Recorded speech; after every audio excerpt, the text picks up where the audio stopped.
And yeah, we're back on the Alabaster today.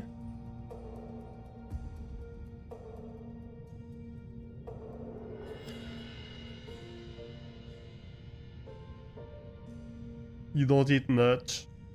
Back on the 4th. Diabetic meds, so you're better than you were. I see.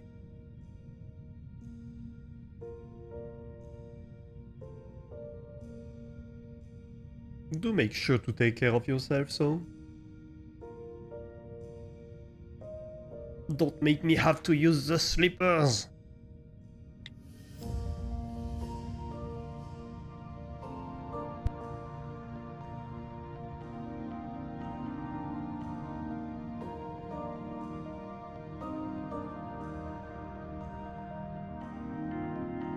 You do?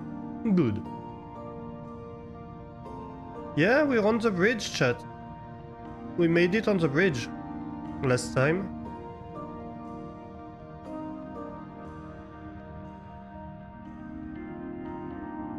With the planet right below us. And a couple piles of suspicious piles of clothes and augmentations.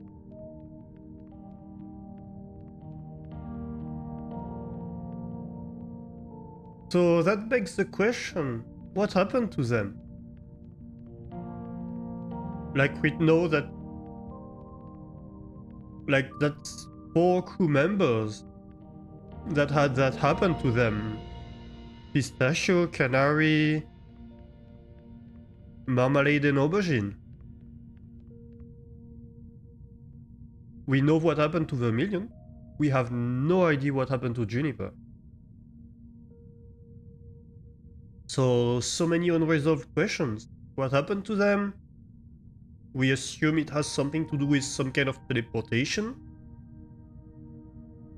due to the planet.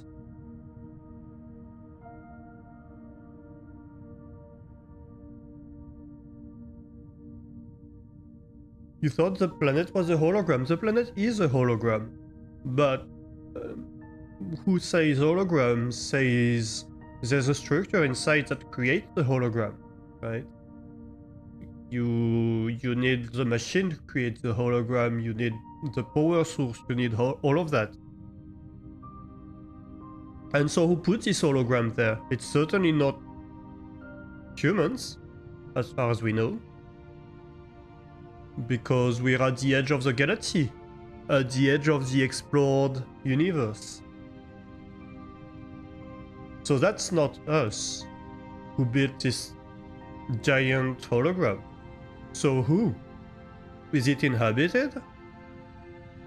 Is it automated? Is it a giant AI machine that just did whatever it was programmed to do? Did somebody else take a decision to do whatever it was supposed to do?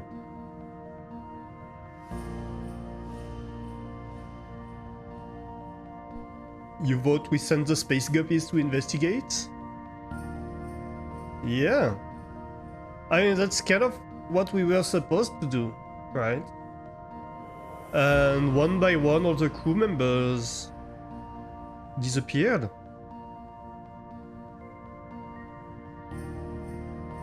And, like, they disappeared. They weren't torn apart or they didn't die. Apart from Vermilion. They just vanished out of thin air. So we can assume that maybe they got teleported. But then what happened to them? Where are they? We can assume that they're probably in the structure. Are they alive? We don't know that. They're not. If we assume they've been teleported, maybe they're alive. So can we get them back? If that's the case? And we know for a fact that whoever's been talking to us, who's telling us she's Juniper, well, first of all, is not on the bridge, we don't see her. Right? Second of all, has been telling us inconsistencies. We know for a fact that she's been saying a lot of things that are wrong. Why not the claw? Yeah, I mean, we can assume that, okay, it teleported like the organic parts, it left behind the claws, the mechanical parts. That kind of makes sense in a way. Although they would have ended up on the other side in a very bad shape because of that. Especially Aubergine, who was like mostly augmented. Aubergine would have ended up on the other side without arms, without legs. We think Aubergine had augmented eyes, so without eyes. You know, not a good situation to be in. But so yeah, we have this person talking to us. Is there even a person? Is this Juniper talking to us a program? Is it a person? Who put her here? Why hasn't she disappeared with the others? Why hasn't whatever happened to the others happened to Juniper? Or maybe she's been replaced by whatever is out there. By a program or by something else. We don't know. We really don't know, and so yeah, we have many questions. And we have many puzzles to answer these questions, I assume. I hope. We can answer at least some of these questions. We have, I think we counted 22 puzzles, 22 anchors on the bridge. That's a lot of anchors. And we have a number of anchors on the 3rd floor that we haven't solved yet.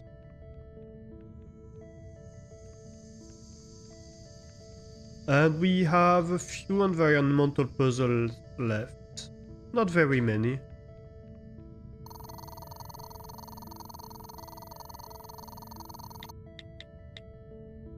So we have completed fully the 1st floor. We have one puzzle left in the 2nd floor, which is an environmental puzzle, the one with the cards. And we have one environmental puzzle left on the 3rd floor, which is the cipher. And we have 7 anchors left outside of the bridge. We haven't started the bridge yet.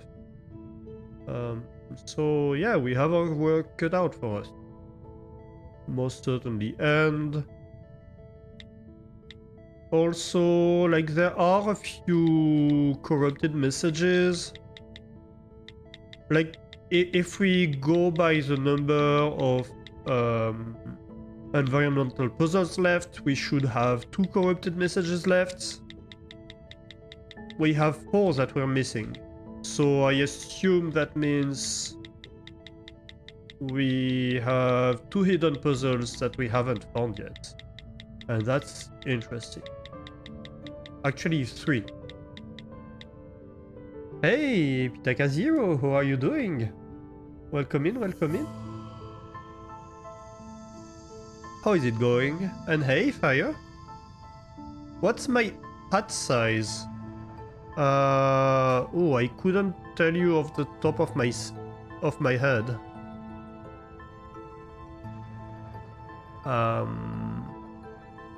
I don't buy hats every day. I have one hat that I wear most of the time, but yeah, I don't know. Couldn't tell you.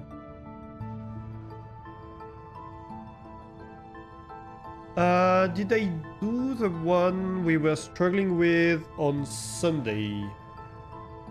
Oh, yeah, that's correct. We are also missing that. You mean the one with the ID cards, I think? No, we didn't do the ID cards. So yeah, that's also one of the puzzles we have left. Isn't it in the hat? Maybe. I can go get my hat and have a look. Let me... I'll be right back.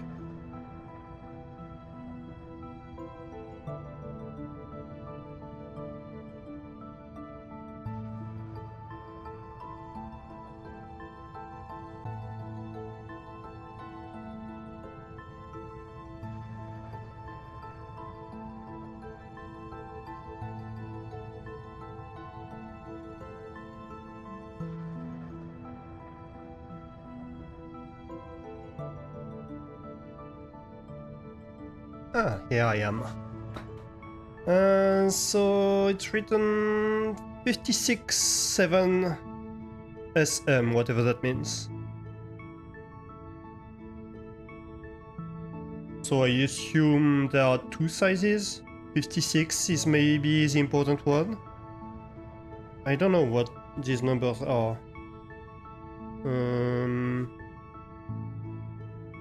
Yeah. I assume it's 56. Oh, 56, 57? Maybe. Yeah. I have two numbers. I have 56, then space 7 space S/M. So maybe it means 56, 57. Why? Why are you plotting? I'm suspicious.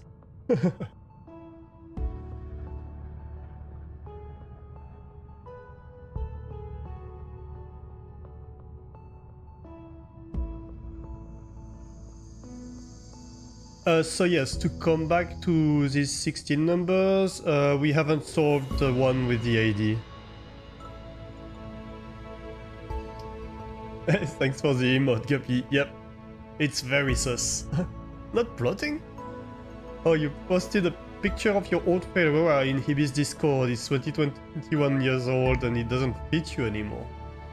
Huh. Hibi said I had something similar that I lost during TwitchCon. Did I lose it during TwitchCon? I don't remember. But I have a new one since then. New mic hype, yeah. Hey Doran, how are you doing?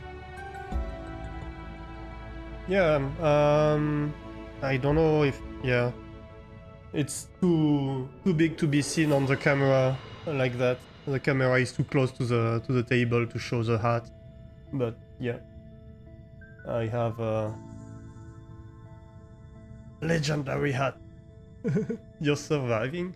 Oh no, are you sick? Yeah, I got a new hat. When was it? 2-3 years ago?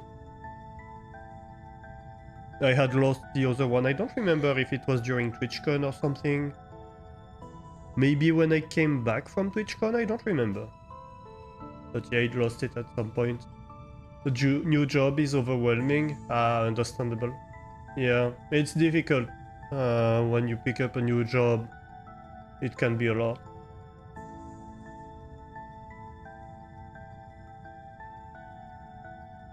Don't want to throw it away, it was expensive. 230-ish, yeah, that's expensive indeed. I don't think mine was this expensive.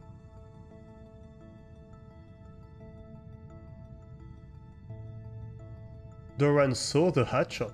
Mm-hmm.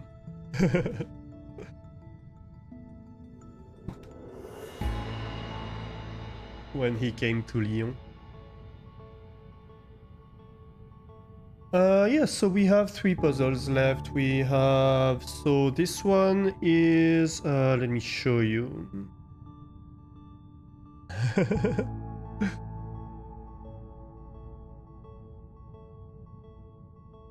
Yeah, true. Let's see. So we have these IDs. We have 6 of them, so we have Juniper here. So we have her alias, date of birth, and an ID number with some letters in blue inside.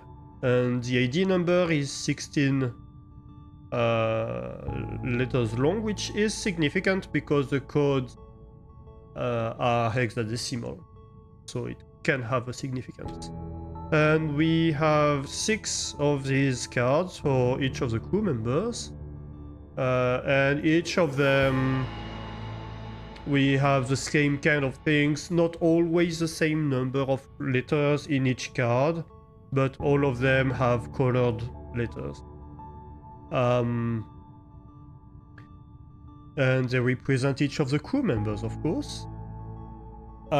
We figured out that there are in total 16 numbers, or 16 letters, colored letters. And the positions they are in cover uniquely each position in this 16 numbered ID. So here we have listed on the paper for each of them the letter and like the hexadecimal number the position would correspond to. We have found a few combinations that would work to enter a code.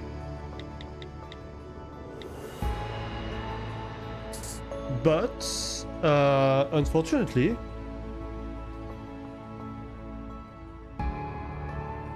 it wasn't the solution, right? So for example, if we take all of them and say, okay, the position is the number, and then we take them alphabetically, it would form this number, which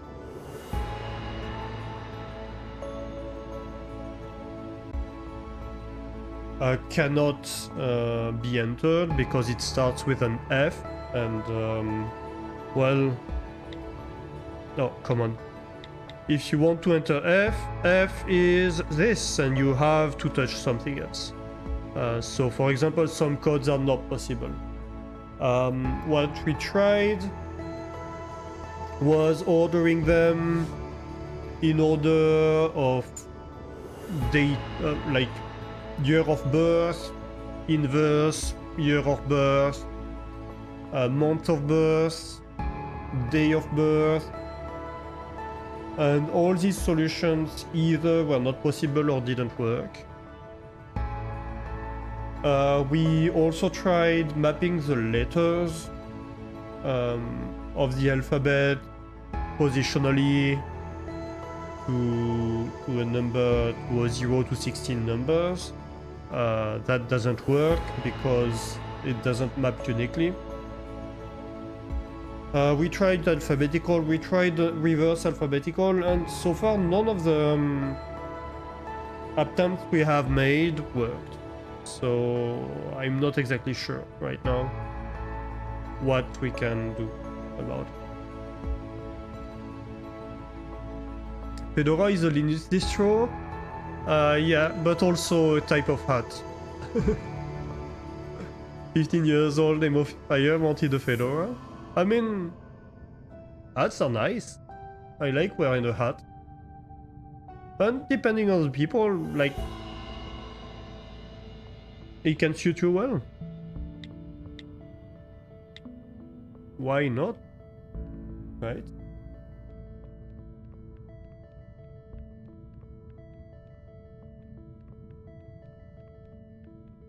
Yeah, Fedora is a shape of hat.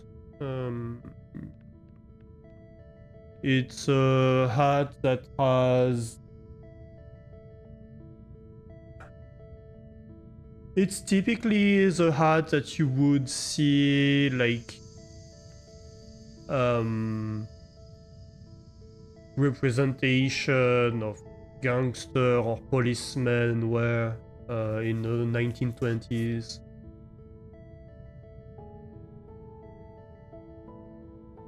But yeah, it's also definitely a Linux distribution. It's called Fedora. Yeah, that is correct. It's like if you're going to wear a hat, it's for men at least. It's generally the most typical hat you would wear.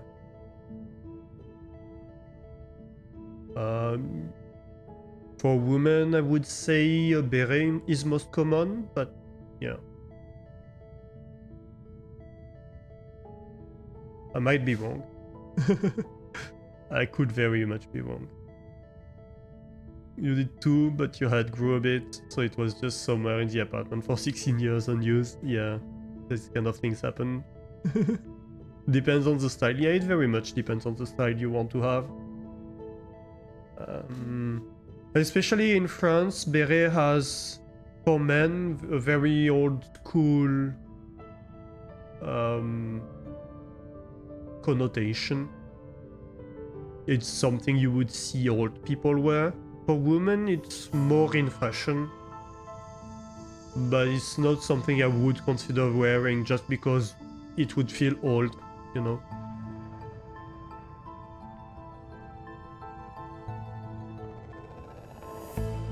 Oh hey, that one's gonna be pretty easy. So these puzzles, we need to touch the pillars in order of size.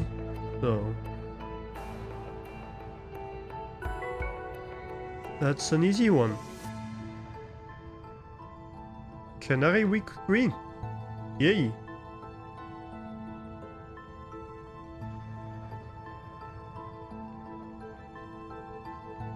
Let's go have a look at Canary week 3 emails. Retro is the new modern. I mean, yes, like you have cycles in fashion. No doubt about that. I would say it's not old enough to be retro for men.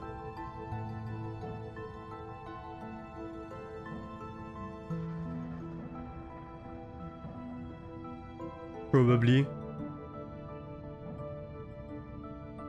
For me, it just screams the generation of my grandparents. You know, you need generally one more generation than that to really have stuff come back in fashion. It's like giving your kid the name of your grandparents, you know?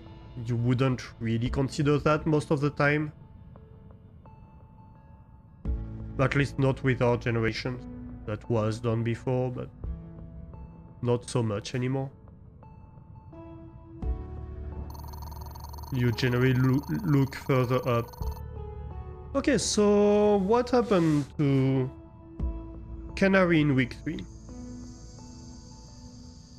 Right, so it was just after Marmalade's accident during the spacewalk. And so Vermilion, hi all, Pistachio has just informed me that it's Marmalade's birthday on Saturday, so we're going to throw him a little surprise party. The party will be held at 7 PM Saturday. Pistachio and I will work on the decor and food. We just need to arrange a way to get Marmalade to the living quarters at that time. Juniper, that's awesome, I can't wait. Let me know if you need any help. Bartender?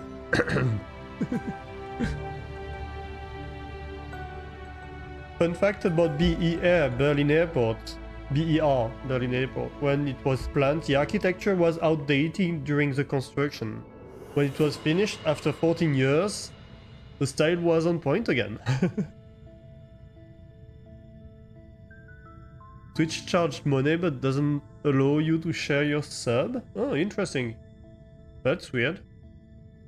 Maybe it will give you a notification next time. Something like that, or during the stream it will give you the opportunity at some point. There is a delay sometimes, they do weird things sometimes. Wow, one of my names was the name of my grandmother. I mean, yes, that's fairly common in France to have one of your names be one of your grandparents, but generally not the first one.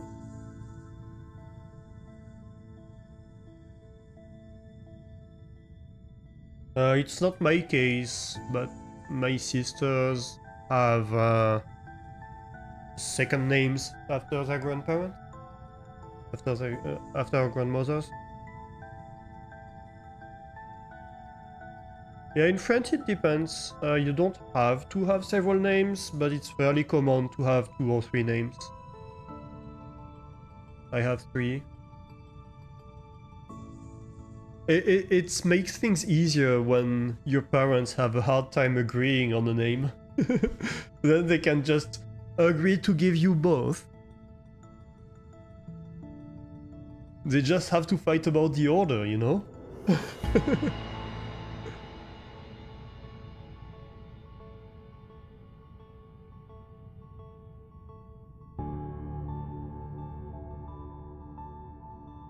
You only have a name and a patronymic name, yeah.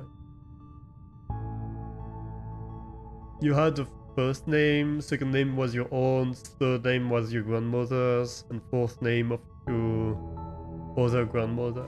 Yeah, that also makes sense. Yeah, there are all kinds of schemes out there of how people choose these things.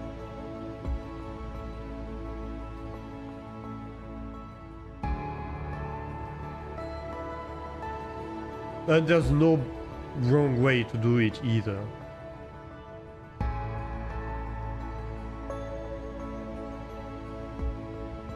I mean, there are definitely some wrong ways to do it if you choose a name that might be harmful to the kid or something like that, but as long as you keep things sensible.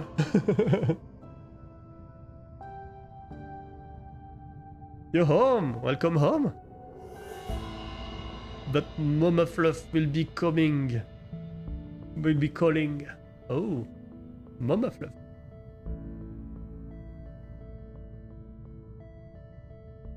So, I'm getting sidetracked by checks again.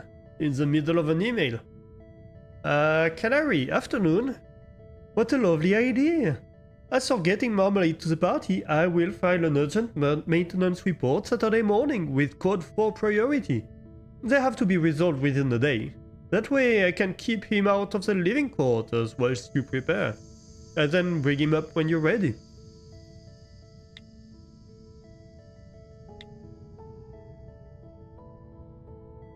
So from Canary to Aubergine. Hello Aubergine, I'm in the process of prepping the maintenance documentation for distracting Marmalade tomorrow. Could you come through to my lab at some point and review the queries? And these are not my field of expertise, so the documents could use a once-over from someone more qualified. I don't want Marmalade to see through it. Aubergine. Of course, I'm not too busy this afternoon. I'll pop by after lunch. Since you don't have any of those names anymore, you can tell, like Berenice and Sanophelia, I don't know, very old names.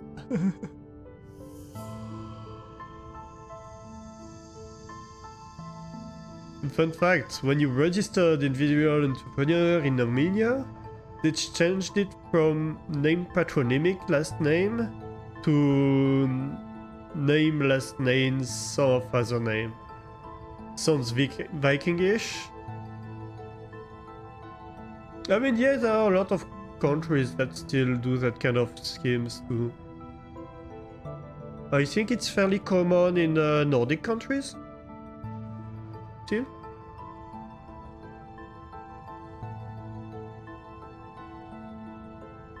I'm not sure exactly.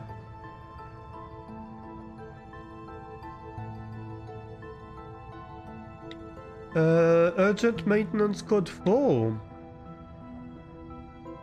From Canary. Morning Marmalade, I'm sorry to bother you on your day off. HQ has just notified me that mandatory engine inspections have to be undergone today. Several other Filament Corporation vessels of the same model as the Alabaster have had serious issues surface recently. It is my understanding that one crew had a very close call. I'll work alongside you and ensure every potential issue is checked and resolved. Marmalade. Damn, that's a shame. I was really looking forward to doing nothing today. Safety first though, I guess. I'll head down to the workshop shortly.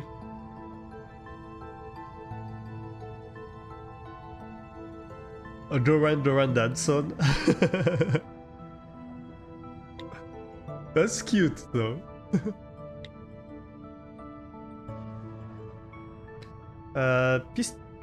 Party preparation from Canary to Pistachio, and well, to everybody else, I guess. Except Marmalade, of course. Morning all, Marmalade is in the engine room. You are clear to proceed. I will let you know if anything changes. Pistachio, great. We'll set everything up. Swan, initial analysis of Arnold. From Swan, hey Canary. I have taken some time to look over the report you set on the initial analysis of Arnold. The results look promising. I agree that the next stage of this investigation is the deployment of a probe. Consider this email approval for the probe mission you proposed in your outline. Keep me updated throughout. Canary, Captain, thank you. I will proceed with the plans for the probe. Regards. I just wanting to say thanks from Marmalade. Hi guys, today was great, the most fun I've had in a while. And such a lovely surprise, thank you all so much, it means a lot.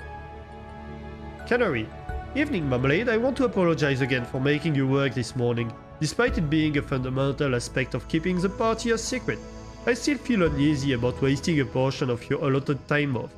I hope it wasn't too much of an inconvenience. Marmalade, hi Canary, no, not at all. The party was more than worth a few maintenance checks. Besides, you actually helped me clear up a couple of things I've been putting off. Don't let it bother you.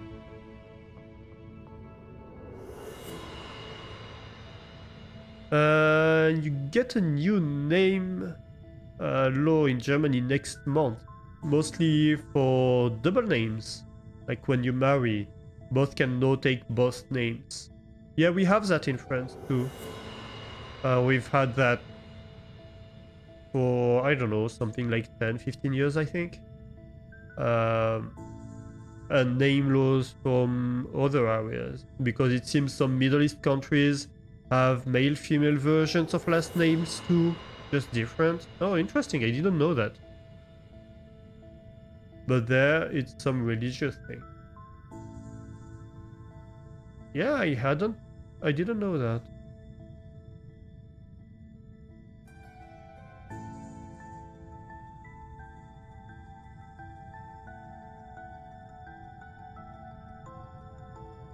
Yeah, in France, when you marry, basically, you can choose whether like one takes the name of the other, it can go either way, or whether you put them together.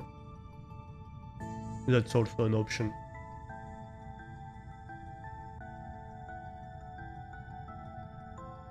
I think you probably have to have the same family name when you marry. But you can do either way you want.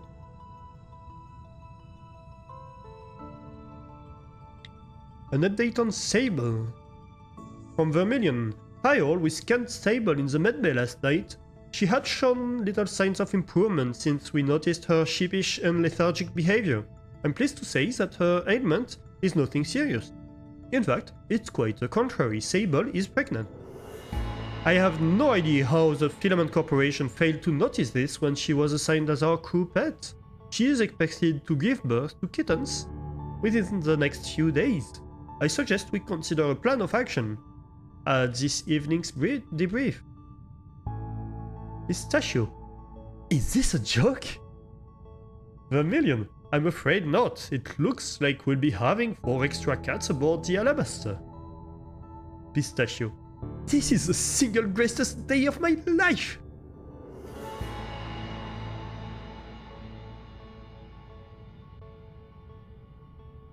Mostly in Germany, the wife had the double name and the man kept the original last name.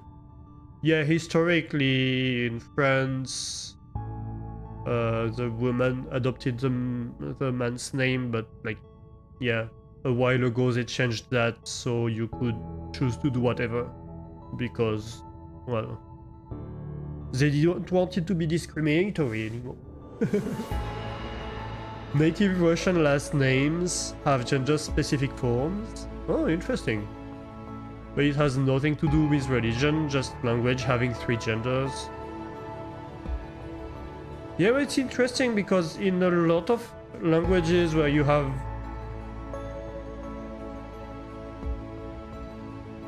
genders, the names don't necessarily have gendered forms. That's fairly... I wouldn't say unique, but that's not something we have in Latin languages, for example.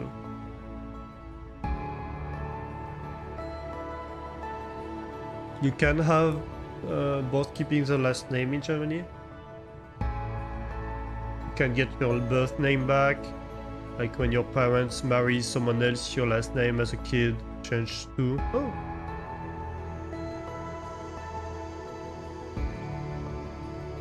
I mean, it makes sense to me to leave people the choice. At the end of the day, it's not that important. So in our day and age, I don't know why you would force people to do things one way or the other as long as it's sensible, right? So it's just like, yeah, we have old laws that date back from when we had like Christian ruling of the country, and these laws just need to be updated to modern era. My study told you that they made kids to have last names John from parents' last names. Not necessarily. No. Like the parents can decide to join their name when they marry. And in this case, yes, you would have like name of one of them dash name of the second, and the kids would wear this family name.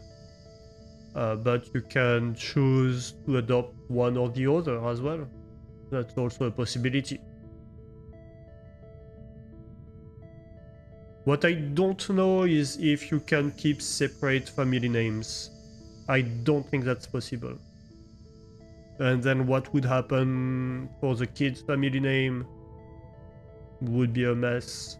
So I think like when people get married, they have to decide on a family name. And it has to be based on their original family names, but you can adopt one, the other, or accolade both of them.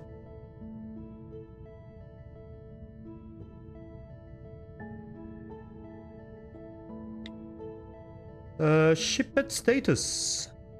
To Swan. Hello, Captain. I am writing you today with some sincere concern regarding the pet assigned to the alabaster. It has come to our attention that the cat we have on board is pregnant. Are you able to provide some insight into how this has happened? Or maybe advise us on how to proceed with this development? Swan. Morning, Canary. This is certainly puzzling. Well, as for the how, I inquired with some of my seniors. It would seem as though the alabaster is part of an experimental trial issuing pregnant pets in order to observe how this affects crew productivity and morale.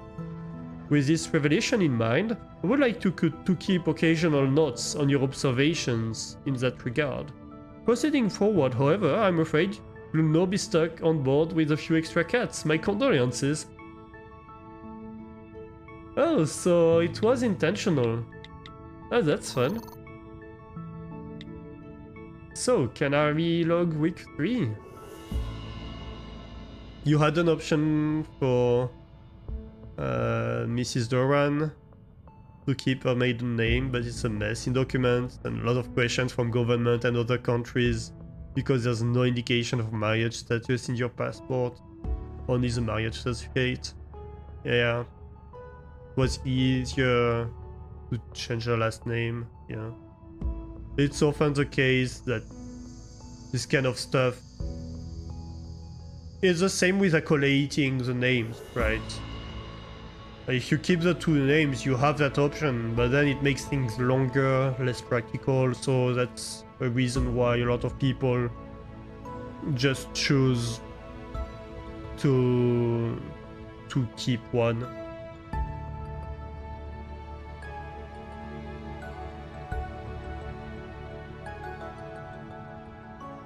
And then you have Spain, where people have like 13 different family names accoladed one to the other because the tradition there is to keep both.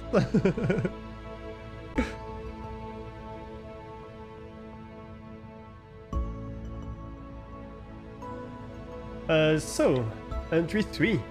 We're having a surprise party, a birthday party for Marmalade on Saturday.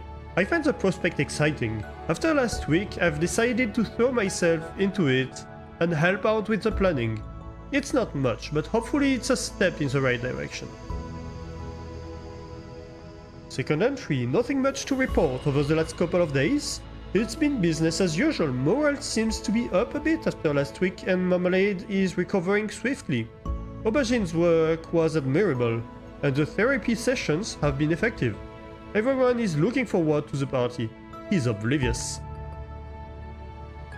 Entry 3. Marmalade's party was a success. He appears in good spirits. Entry 4. Apparently, TFC is running experiments on crew morale now. One line of this research is to document what effects a ship pet giving birth to a litter might have on the crew. It appears we're part of this study. Ridiculous doesn't even cut it.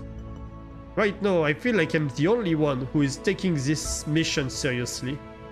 I need to follow up with Vermilion on how long we have until Sable gives birth. NO3, 10 parts per million. NO2, 0.3 parts per million. NH3, 0 parts per million. Trace amounts of nitrite due to new fish populations, ammonia production. Water change to resolve, monitor as nitrogen cycle stabilizes. Fish fry is doing well.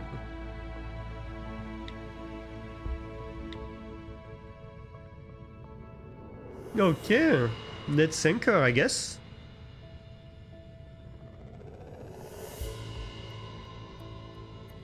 If you decided to join your last names, it would have your part 1, part 2 others. Double dash, last name is unbearable.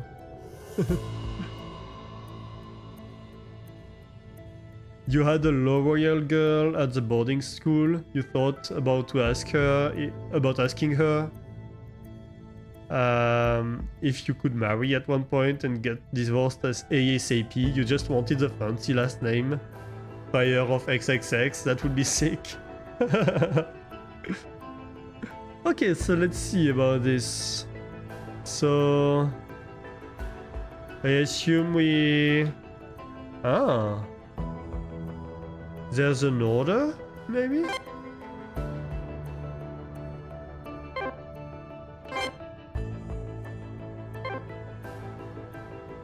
Okay, so I can touch only one of them. Interesting.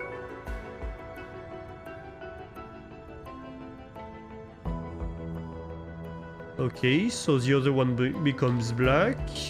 What about this? Okay, so if it's a yellow with a thin line, I can touch either one, but not both. Ah, and do I have to touch the other one? Does that mean I have to alternate them? Okay, I see. And what if I touch the bottom one then? Okay, so for the orange I need to touch the top one. And for the yellow I have to alternate. Interesting. And you would be a baroness. A dream. Oh, interesting.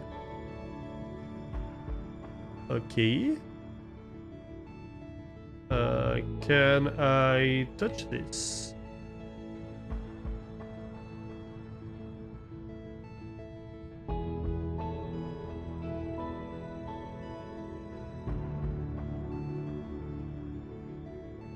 Do I need to get yellow surrounded? Nope.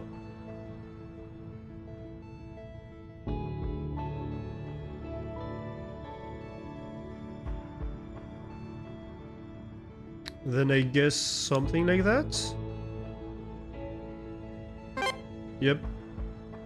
Okay, I don't understand this mechanic yet.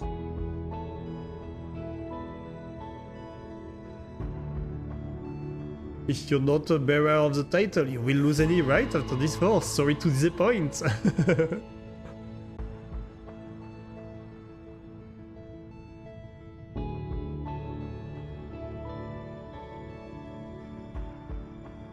Not in Germany if the parents allow it. Interesting. Okay, I don't get this one yet. Does it have to be something like this? No.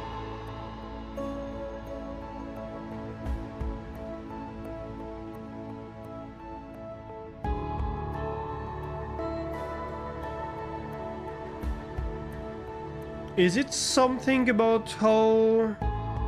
Can I try bottom, top, top, bottom, top? I can certainly try bottom, top, top, bottom, top. Like all the yellow bottom, all the red top. Ah, I see.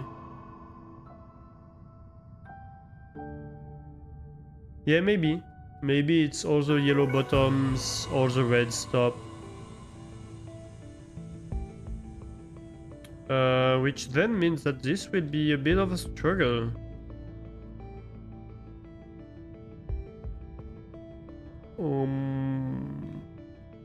How do I do that?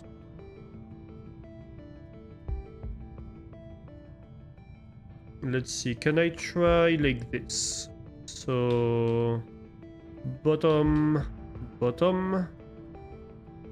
and then all the red stops. Oh.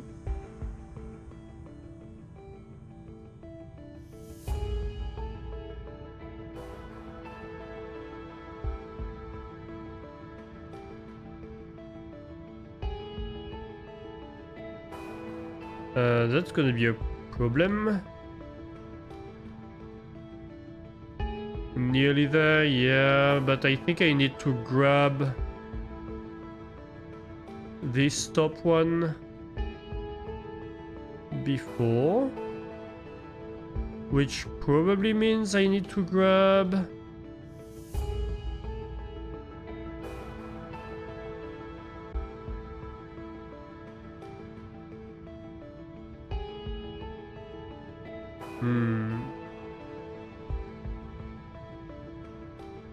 no, that's not gonna work.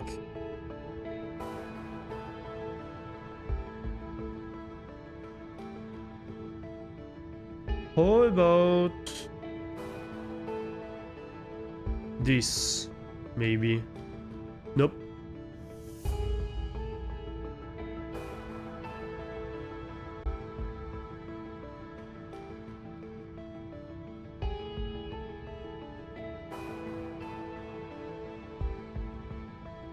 Then maybe I can do it like this. So that's a bottom, that's a top. And then I can go grab the bottom of there. Yeah, that does work.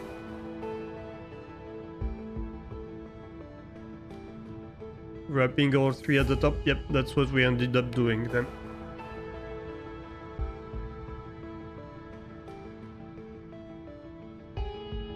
What will a monk of resistance say while meditating? I don't know. I sense a pun incoming. It's nice that there are several solutions. Yes. Yes, sometimes there are several solutions. We'll say I'm not sure I get it.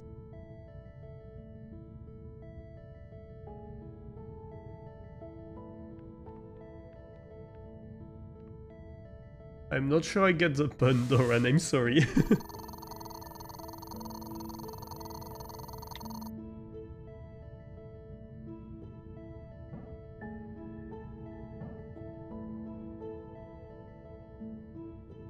Oh, Omega. Okay, yes. The monk of resistance. No, I get it. Can someone send Doran to the dungeon, please?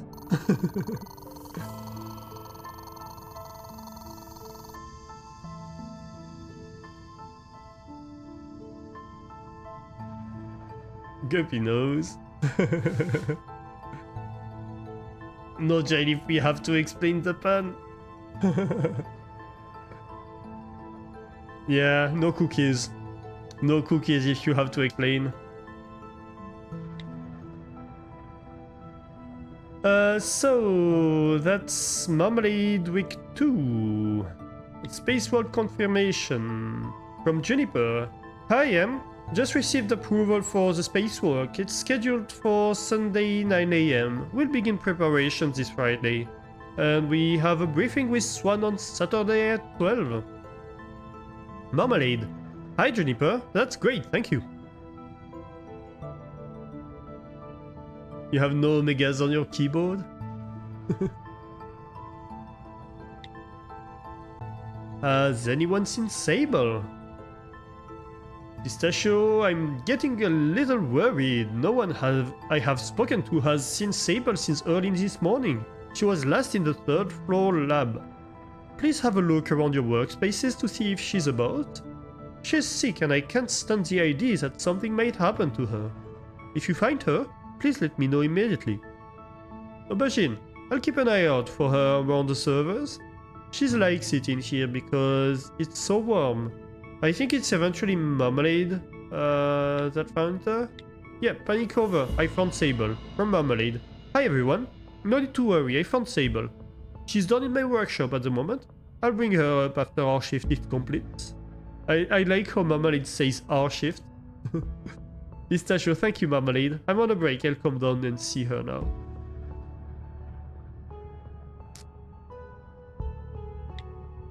Research commencement from Canary. Oh, but we do have an ad coming in 10 seconds, so we'll take a very quick break.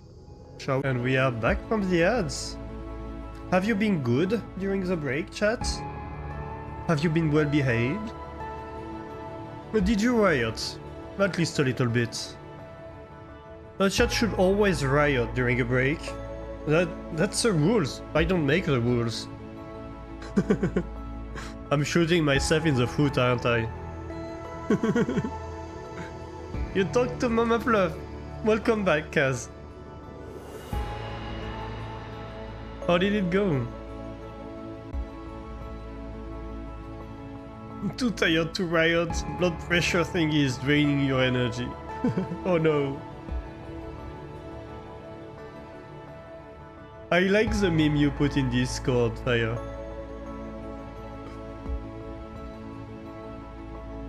I like it. And yeah, I saw the picture of the hat too. Yeah, so very similar. Mine is brown instead of being striped like that. It's a nice hat. It certainly is a nice hat. We should riot more, guys. I mean, as a general rule, as a French person, I'd say yes.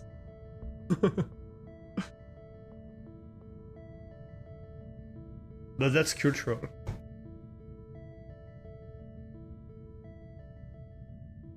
So, research commencement. No!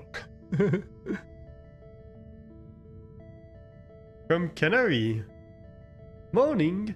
As I'm sure you are aware, our research project is due to begin tomorrow. This includes a thorough preliminary analysis of Arnold, including its terrain, atmospheric makeup, and any other facets that could be a positive early indicator of candidacy, as well as impact upon the construction, delivery, and retrieval of a probe.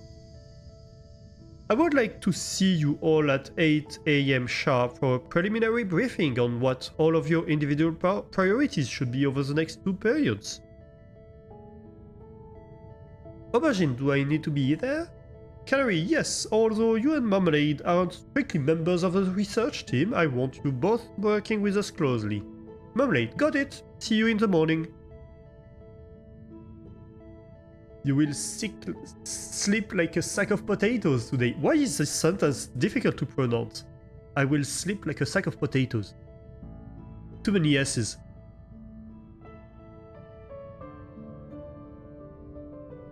It will check your blood pressure. Oh, I can't talk. I can't talk anymore today. I'm done. That's it. I will sleep like a sack of potatoes today.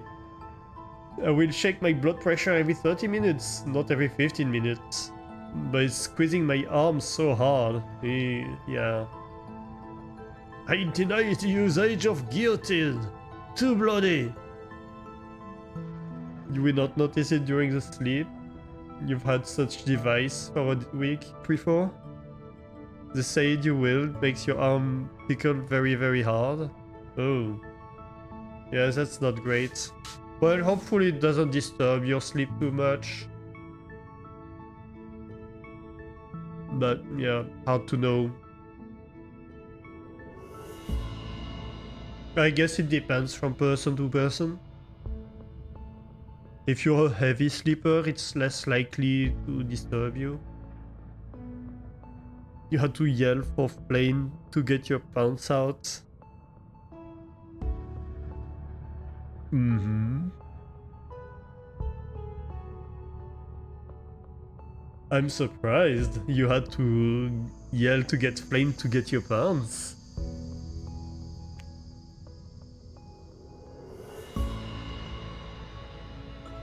Weren't able to move your hands proper and weren't able to get rid of your belts.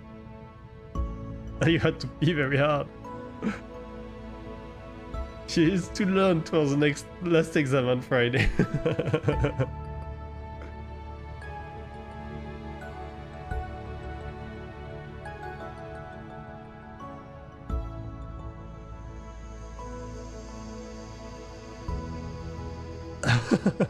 Can you imagine? I mean, that's not surprising, Laurent. You know Automod. Of course Automod was gonna censor masturbating.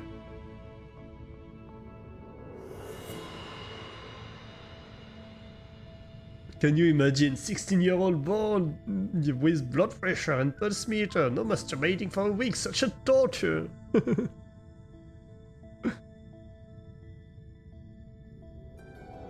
Alright, so Canary, yes, although you and Marmalade aren't strictly... Oh, yes, we read that. Okay. Orbital decay. From Juniper, hey guys! This is just a heads up. At around 6:15 this morning, the Alabaster's orbit began decaying. I've corrected the course and we're back to the approved orbital range. But I can't fathom how this has happened. I've gone through the Alabaster's telemetry logs, and there is no indication of any sort of change in them. Any ideas? Could it be a hardware-software malfunction? I'm stumped. Aubergine, it seems unlikely to be a software issue, particularly since the Alabaster's OS is the only means of interfacing with the ship hardware. If your course correction was successful, then the OS is functioning as intended. It's out of my expertise, but my instincts tell me this is a hardware malfunction. I could be wrong though. Could it be in relation to the collision that occurred during cryosleep?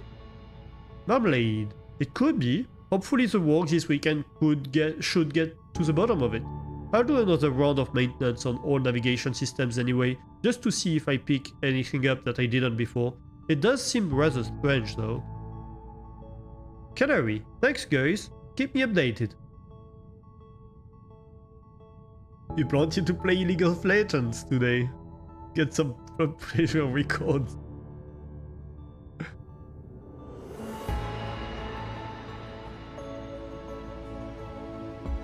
Yeah, she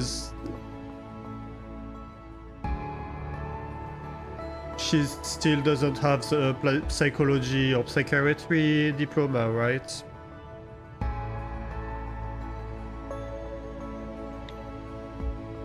Yeah, final exams is exciting.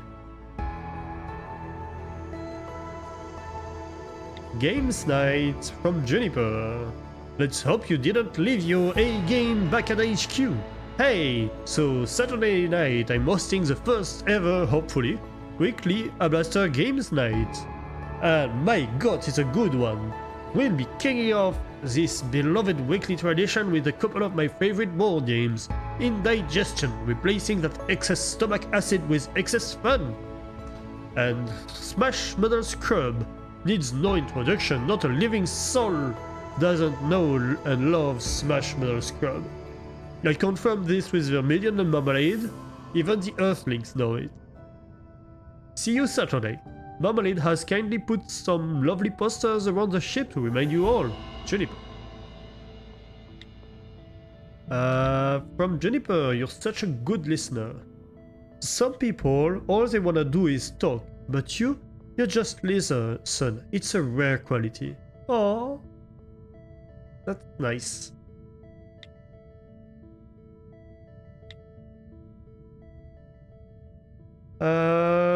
Marmalade.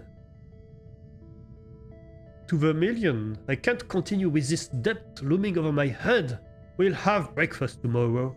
Hi Vermilion, I'm cooking you breakfast tomorrow. This is non-negotiable. See you in the morning, M.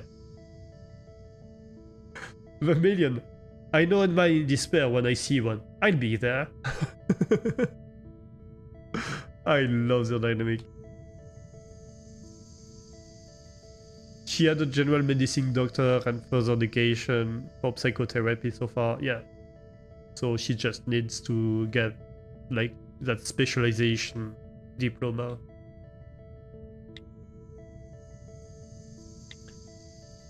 Marmalade to Vermilion. Hi Vermilion, I'm a little nervous about the spacework. Please don't mention it to anyone, but I'm getting a little nervous about the spacework in a couple days.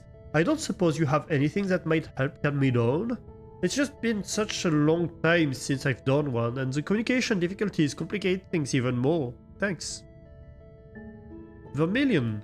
Hi Marmalade. How about a stiff drink? I kid, of course. Whilst I have plenty of anti-anxiety treatments at my disposal, to tell you the truth, I don't think it's a good idea to take them in this situation. Often, the most underrated form of treatment, especially in this day and age, is to talk things out. How about we get together with Juniper and discuss what's making you nervous? Let's see if we can come up with some ways to help your nerves while you're out there. Vermilion. Postscriptum. If that doesn't appeal to you, a stiff drink is still an option.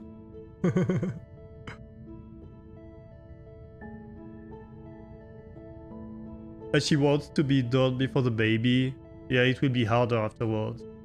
She still has to finish her scientific work. Should be done next week, hopefully. Maybe the week after, but little baby's estimated birth date is for 6 weeks, so just in time. She's grumpy most of the time. I mean, yeah, that's... I mean, the medical doctor thesis, I don't know how it is in Germany, but it's usually shorter than a PhD. But it's still quite significant work. It's still a lot of work, and it's very straining to do these kind of things. It's a lot of pressure.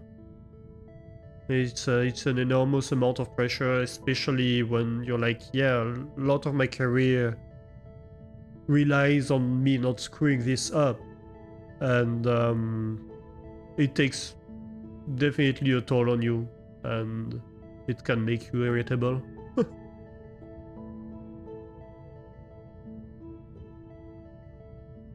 From Juniper to Names Tonight, get your game on. Hey everyone!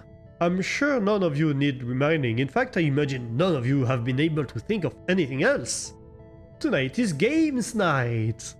Games are scheduled to begin at 8. And we'll have the obligatory pre-game beverages around 7:30. See you then. Marmalade, pumped for it. I'm ready when you are. From Juniper. Hey, Em. I'm all ready. I'll be down in the air locker next when you're ready. Marmalade, on my way. Hang in there from Pistachio. Pistachio, I hope you're okay. Marmalade, thank you, Pistachio. The cranes are wonderful.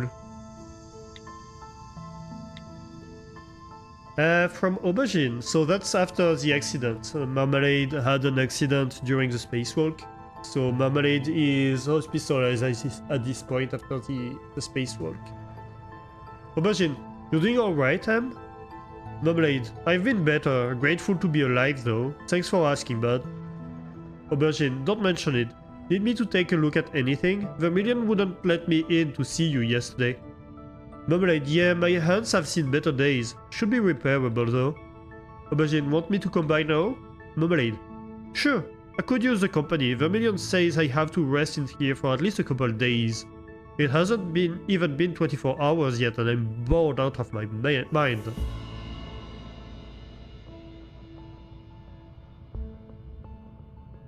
She said her current scientific work is 3 times longer than the other one. I guess psychology is a bit more complicated than just medicine. Now finish your thesis and your topic was just advertisement stuff. Yeah, I don't know the exact requirements. But yeah, I'm sure, I mean, if it's more advanced, it's bound to be longer anyway, right?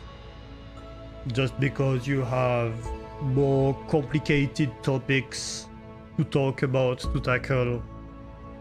You just need more space to achieve that. From Marmalade to Juniper. Thank you, Juniper. I'm glad you were there. So yeah, Juniper was with Marmalade during the spacewalk and basically saved Marmalade. Juniper, don't mention it, dude. I'm just glad you're alright. Rest easy. Vermilion. A Sunday roast on Monday. Hello all. I'd like to introduce you to a tradition we have back on Earth, the Sunday roast dinner. Now I know it's Monday, but I think we could all do with a pick-me-up. Therefore, tonight, you're all invited to have dinner with me and enjoy a proper Earth roast maybe for the first time. All the best, Vermilion. The logs. Maybe we'll know more about what happened to Marmalade during the spacewalk. Oh no, I forgot that Marmalade does his logs in this shape. Color. Cranberry smoothie. Texture curdled. Size seems large but could be really close. Shape cornerless. Mood. Vermilion's cooking on a cold day.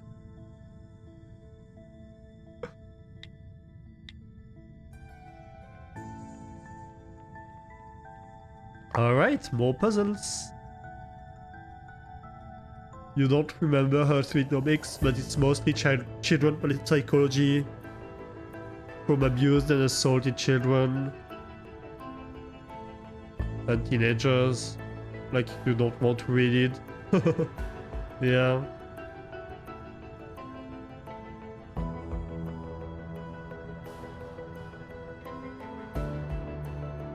Okay, how do we do this?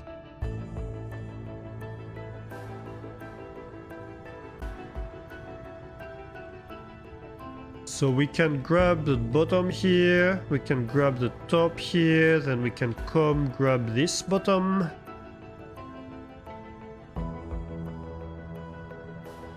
Ah, that won't do.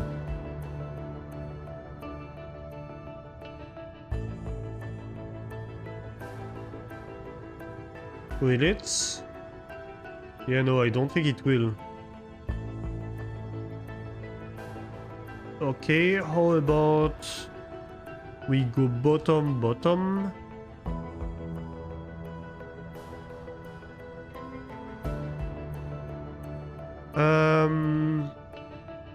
How do I do that?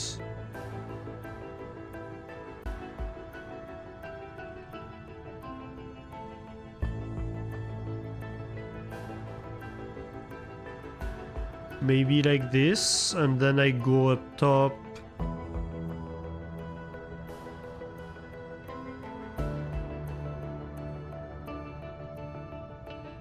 Yeah, but I can't exactly double back afterwards.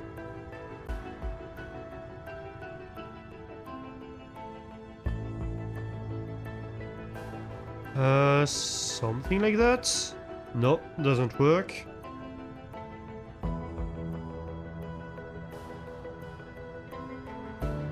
Ah, maybe something like that. Yes, that would work. Then I can go grab this. There might have been easier solutions, but oh well. If it's stupid and it works, it's stupid, but it works.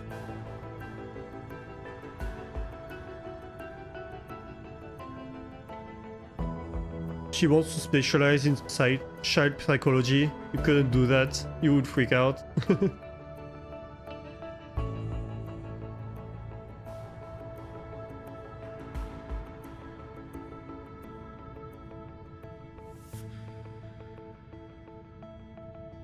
Okay, so that doesn't work. Ah, I could do that, however.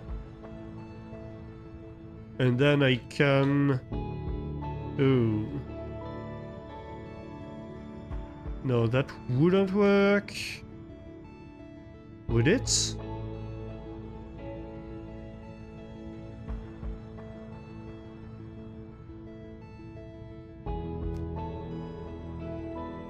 Okay, how do I make that happen?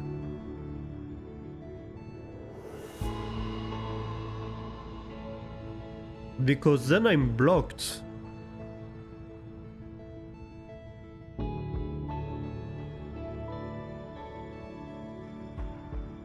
And if I try to do that, obviously it doesn't happen. So how do I do that? If I do this, I can't go back.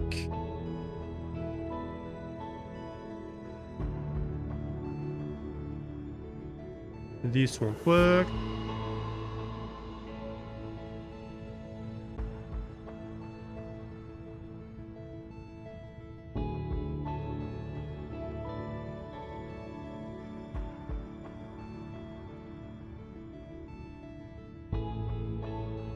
This will block me from ever getting that afterwards. Oh.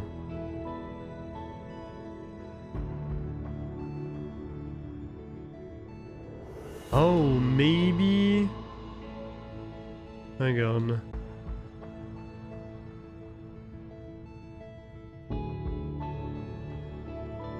Is there a possibility here? Not really.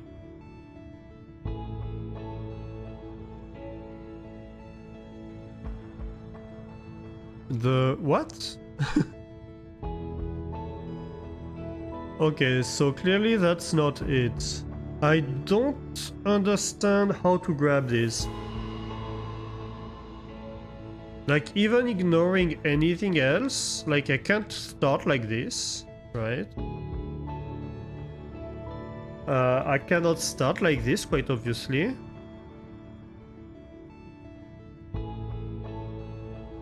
I can't start like that. And I can't start like that. So I cannot start with any of these two.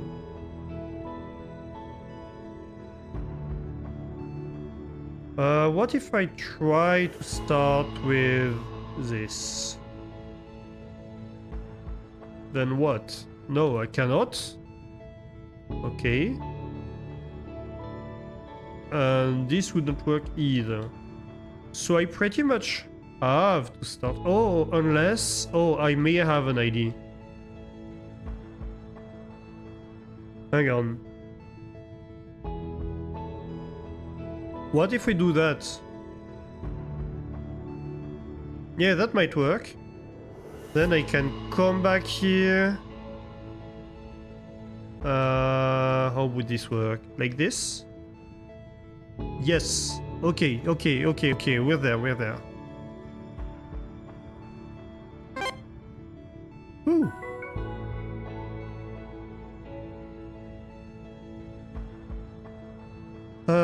All of them need to be grabbed from the top. Okay.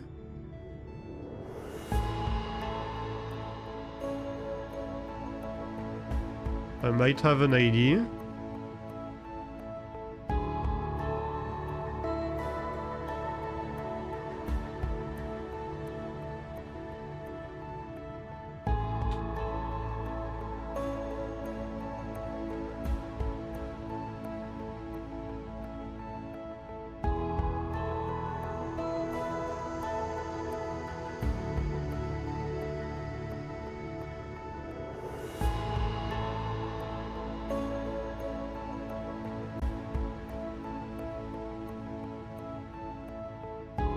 Right.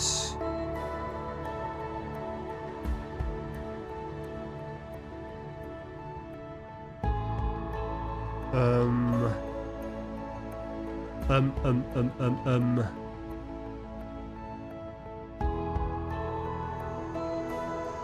Oh, that's a complicated one.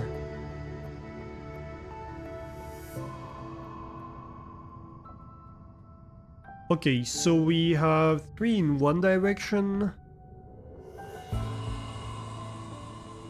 2 in the other.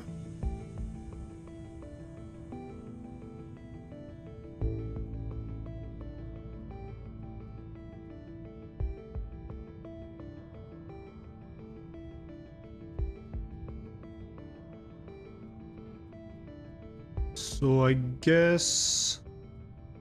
Yeah, but we cannot turn around the pillar around here.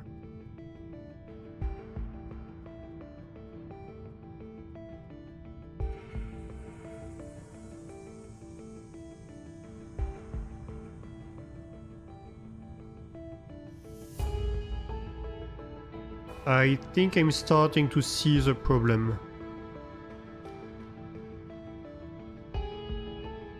I think we need more pillars on this side, so it means we need to go under here and then go back up. Reverse stuff, right?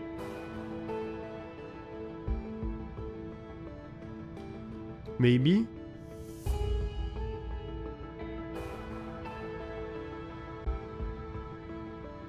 Maybe, we'll see. We will see. So I can do that.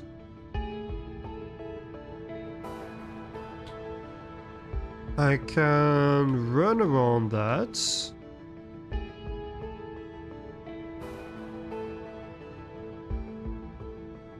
Almost. If I do the exact same thing, but I grab the top pillar first, then I'm good. Right?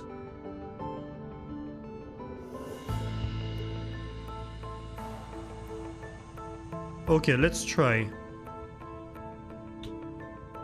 So what if I do this, then I grab this, and then I go back and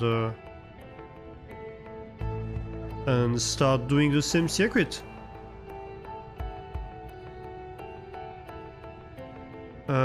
How did I do that? Something like this?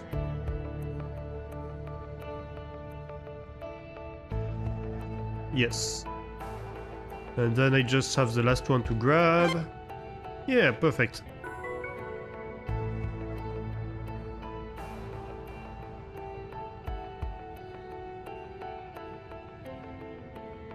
Okay, so the first yellow one needs to be touched bottom.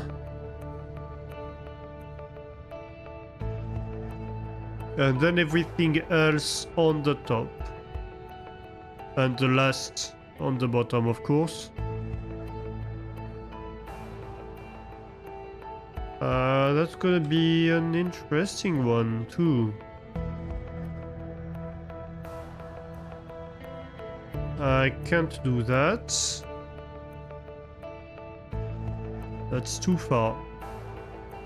Can I do that? No, I cannot.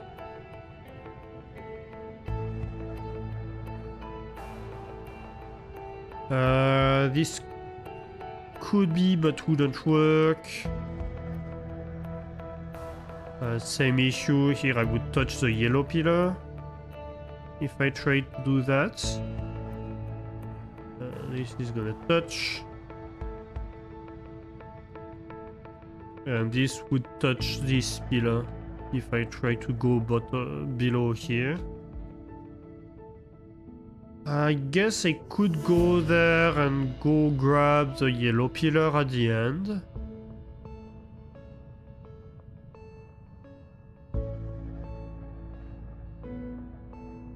But I don't know that it would leave me with many options to continue.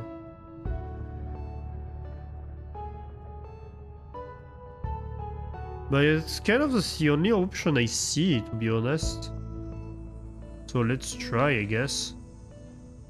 Aha. It doesn't even work. Okay.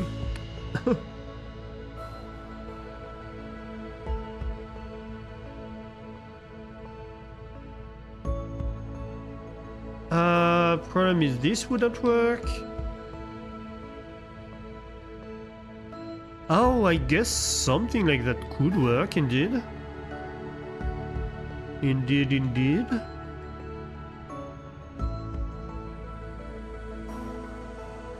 And then I need to come from the top, maybe.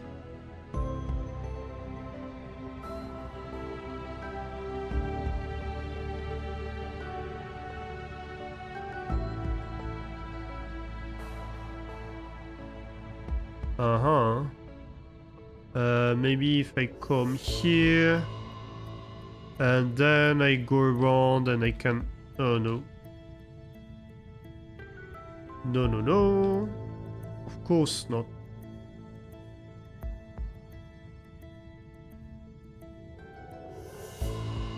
Can I do the reverse? No, I cannot.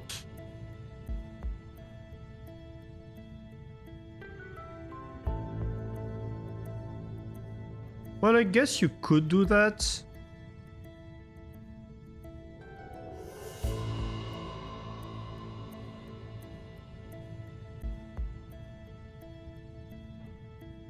But that would be a problem.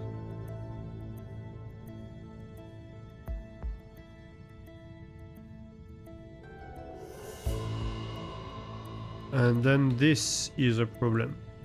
If I do it like this.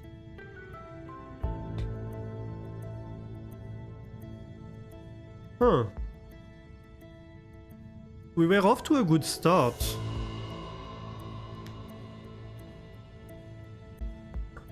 We just need to find a good finish.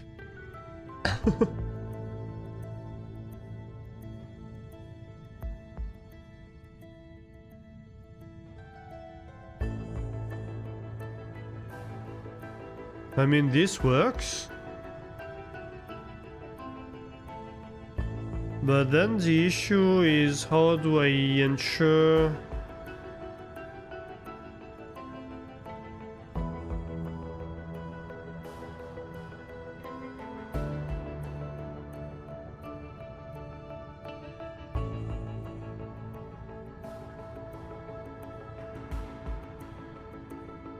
How do I come back?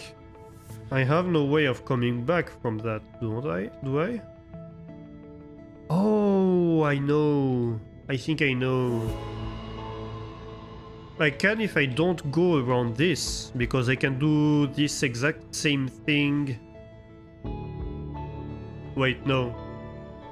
No, that doesn't work. No, I can. I can, because then I can do this.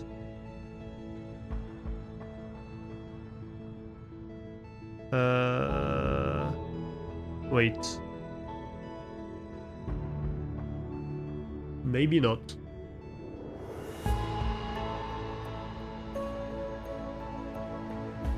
You're confused. What, can I just run the filament all the way along the top edge of the bottom set of poles?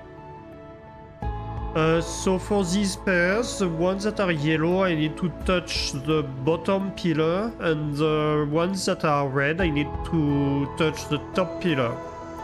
So you see that here, when I touch one of the pillars, the other one becomes black.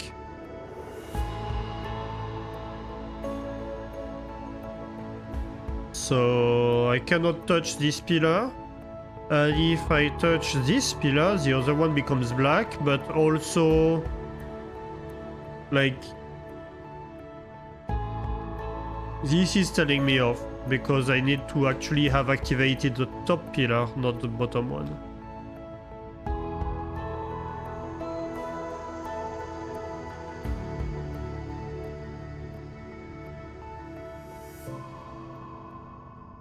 So yeah, it adds a bit of complexity.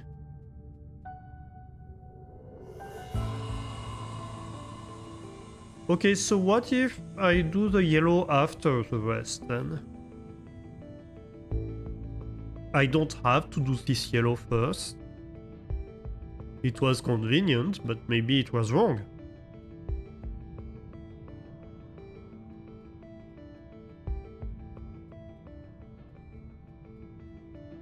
So I can do these two reds. Then maybe I can go here.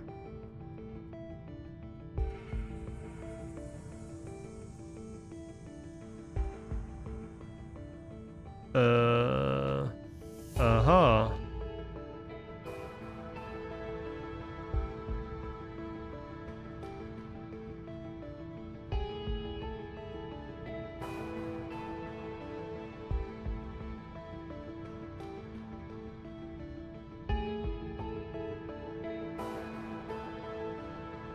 Almost.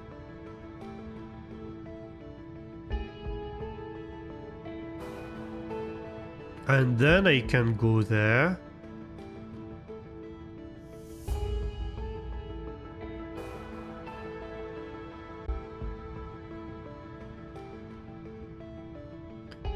No, that doesn't work.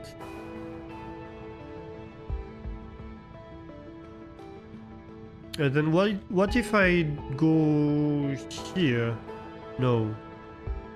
Not in this direction at least.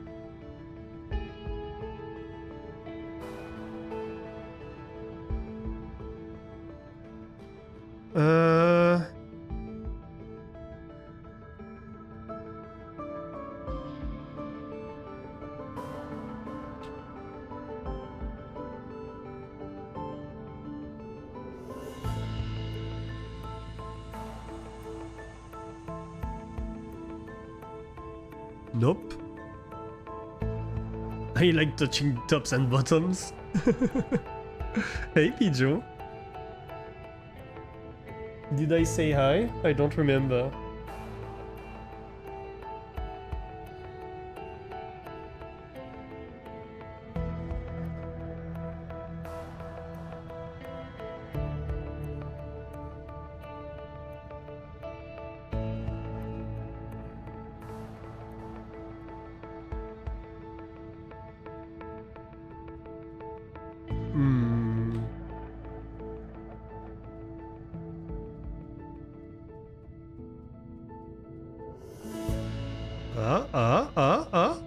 Oh. Nope. Not like this. Not like that. Dang it.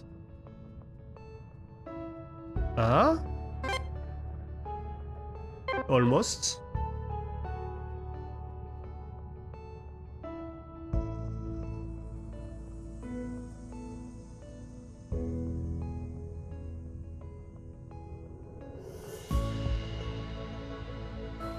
Come on.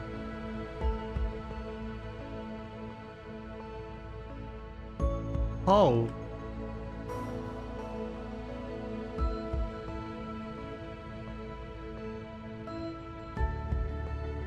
I'm starting to believe my start is wrong. I'm starting to believe my start is completely misguided. So... could this be it? No, that couldn't be true. Could I start with this one? I guess I could, but also probably not. No, yeah.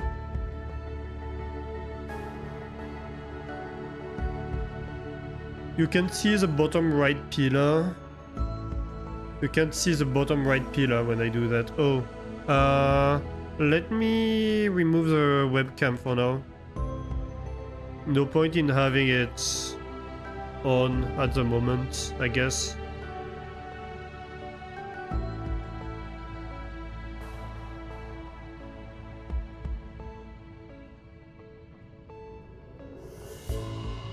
So this bottom pillar lights up, but that doesn't do anything for me. If I try to start with that one, it just doesn't work. I have tried starting with that.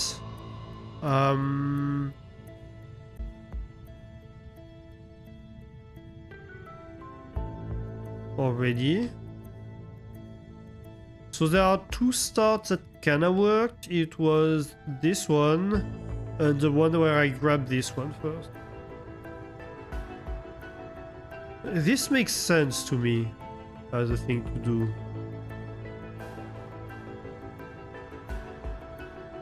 Oh, what if I... Hang on. What if I do that?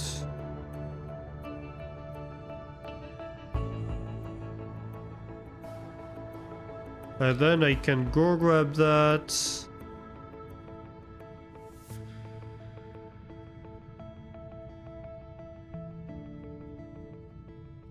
Almost, except for the fact that I still can't grab this. Because I need to come from the top to do that.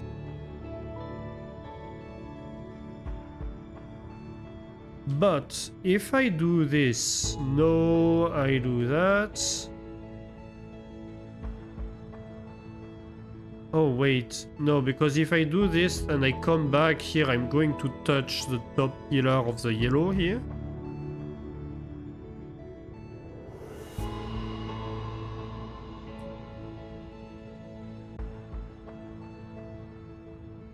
I need one more pillar free on the top, is basically what I need.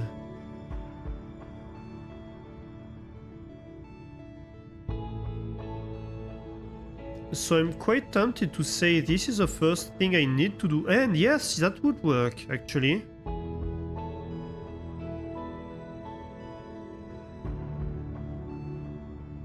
Almost work.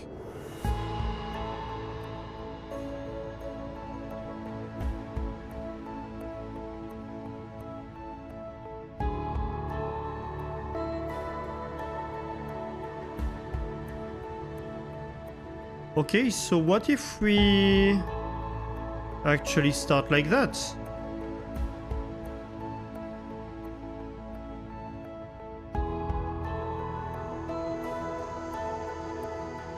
No, I needed to come from over there.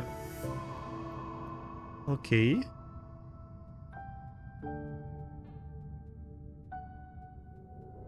Huh.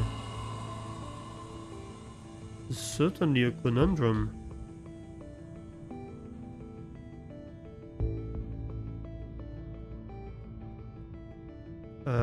If I do that, it doesn't work.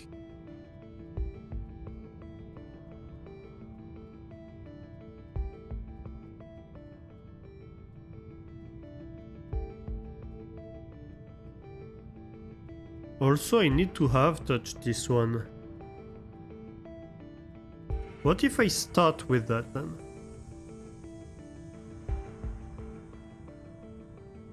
No, not like this.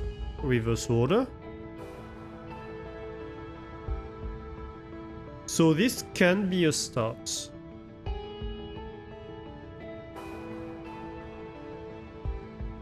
This could be a start. But then I need to go get...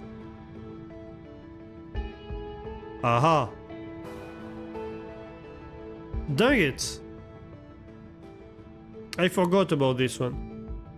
So this needs to have been grabbed before I go over there.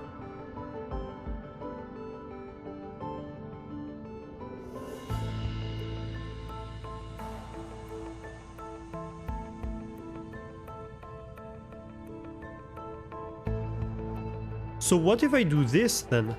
I grab this one, then I return. No, because then I touch the top pillar of the yellow.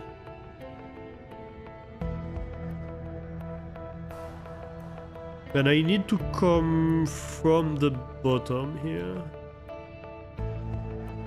So I think that means...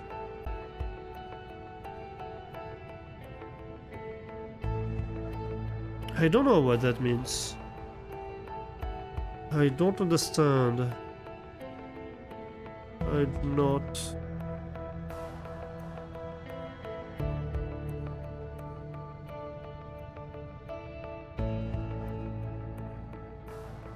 Maybe something like that? No, because then I cannot go back on the other side of this pillar.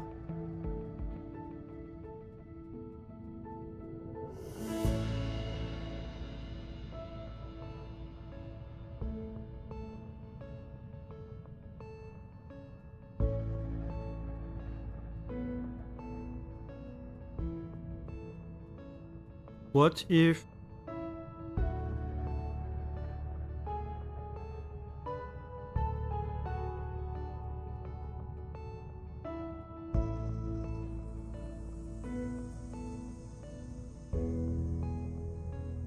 And then what?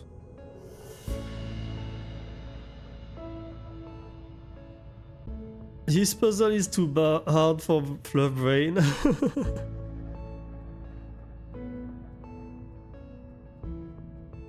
It's too hard for Alastair Brain too, as you can clearly see.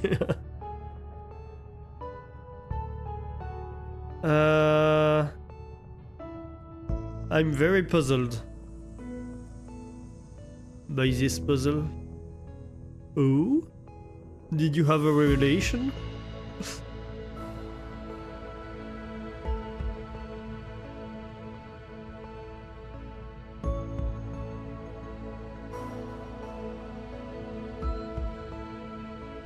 You thought you saw something, but I said no before I could type it. I don't know, I can be wrong. Maybe I'm wrong. I have the ability to be wrong, that's for sure. We've proved that many times before.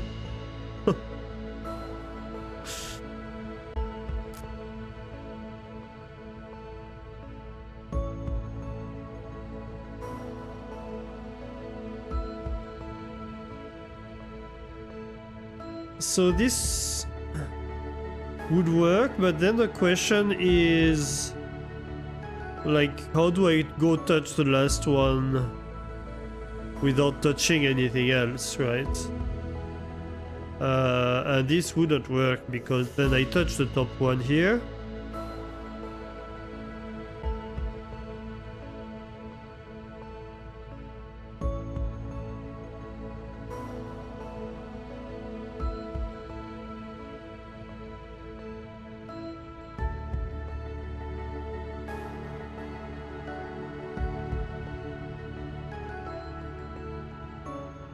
So that's basically my problem here, is this pillar here. Because I think to grab it, I have no choice but to come from the top and to return to the top, right? So this is an option, but if I do this, then I can't fit between these pillars. So either I have grabbed this pillar first, and I don't know how to do that, and then end up there.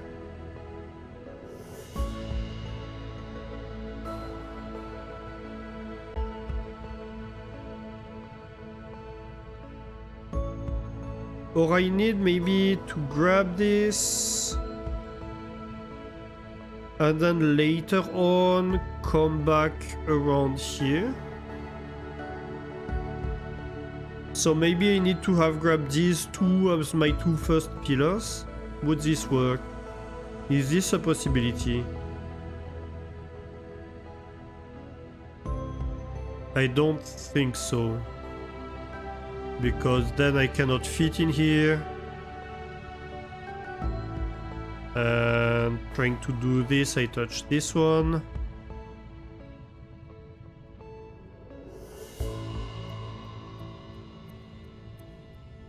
I mean, I can touch this, but then I cannot return because I cannot go there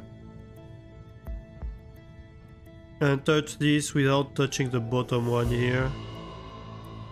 And then if I try to go there, then I cannot return.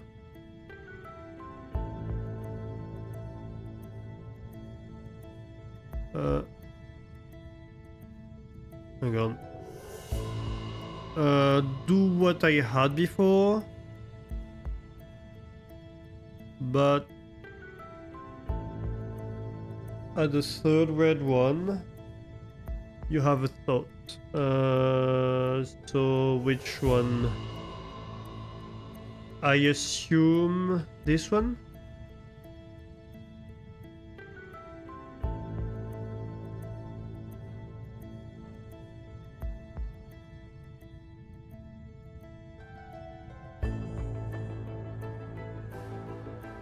Is that the one you mean? Or was it another solution you were talking about? Maybe another.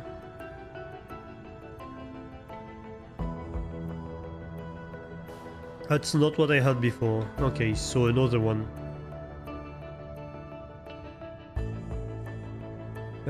What else did I do?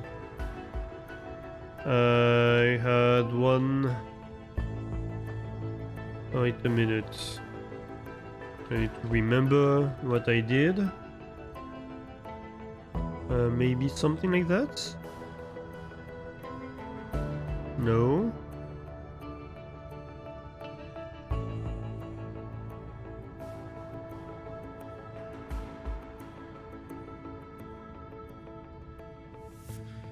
Oh, hey. No, that's not gonna work, unfortunately. I don't think that's a solution I have tried before, this one, but I don't think it works either. I have this, which conducts nowhere. I had the first two reds and no yellows. So how did I do that? I could do this. I could do this and then go grab this yellow. Maybe.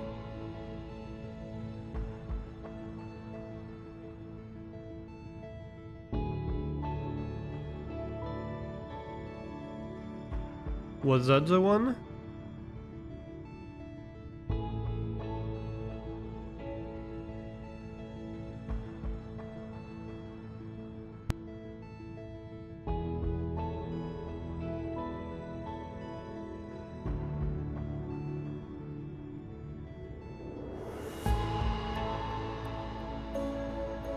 What else can it be?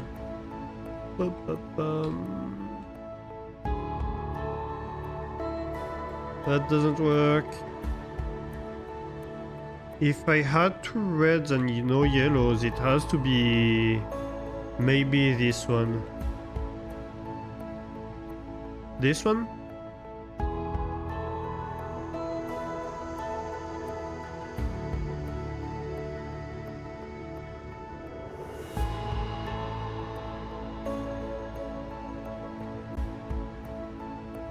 Yeah, I guess that's the one. Did I lose the fluff? I think I lost the fluff.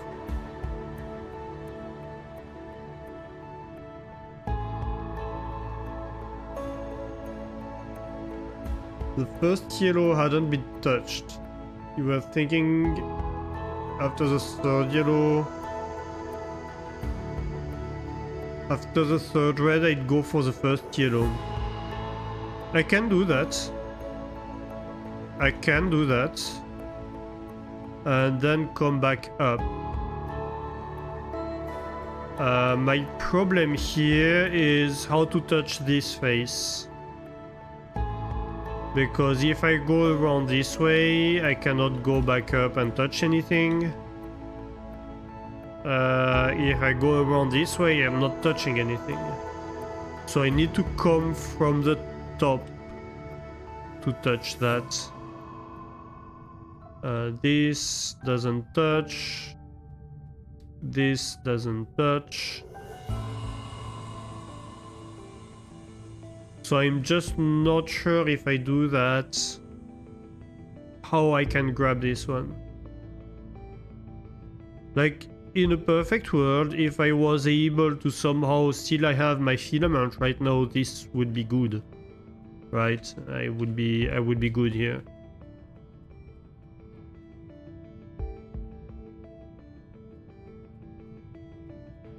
But that's not what I have.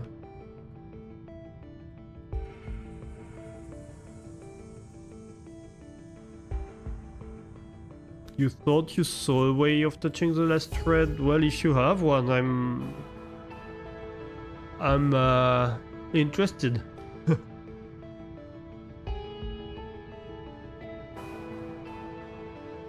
Maybe this? Actually? No. I don't fit in here. I'm too fat.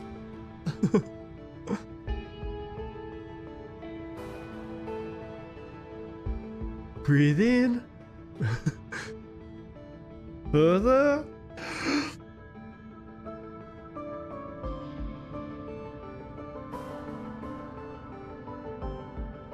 Oh, doesn't work.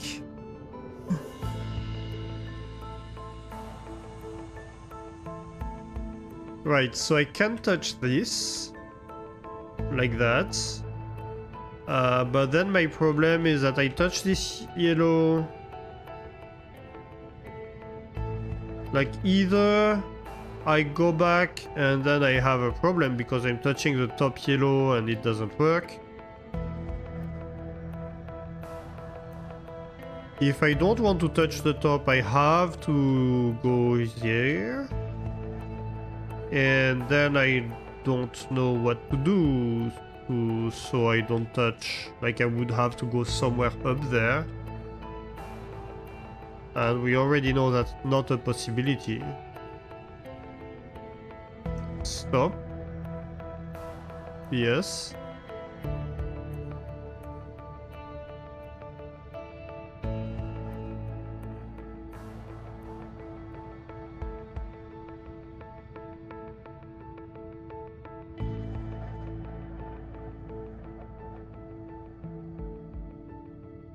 Hey Cody, how are you doing? Welcome in, welcome in. How's your Tuesday? Everyone, if you haven't yet, say happy birthday, Cody.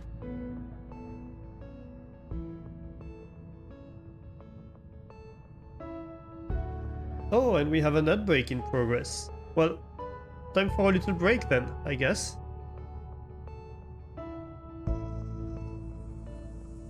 Get your snacks.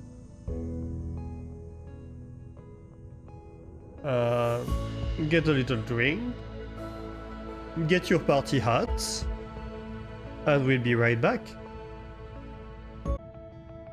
And we're back. Do you all have your party hat? Oh, Cody. It was yesterday, yeah, but I wasn't streaming yesterday, so today is the day to put on the party hats. You think you have a solution in Discord? Let me have a look.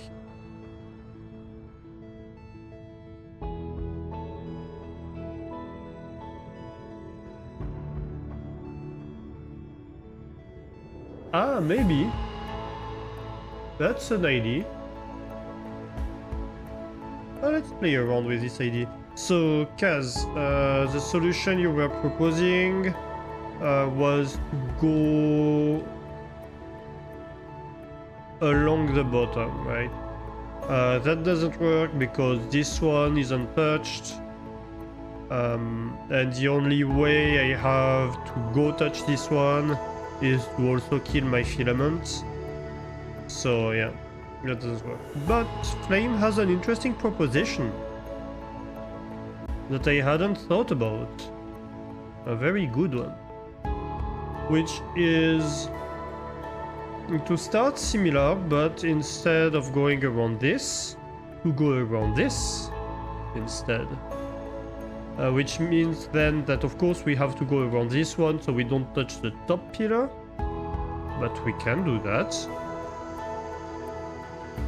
And then we can go around and do shenanigans. Shenanigans. Yay! Welcome back, thanks. Well done, Flame. Let's see. So, first and last needs to be touched on the top, and the other ones on the bottom. So I assume we have something similar going on here.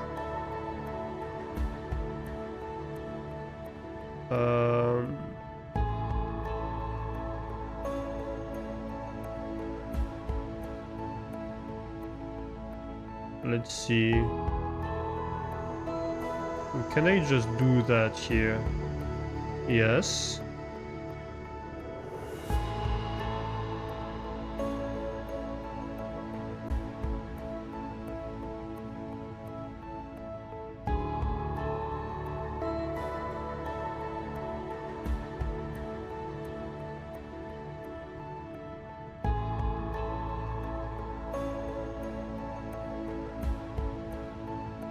Interesting.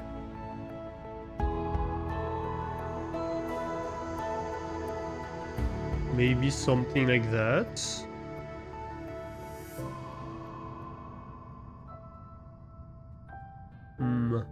That wouldn't work, would it?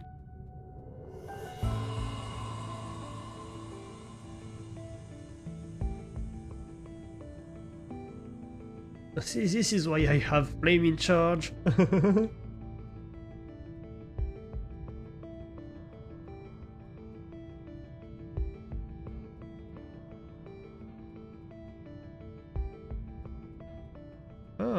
Maybe something like that. Along those lines. And then maybe we go up there. We grab the top. We come back. Come back along. No, we can grab this one. And we're done. Yay! Vermilion Week 7. We're almost done with the anchors here.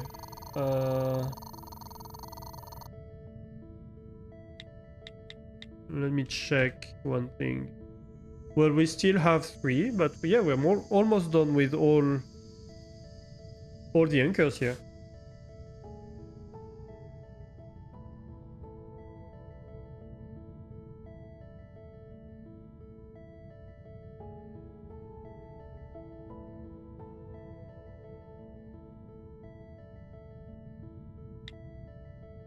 Dang it. Here.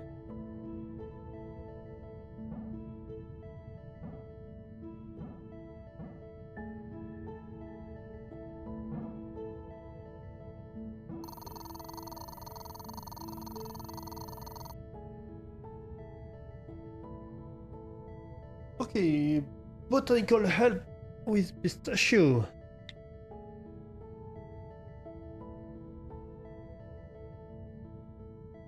So, Vermilion to Pistachio. Hey Pistachio, I know you've been very busy watching too many movies at the moment, but if you get a minute free, would you mind taking a look at some of the plants I'm keeping in my room? I'm doing a really good job at murdering them. Mood. Pistachio, sure thing. Sure thing. We're between films at the moment. I'll come down in a minute. It will be good to stretch my legs anyway. Vermilion, thank you. No rush. Pistachio, you smell like fire. You smell like. I can't talk. You smell like fart. Vermilion, excuse me? Pistachio, I'm so sorry. I left the terminal logged in with Juniper in the room. Vermilion, a grave mistake indeed.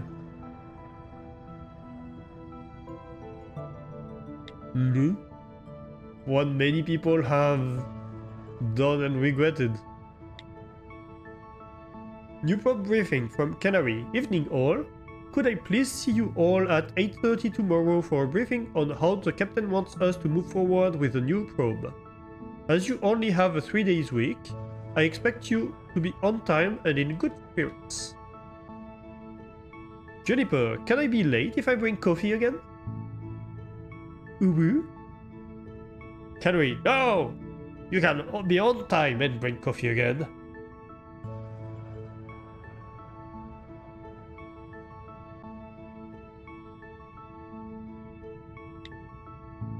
Canary, ambient radiation levels. Morning all, I feel that it's necessary to inform you all of a development in my planetary analysis that could potentially impact your jobs and well-being. Over the last few days, there has been a sharp and significant increase in the amount of radiation being emitted by Arnold. The cause of this is currently a mystery, as are the specifics of any potential repercussion. At the time of writing this, the readings have leveled out, but remain at a new higher constant than before.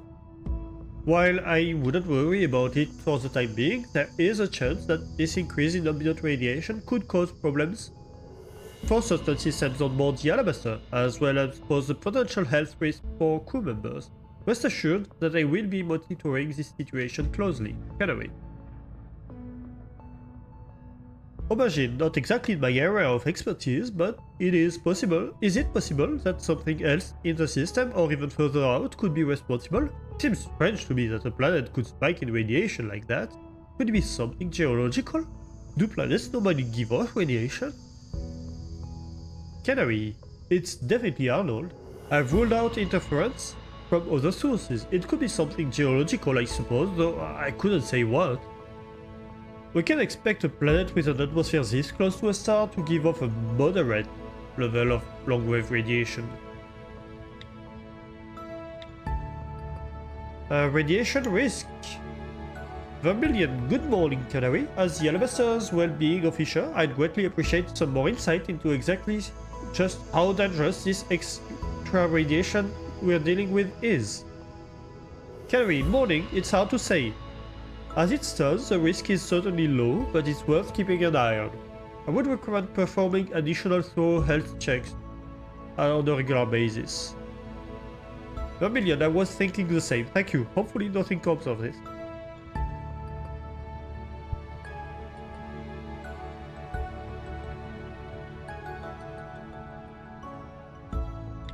Lunch. From Vermilion, hello Canary. Pistachio told me that you were planning on working through lunch, and I simply won't have it. If you'd care to join me, I've brewed a pot of chamomile tea and made us some sandwiches. I'm in the library nook for extra comfort. Canary, Vermilion, I'm busy, but that does sound enticing. What kind of sandwiches are they?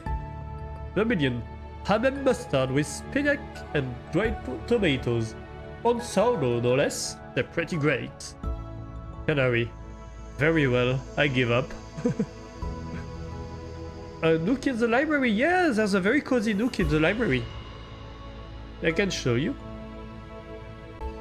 After we read this.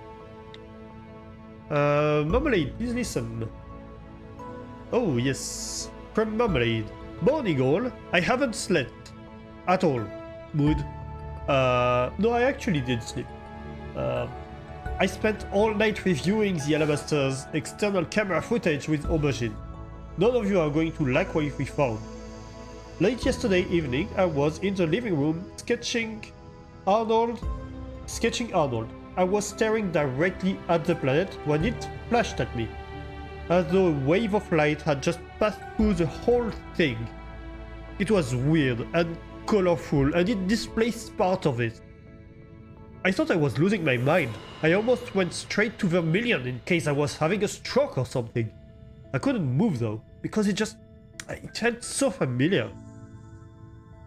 Then it hit me. My fireplace, my dang fireplace, has been doing the exact same things, the same ripples, the same color and light. I got Aubergine to pull up the tapes from the exterior cameras, and there it was, clear as day. It's happened more than once. It's happened a lot, in fact. Arnold isn't a planet. It's a colossal freaking hologram. Canary. I would have preferred you came to me privately about this first, Marmalade. I would like to call an emergency meeting. Living room? 10 minutes? Mission statement. From Canary. Afternoon all. I've spoken with Swan and I have some bad news. We will not be leaving the system. In fact, we will remain in orbit around Arnold and change our mission statement to one of observation and study. TFC wants us to learn more about this structure. We will have a briefing tomorrow at 9 AM sharp with Swan. Please do not be late. Juniper, are you joking? We can't stay here next to that thing. Vermilion, I have to agree with Juniper. This isn't right. Canary, Swan made herself very clear. We're here to stay where we are. Juniper, this is bullshit. What do any of us know about this kind of thing? If they want it surveyed so badly, they can send in another crew who are qualified to do so. Canary, I empathize with your frustration, but this is how it is. I suggest you air your grievances with Swan tomorrow. Logs entry 7. What are Vermilion's thoughts about Arnold being a hologram? Something strange happened with Arnold this week. It changed somehow. Even Canary is stumped, which isn't a good sign. The really bad news? We're now sitting right next to a giant microwave oven. I joke, but in reality it's serious. I would be lying if I said I wasn't particularly concerned about the higher radiation levels. That stuff can really play havoc with the human body. It's put everyone on edge a little bit, I think. Juniper especially. It's not psychological, but she doesn't like the idea of it. She came to me today worrying, and I had to spend some time reassuring her. Entry 2. I'm worried about Canary. I think she might be overworking herself a little. Between the probe failure and this radiation business, she hasn't been getting much rest. I can't say I blame her, but she needs to learn to take some downtime. I caught her skipping lunches too. Entry 3. We had an emergency meeting this morning about how Arnold is an imposter. It's not actually a planet. It's a station or something pretending to be one. That sounds bad. Everyone is acting like it's bad. I don't fully understand why, but seeing how it's making everyone act makes me sure I don't want to be anywhere near it either. Yeah. What if it starts shooting us? Right, let's go have a look at this little nook. Where is it? It's on 2nd floor, isn't it? I think library is 2nd floor, yeah. Yeah, it's the 2nd floor.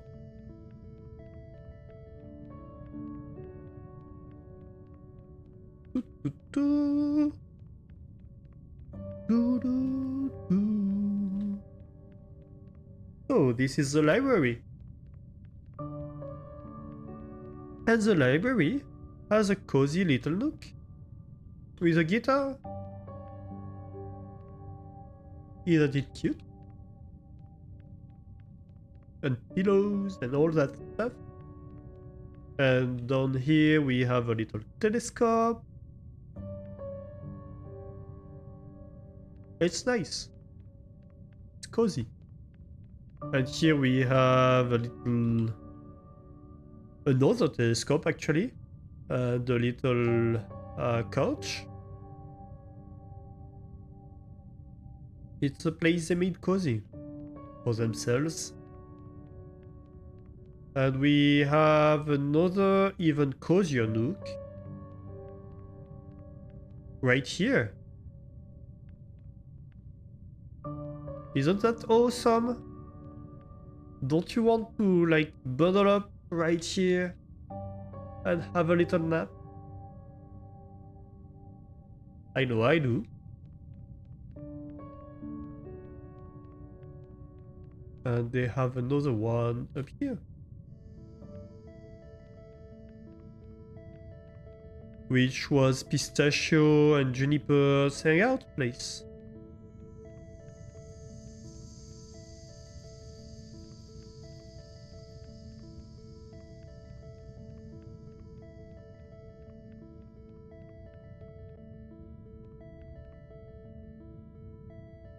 Right, let's look at this anchor.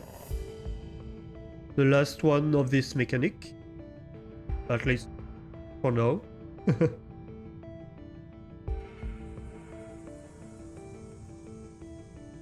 Okay, so...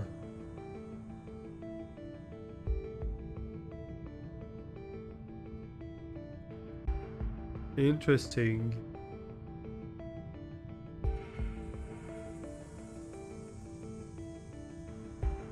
So the reds need to be touched on the top and the yellows on the bottom.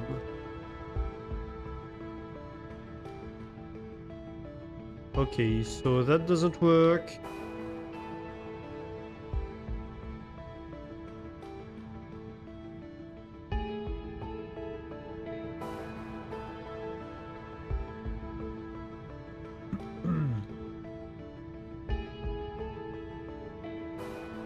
I guess I could do something like that.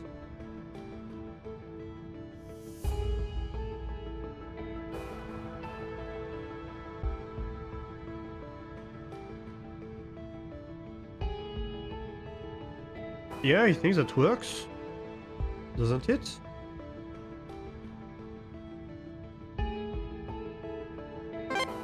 Yeah, it does. I'm not sure it was intended, but it does. Oh, we have a wall now. Interesting.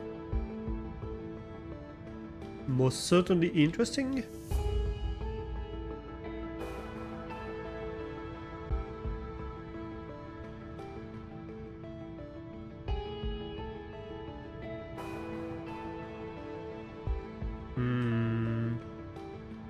Wait, that doesn't work.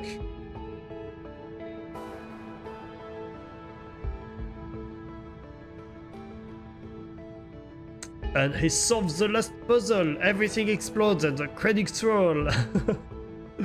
Well, it's not quite the last puzzle. We have an entire room of anchors on the third floor, plus the bridge, which we haven't touched at all so far. Oh, wait a minute.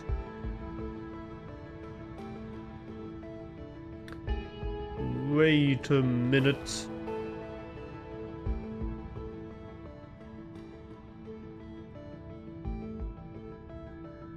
So yeah, there's quite a bit to be done, in fact.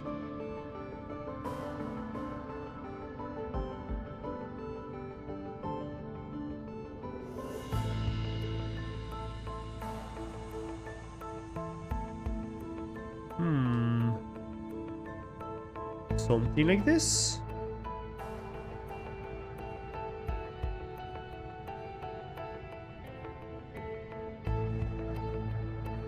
Almost.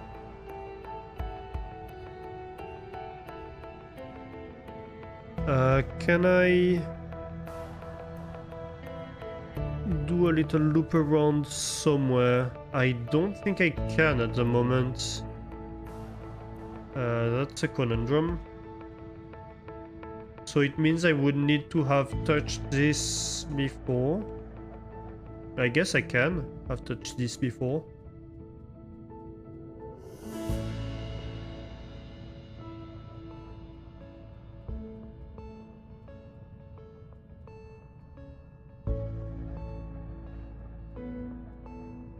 You have cheese? Nice. Very nice.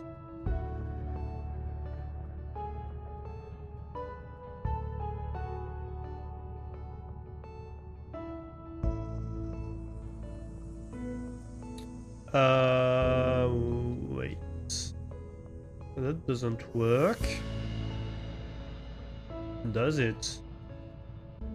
No, it doesn't.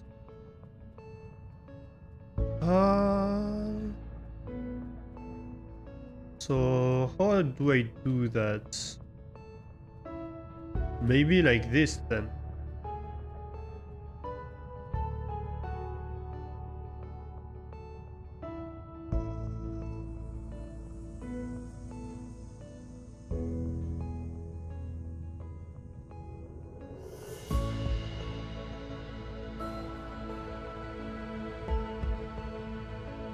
Yeah, I think that might work.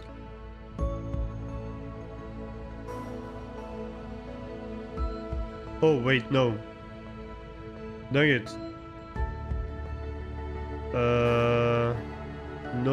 No. I did the exact same mistake I did before, didn't I?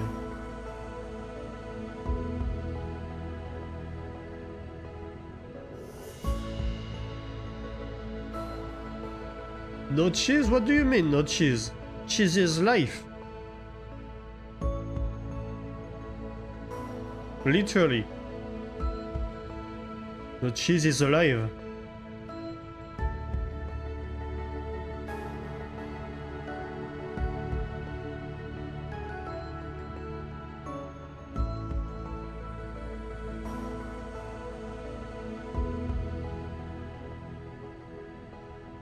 I forgot rule number 1.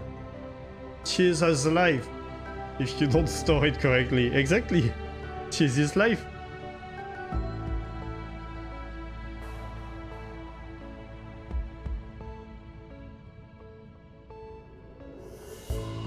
That's exactly what I mean.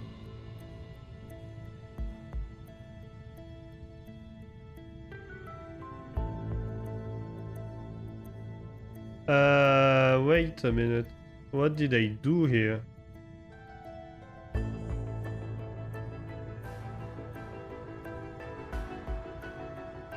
Well, this should work. Shouldn't it? Yeah, that's gonna work. No, that's not gonna work.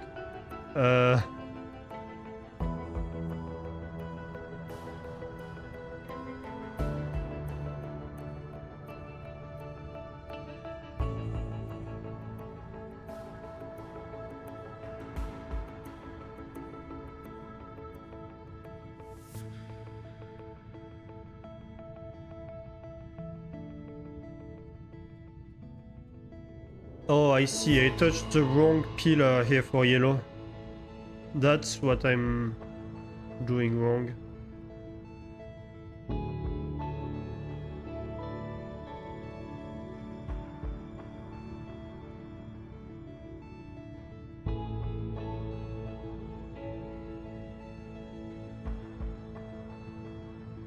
No. Alistair, please. I'm... Thank you.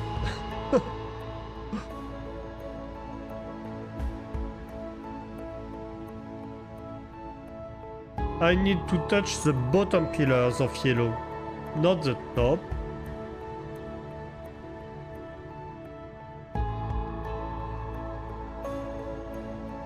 And the top pillars of red, not the bottom.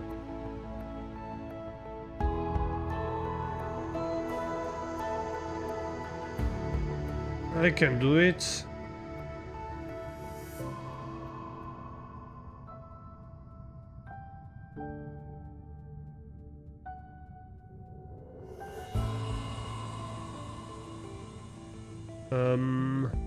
Maybe. Hopefully.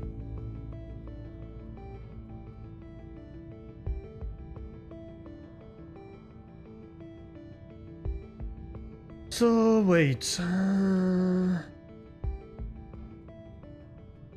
I don't know what... How did I mess it up this bad? I can do it probably. Cheers. Thank you for the cheers. Was it orange on top and yellow on bottom, or the other way around? Because there's a yellow on the left, which is wrong too, yeah. Yep.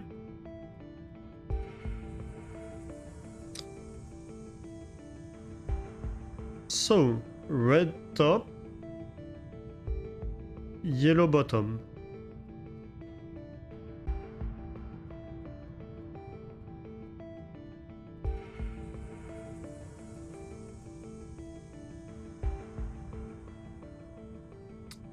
You know what? I'm going to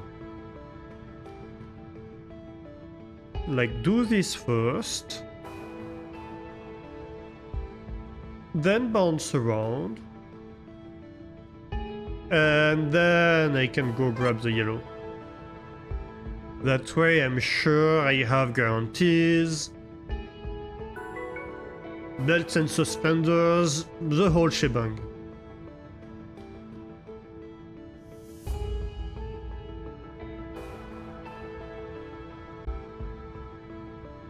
Which one was it again?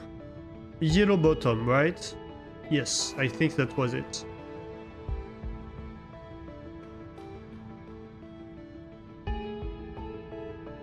Slightly discombobulated today.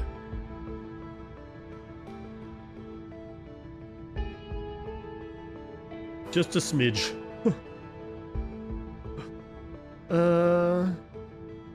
Can I... Huh. Interesting. Weird.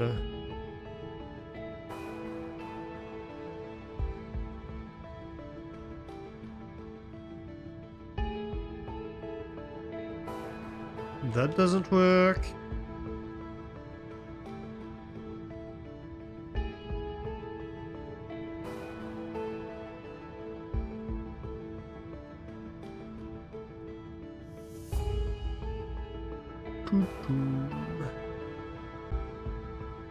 That does work. Then I can go back, grab this one.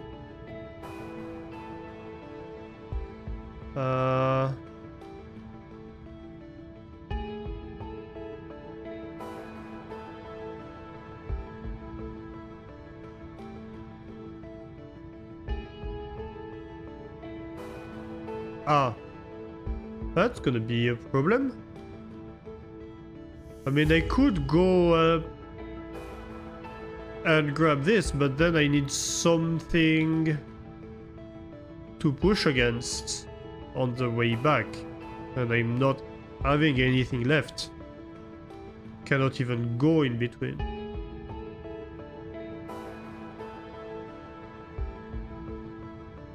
No, cannot touch that. Can touch this. Juju.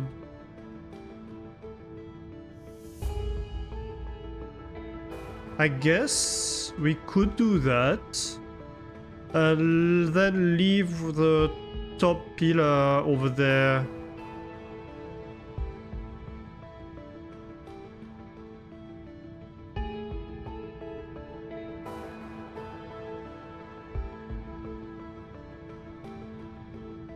As an opening, but that still doesn't solve my problem then. Nope. A stretch? Yes, I can do that, and a hydrate, thank you.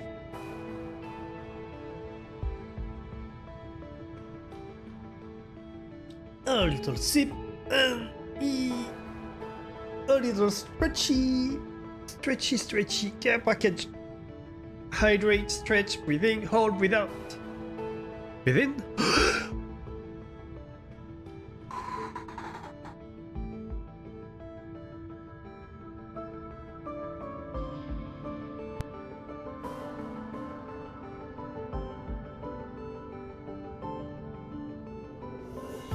I don't know if you can hear, but today I'm super stuffy for no reason. Hopefully it doesn't translate too much into the microphone. But yeah.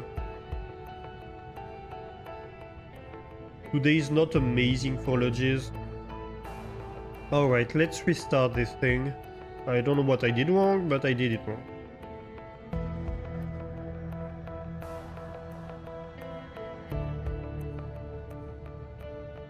Let's start like this instead.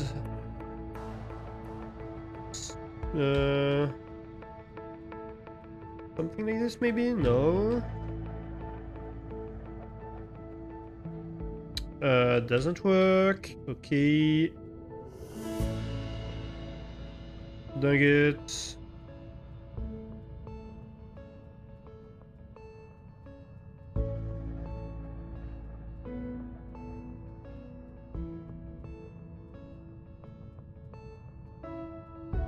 Okay.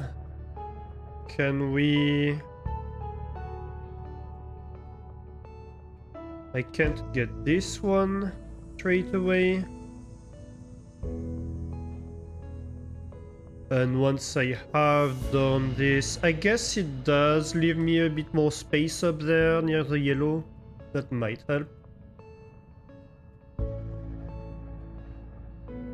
Can I do something like that? Yes, I can, in fact.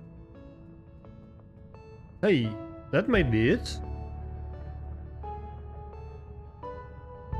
That could very well be it, in fact.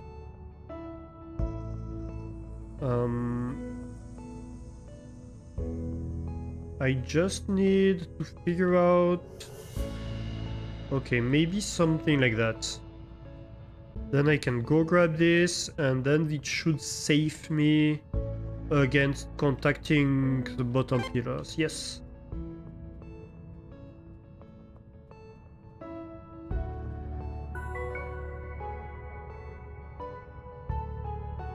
Okay, so I need to touch the bottom of most of them except the red one.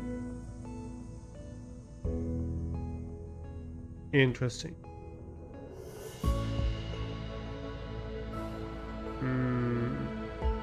And here I have two three-sided ones. Okay.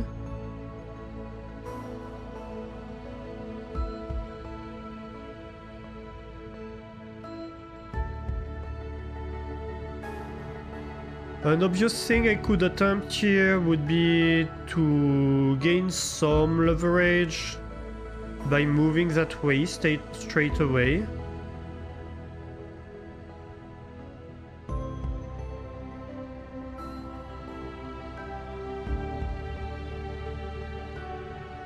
Aha. That's not enough.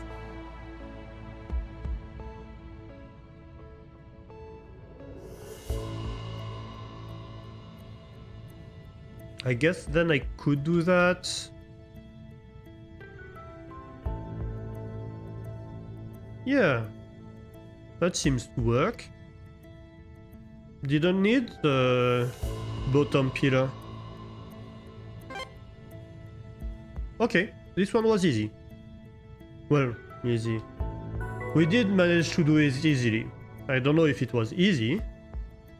It certainly never is easy.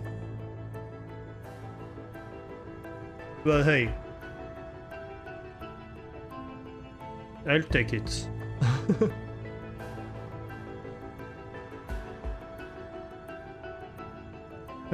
So I can grab these two pillars like that. That's easy enough.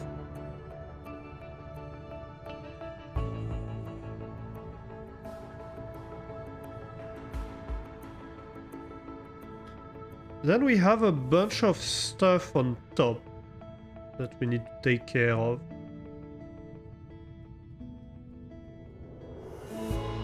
I am particularly worried about those. I think here we are going to need to keep it like a safe distance, basically. And then maybe we can run around? Yes, we can. Okay, that's good. And so the last one we haven't touched is the last one, but the last one is easy because it has nothing particular. Okay. Hey! It's very funny, so how the ones that are supposed to be the hardest are not necessarily the one we struggle the most with.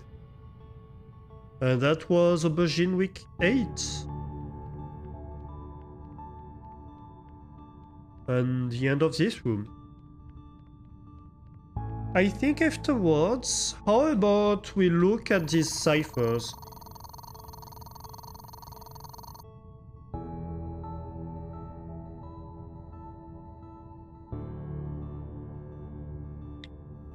Because we're kind of running out of puzzles before starting the bridge area.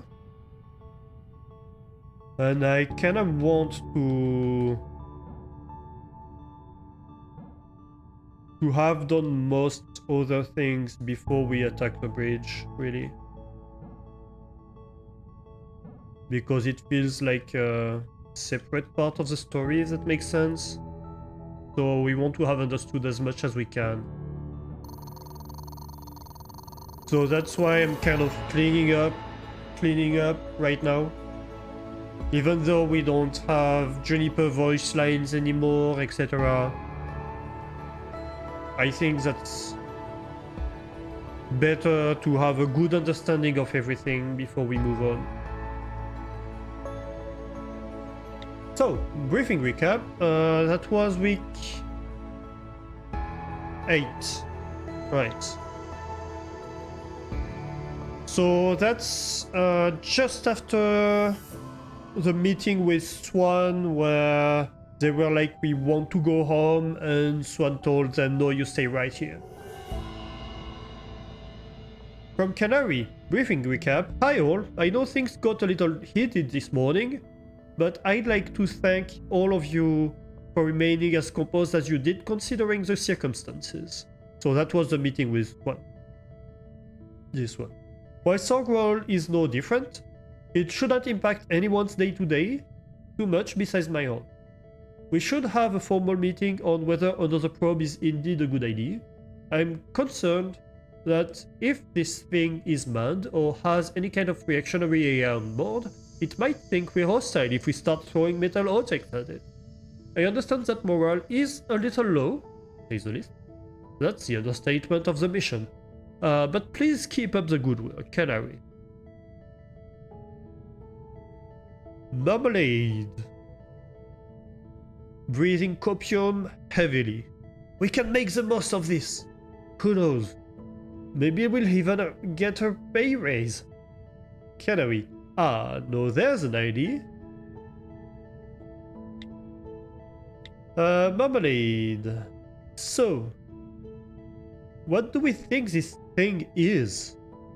Aubergine. Honestly, my first thought was that it's some kind of test.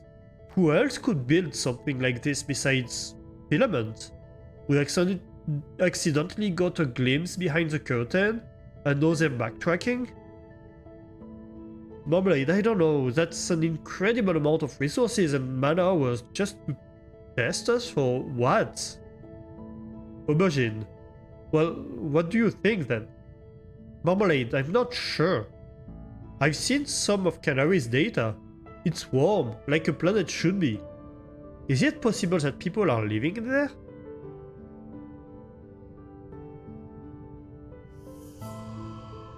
Aubergine. Like a planet should be, sure, but not a hologram of that size.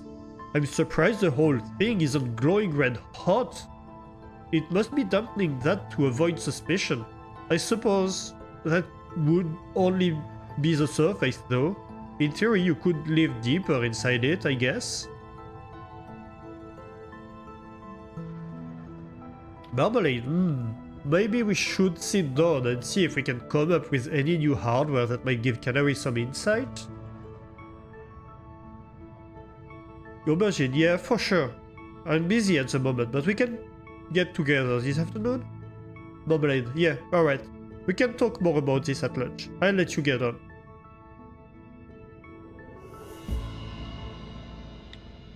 Canary, new radiation levels. Morning. I know this isn't what any of you want to hear right now. But once again, we've had a sharp increase in the radiation levels being emitted by Arnold. I had been hopeful that the first instance was a singular event. Since the level were very slowly but surely dropping after initially leveling out, this new spike has pushed our ambient readings far beyond where they were before. Given what we know now about Arnold, this is obviously concerning. Despite this, I want everyone to keep a cool head. I'll contact Swan again and ask her to advise us on the situation. Juniper, and what exactly do you think she's gonna do for us? Tell us to sit tight, don't worry about it? Canary, probably yes, but what else do you want me to do? She's our captain, we answer to her. Vermilion, this is bad news indeed.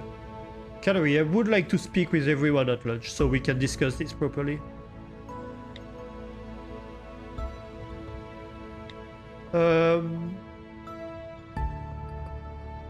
Aubergine, hold up. Canary, before you contact Swan, it might be worth reiterating to her that we should consider distancing ourselves from Arnold, even if we do remain in the system to observing. These pulses and new ambient levels since the probe launch almost feel like we've woken it up or something. Withdrawing just a little would lower our exposure to the radiation and provide a safer observation distance, if it turns out to be a hostile vessel entering an active state. Canary, Aubergine, Swan has been pretty straightforward with her instructions. Making another request to relocate might do more harm than good. Aubergine, at least consider it? Canary, I'll think it over. Aubergine, thank you. Malfunctions. Marmalade. Hey, Aubergine. Is it me or is the alabaster acting particularly offbeat today? Aubergine, it's not just you. Canary has already complained about some of her instruments acting up. A couple of holograms are bugging out as well. Marmalade. A few of the core systems are struggling a bit too. It's getting to the point where I think we might want to seriously consider moving the ship regardless of our orders. Aubergine, mutiny? Marmalade, no, just move the ship. We can keep doing our jobs. Just a safe distance. Aubergine, you know they won't see it that way. Marmalade, what if one of our vital systems drops out and we all die in our sleep? How will they see it then? Aubergine, Canary, a positive note. I know it's very early, and I'm sorry if this wakes any of you, but I wanted to share some good news. Arnold's high radiation output has stopped entirely. If anything, it's less than when we arrived. I have no idea what caused this, but the readings peaked and then dropped like the sun. I thought my instruments were malfunctioning, but no. We're radiation free for the time being.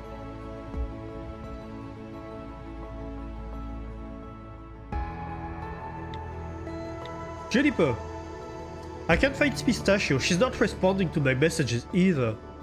Marmalade, when did you last see her? Juniper, last night in my room, before she went to bed. I skimmed through the ship already. This isn't like her. I think something is seriously wrong. Vermilion, everyone in the living room, no. If she's hurt, we need to find her quickly. Vermilion, top floor is clear. There's no way she's up here. We've searched every inch. Aubergine, we're almost done with the bottom floor, but it's not looking good. Juniper, I think I found her hands. Canary. What? Where are you? Bubbleade. She's in Pistachio's room. She's throwing up. I think she's in shock. Vermilion, on my way. Yeah. Entry 8, Aubergine. So that was Pistachio's disappearance. Day 50, word of the day. Highfalutin. Day 51, word of the day. Uttermost. Day 52, word of the day. Insidious. Day 53, word of the day. Ceaseless. Day 54, word of the day. Exuberant. And that all stops at day 55. Which is, I assume, yep, when Pistachio disappears. And I think that's the last log entry for Aubergine.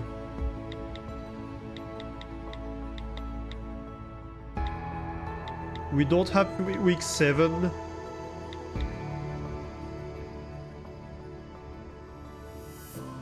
The last thing we know is day 65.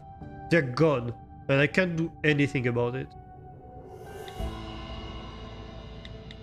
And I think that might be the last...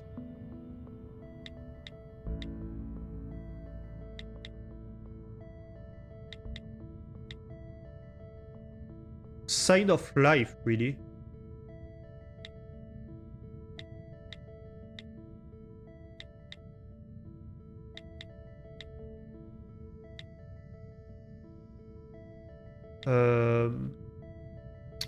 Hang on. I messed it up. So, Juniper, entry 11, empty. Entry 9, well-being status, alone.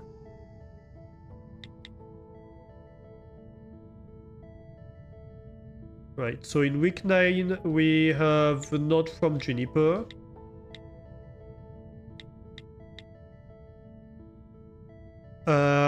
Week 9 is also when Vermilion dies, so that's the last signs of life for Vermilion. Hey Vane, how are you doing? You see I'm still at it? Yeah, I am. I'm having a blast. How is it going? Yeah, we are nearing the final stage of the game. We have managed to open access to the bridge. So right now we're cleaning up the rest of the ship, doing the puzzles that we missed, this kind of stuff, because we didn't need to do all of them to open the bridge before we move on to the bridge. We have just a few left. I think we have 3 anchors left, and like 2 environmental puzzle and 1 puzzle with the cards.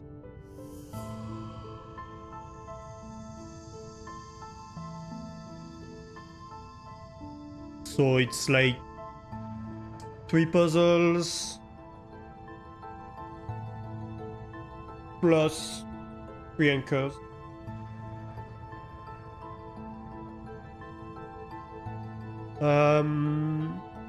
So yeah, and week 9 is when Vermilion disappears. We have... It's interesting that there's an entry 10 for Pistachio. It's empty, but it exists. Entry 9 for Canary is Swan is a murderer. And yeah, entry 10 for Aubergine is the last chronological entry we have on day 65, I think. And in terms of mails, we have an automated alert system email on week 11.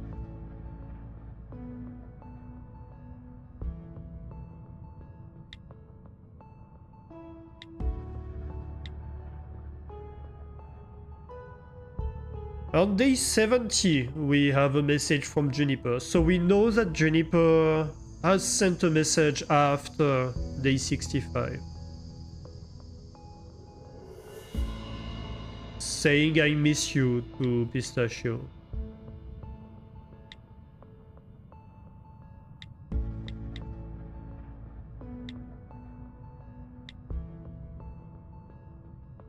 Aubergine has sent one to Marmalade on week 10. Hey, I left my tool in the shop. Could we bring them along with the next batch? Yeah, no worries. On day 67. Okay. So that's after Aubergine's comment of they're gone and I can't do anything about it. So we know that on day 67 at least Marmalade and Aubergine and Juniper are alive or on the ship. We don't know if any of them are dead, to be fair. It's interesting that we have the email from Aubergine's side, but we don't have it from Marmalade's side.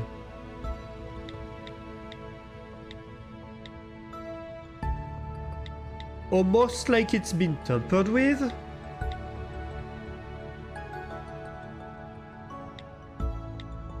Or are we just missing the entry from Marmalade?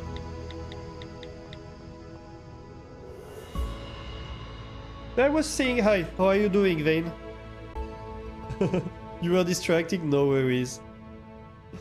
That happens. Squirrel brain. How is it going? Happy Tuesday.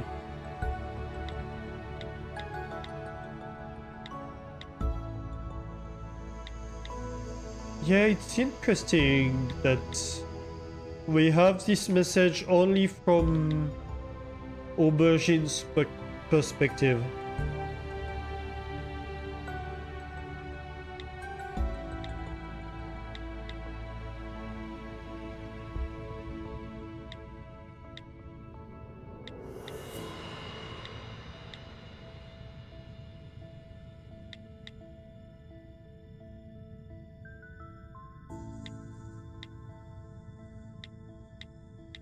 Oh, also, wait, do we have, maybe we have missing, no, that's Pistachio, sorry, I was looking at Pistachio here. I thought I was looking at Juniper. Right, so that makes sense, that Juniper doesn't have the CZ mail communication email. Vermilion has nothing after that.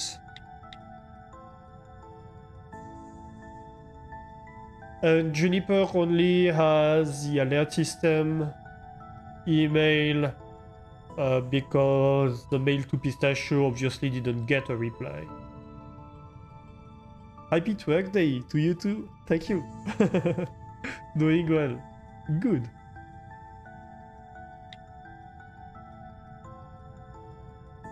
Yeah, so harmful radiation environment is detected on day 75. So that might be when all of them finally disappear. Day 75.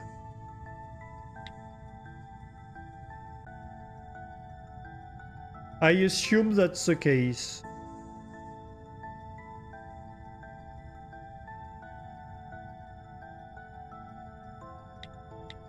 Because we know that in day 67 they're still here.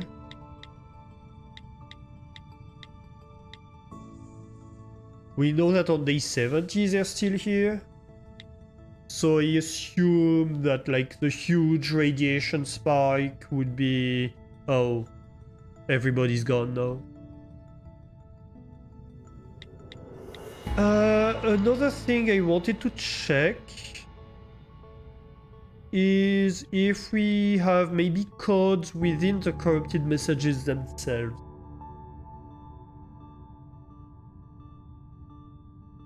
6898JK 47CC doesn't look like a code.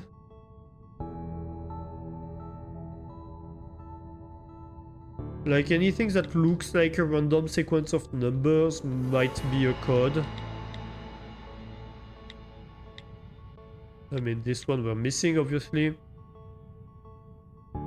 Because we have, like, 2 hidden messages, I think.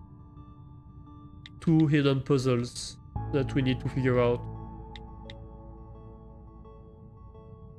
I love this, how we have, like, at least 3 levels of puzzles in this game.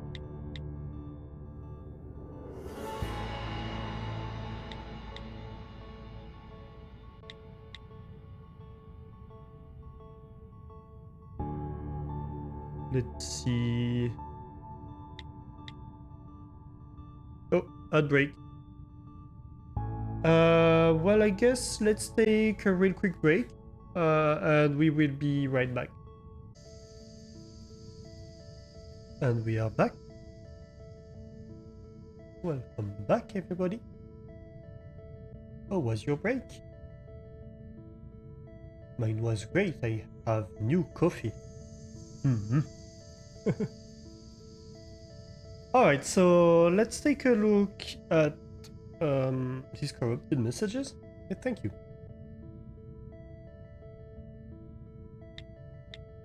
Just to check if we spot anything, and if not, let's go do some cryptographic analysis, I guess.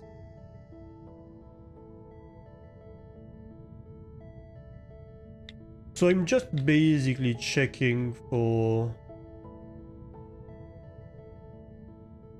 anything that looks like a code. Mr. Kirby, that's not really it.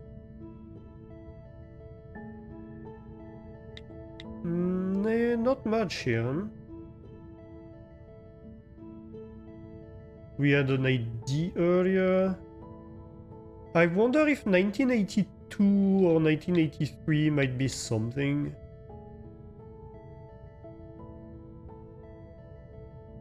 Uh, 114456 couldn't be a code. So that's not in question.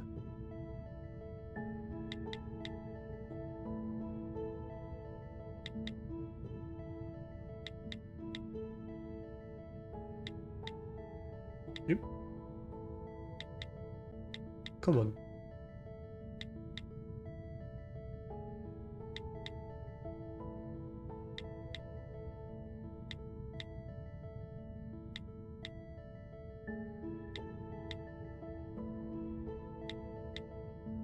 That's all interview stuff, just straight up sentences. Not much puzzle around.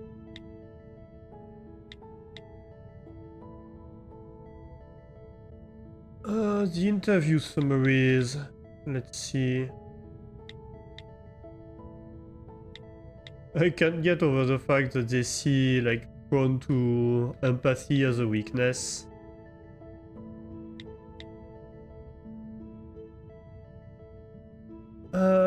Okay, so that's the one we got from the achievement. That looked like the planet or yin yang. That has nothing particular. No, I don't see anything. Okay. Well, it was worth checking, I guess. Okay, let's maybe do some cryptographic analysis, shall we?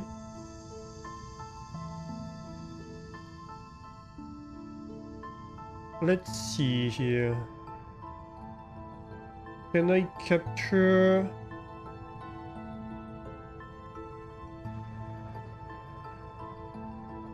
let me see.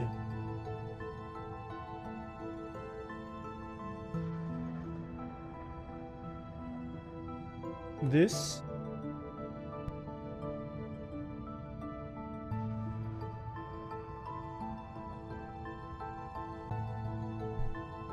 Yeah, I guess like that. And of course, hello. Oh, it's locked. I want it. Oh, interesting. It goes out of bounds of the screen. Well, that can work. Let me unassign everything. Okay. So what do we have here? So this is what we had in the magazine, right?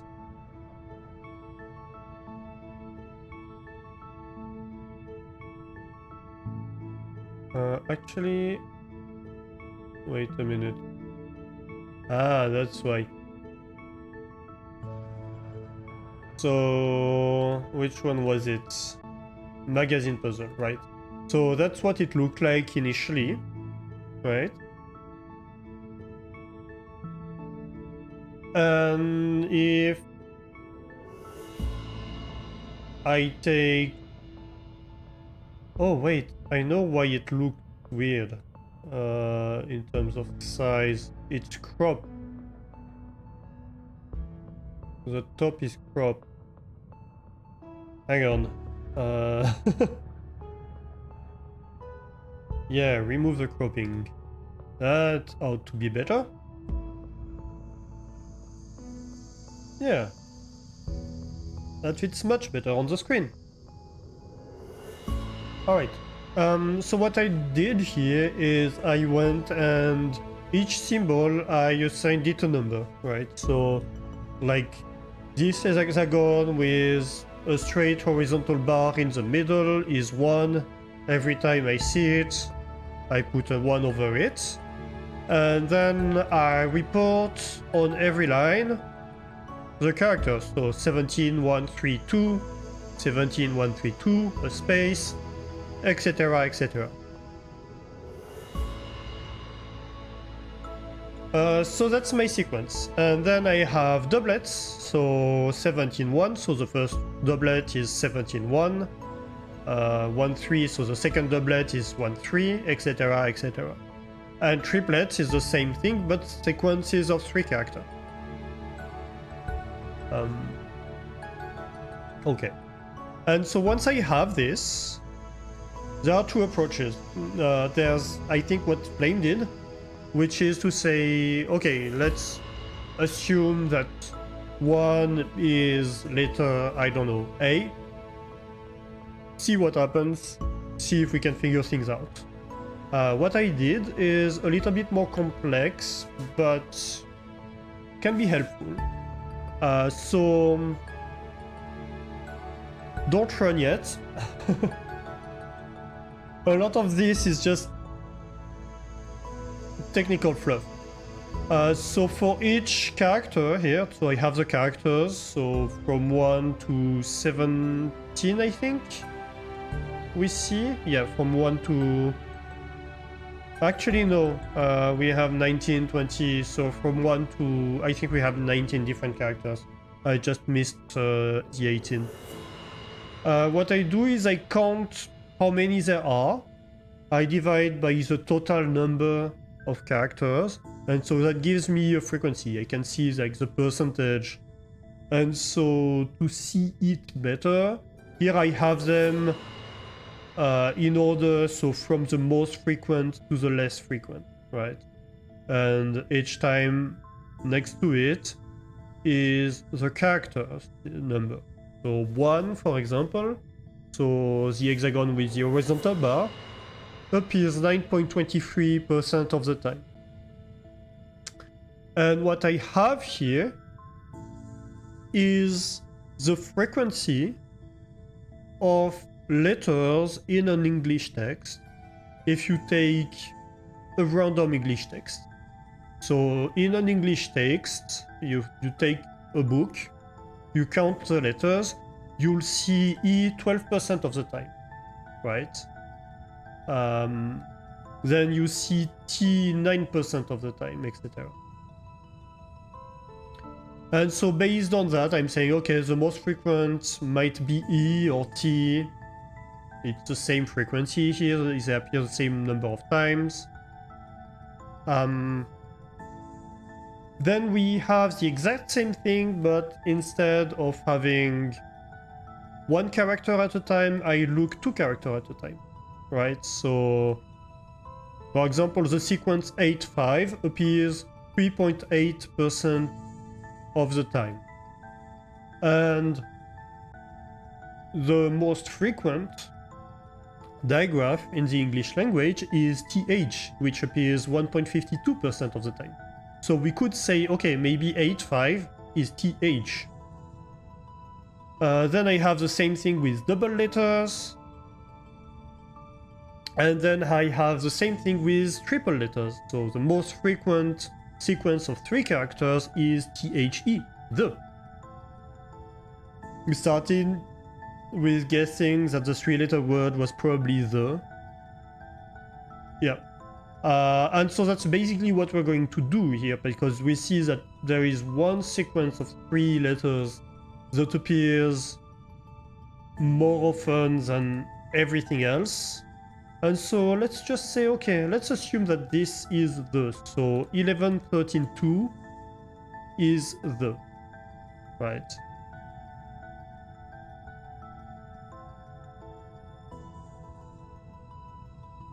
So let's assign, so 11 would be T,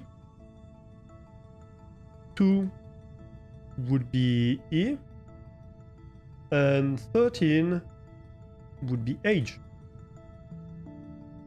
And so here, once I've selected it in the English language frequency, it appears in red. Just so I know that I don't have to assign that anymore. So we see that the... So here I have the sentence with dashes if I haven't killed anything, and with the letters that I have assigned so far. And so we see indeed the 2 the that appear.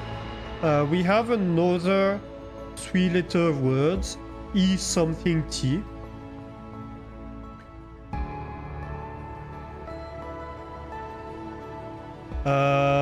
And we have a 2-letter words, which is also an interesting one. Well, what can you do then?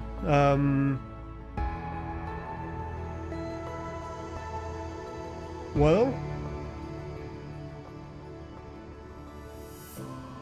we know that A appear 8% of the time, and here we have the next more likely one is A that appears 9.2% of the time, so we can try to assign an A.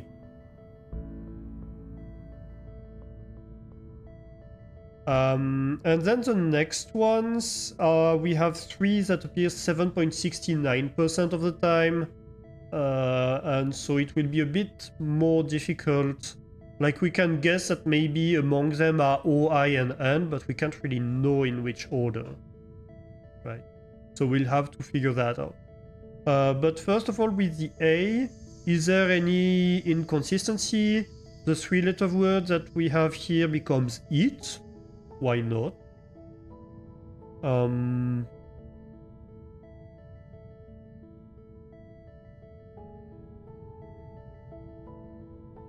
So far, so good.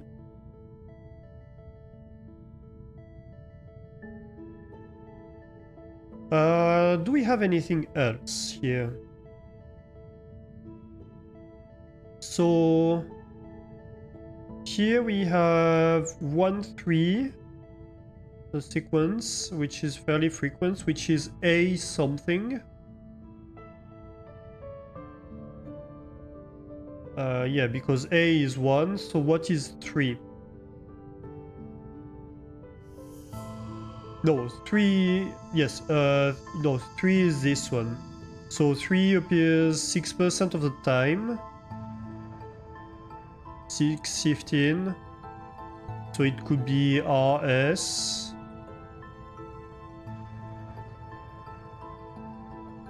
The second word is about. Never mind. E-B-A-O-U-T. No, that's one too many letters. Unfortunately.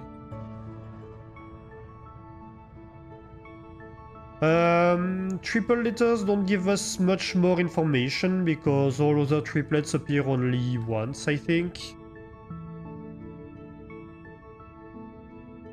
We don't have repeated letters. Doubles maybe? Well, we have three that appear... Well, we have one that we haven't assigned yet, A5, which appears 3.8% of the time. But yeah, maybe hard to say. So let's just try stuff, right? Here we can see that the next is O. We can try O for 5, 6, well, 5, 8, or 9, right? What would that do?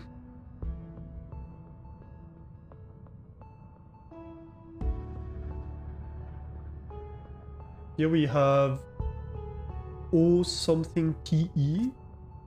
If we do that. OA. Maybe. What if O is here?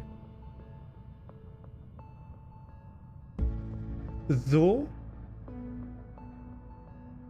could be not bad. AO, I think, is not a very frequent pair in the English language, is it?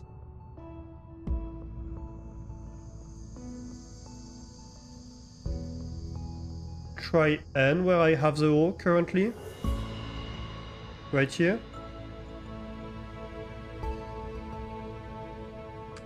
AN. THN wouldn't appear. This can't be an N. The first one. Let's see. Était na. Yeah, could be.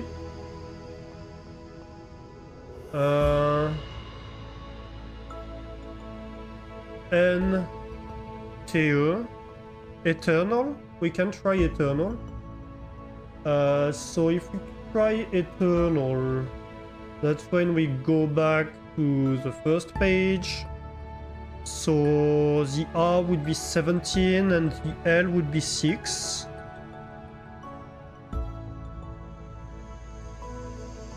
So R would be 17 and L would be 6. I like this because it's close to the theoretical position of L and the theoretical frequency. R is fairly less frequent than normal, but could be, yes, so eternal. It is still good. Ray. A. Yeah, that could be a good start of a word. Rage against the... we can try, yes. What would be the G? G would be 3. Would be 3.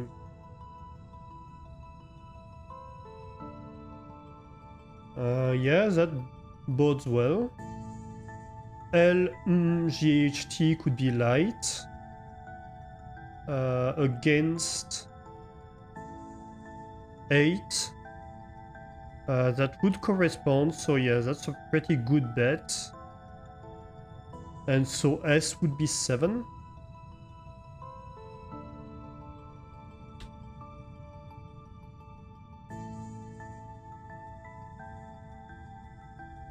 Rage against the light, eternal, eat this.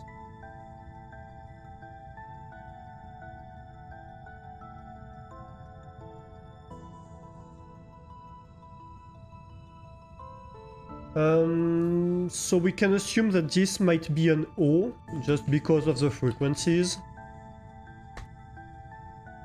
Is this not? That sounds about right. The two-letter words would be O something, so off or on, probably. 15? 15, where is 15? So the N is already assigned, so we have F. That's left, basically. Off the light.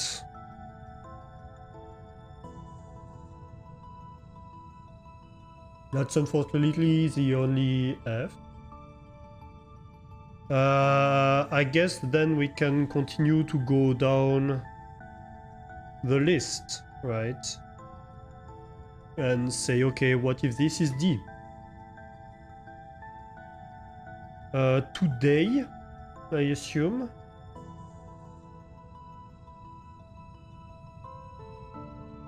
$19 would be Y.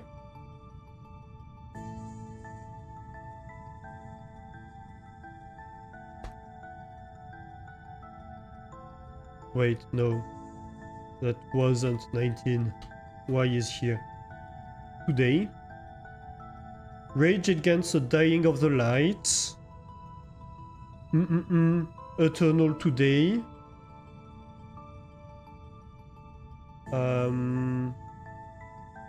Oh, we have something S two-letter word here. As, maybe? Or is? No, it can't be is because we have already...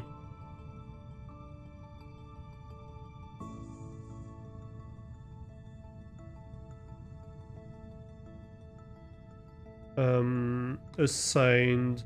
Or us? US? Us, yeah. 12 would be you. Where is 12? Right here. Join us.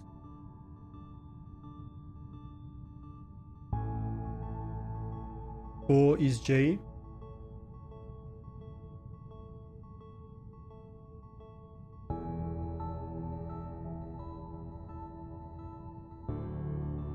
Join us, it is not. Ranged against the dying of the light, join us, it is not. And so we have... let's see here. So it's 3 different letters. 16, 10, 20. It's not a repeated letter. So I guess we can just... try stuff. I know this game.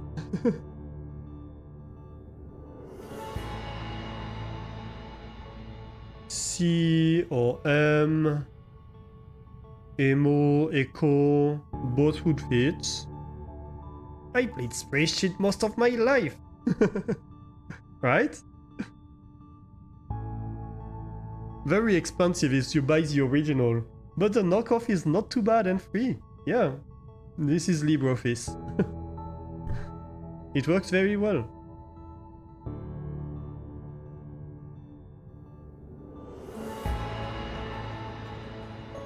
So... Meko?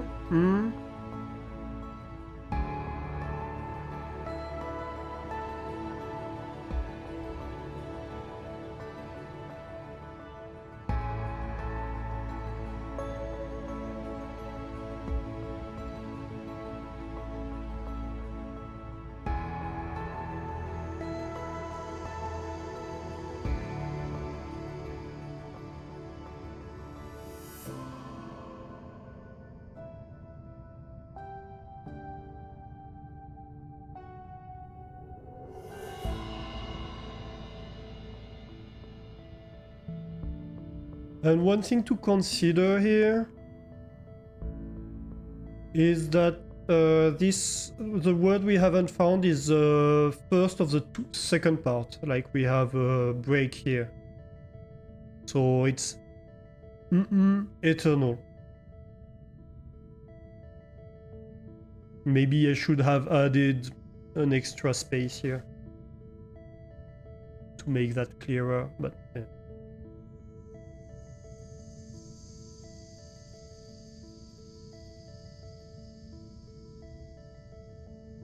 No idea.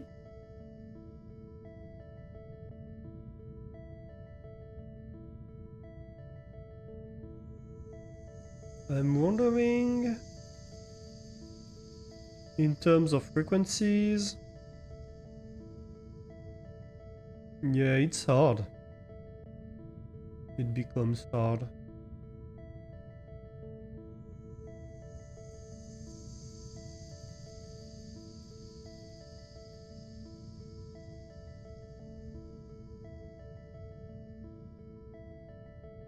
So yeah.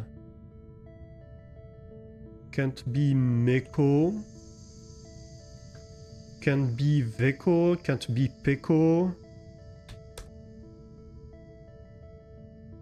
That can be, however. Become eternal today. Join us. It is not. You know both yourself and me know the solution. Yeah. But yeah, that's basically the process I did sometime this week. Except much more messy, because I initially copied the wrong sequence of of letters, of numbers. I messed it up. Like I had some spaces missing, I had some numbers that were wrong. So at the start it was like, that makes no sense. But yeah. And so we have a second puzzle that we can apply this to, don't we? We have this, right? So we can take this very same spreadsheet and do the same process for it and see what we do.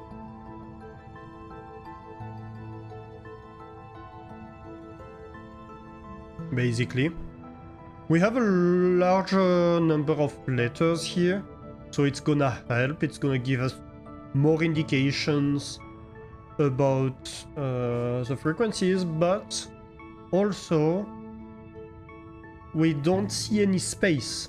So there are two possibilities. Either there's a character that's a space in there, or there is no spaces.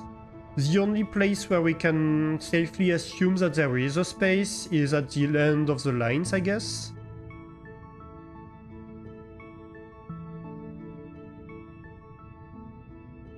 You're thinking that the dots at the bottom right of the symbol are full stops and the bottom left are capitals? Let me see. At this scale I don't see much. So, you're assuming... Ah, yes, we do have dots. Yeah, the dots could be spaces, because we have pairs of dots a lot of the time. Well, a lot of the time we have at least 1, 2, 3.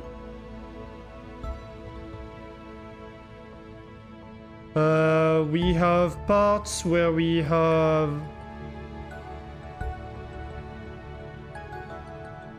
a lot of dots.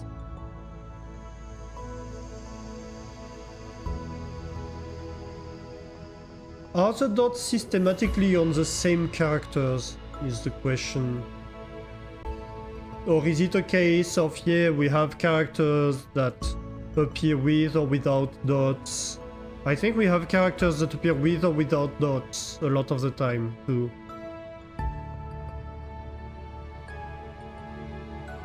But also we have whole sequences of dots. So not easy to say. Okay, what do we do? Let me get in my file.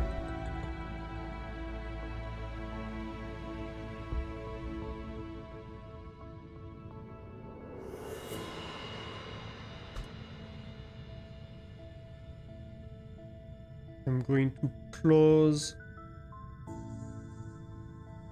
the frequency analysis we did. Then I can copy it and open a copy. That way I can point at stuff. And we can discuss things while pointing at stuff rather than discussing without having a pointer for me. Come on, open it. You can do it. This is a big file. It's a fairly big file because the triplets in particular, to count the frequency of triplets, since I cannot know which exists easily, I have to just list all the possible triplets, so it's like 10,000 lines. No, actually more than that. I think it's like 46,000 lines.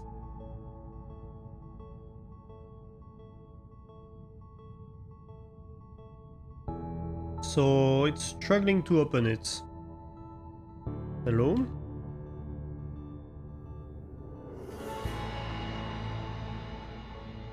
Ah, here we go.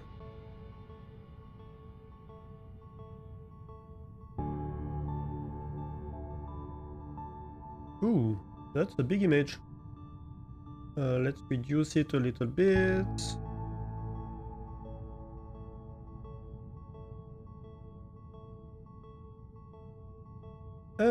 Good enough. And I can come back to this scene. And now we can see, and I even have a pointer now. Yes, so we see pairs of dots, like here. We have a pair of dots here. We have a dot here, here, here, fairly frequently at the end of the line. So this would be starting dot, but we also have dots near the top of the characters. Hey Infinity, how are you doing?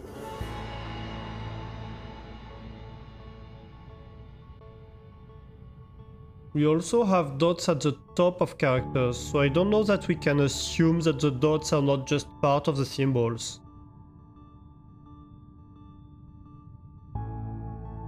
Right.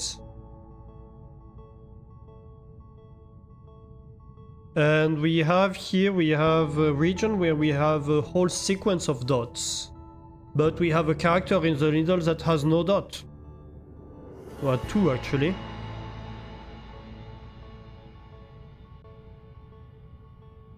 So I don't know, actually it's not that obvious to me that the dots are not just part of the symbols. I think the dots are part of the symbols, or should be considered part of the symbols.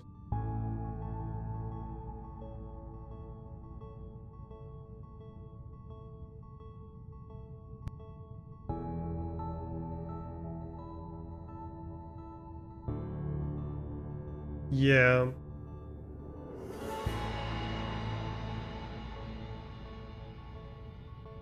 I think they should be considered part of the symbols. Probably. Okay, so I guess let's put this in a capture window, in an editor, and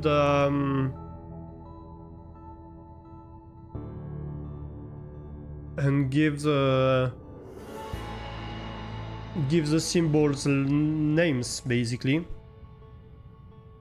is what we have to do. I think I have GIMP opened somewhere. Yeah. New image.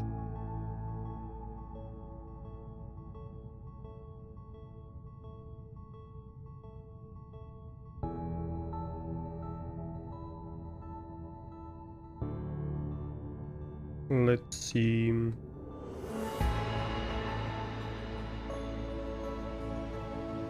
Hello? Okay. Let me try that again. Ah, that's better.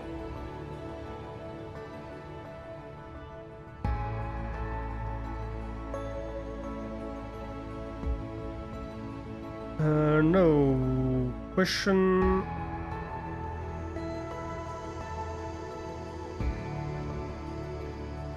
Where would that be?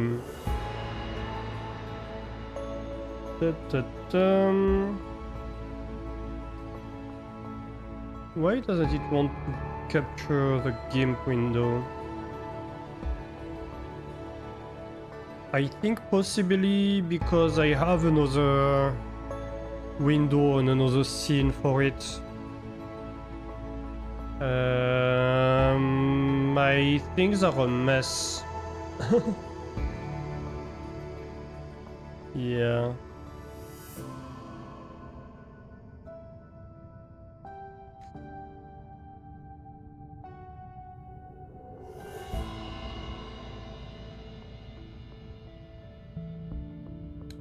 Here we go. Let's capture the whole thing.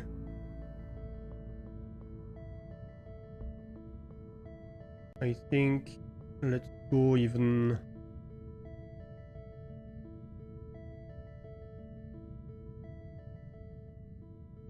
wider. You maybe don't need to have too much of the interface because it would just clutter the screen. But that's good.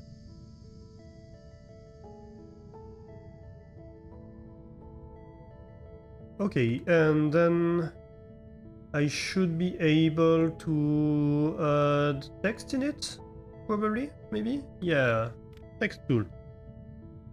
Nice. And I can zoom in. Okay. So.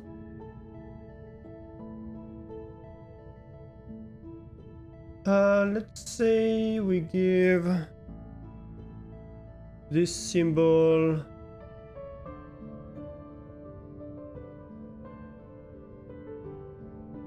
that's maybe a bit big. 50 maybe size. I want it red. Hello.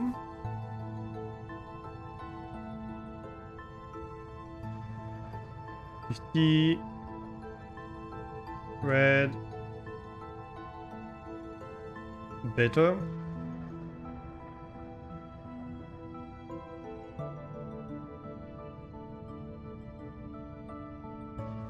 What do you mean there is no selection to move? No, there is this to move. Come on. How do I move it?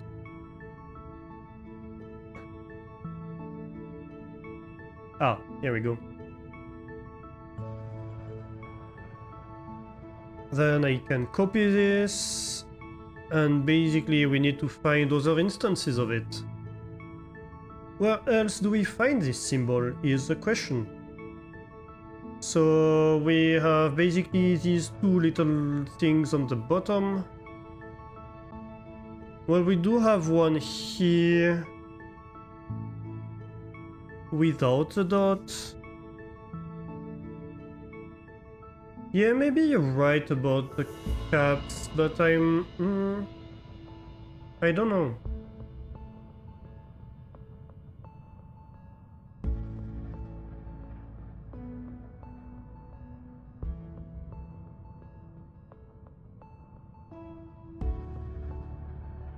Then why would this be all capped is my question. If that's the case. But not all. Like we have random letters in the middle that are not.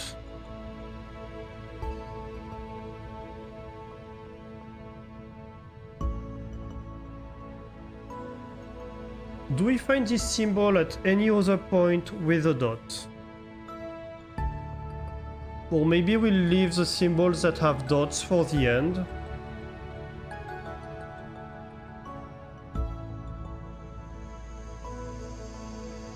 Why not put something caps? Could be an important name or identifier. Yeah, but my issue is we have 1, 2, 3, 4, 5 character caps. One character not capped, one character capped, one character not capped, one character capped, one character not capped, two character capped. If that's true. That seems like a random pattern to me, more than anything. You know? It's not like, oh, we have a big block. If it was just a big block, then yes, absolutely. But here we have 1, 2, 3 characters where it alternates, and that makes no sense.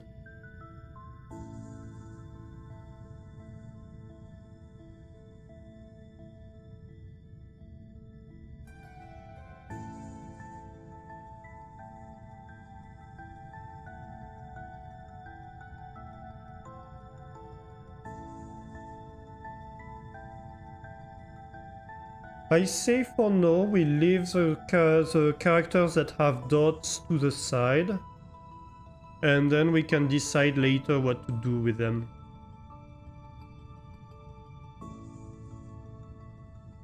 So we have the one that looks like a psi.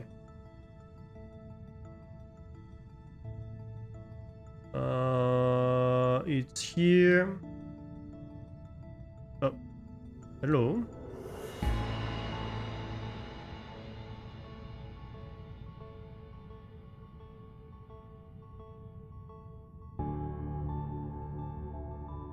It appears here as well.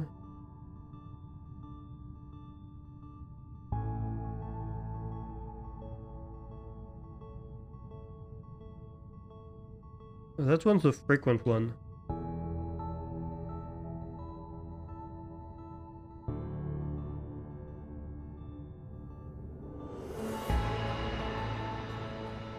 At least at the start.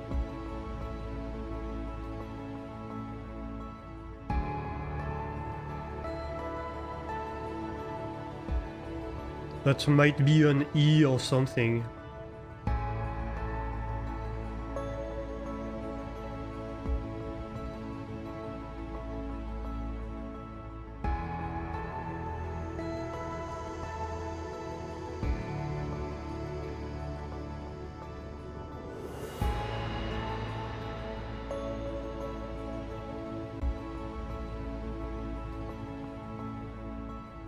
We have it here. Right here. Right here.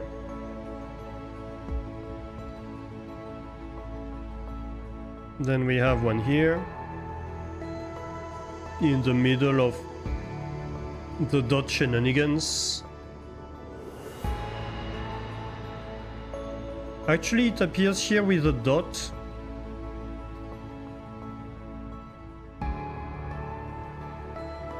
And then, like, it appears without the dot, with the dot, without the dot.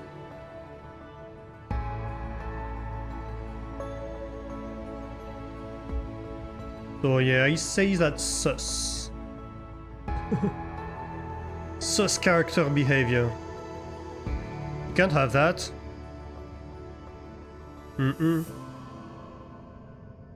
No sus characters allowed.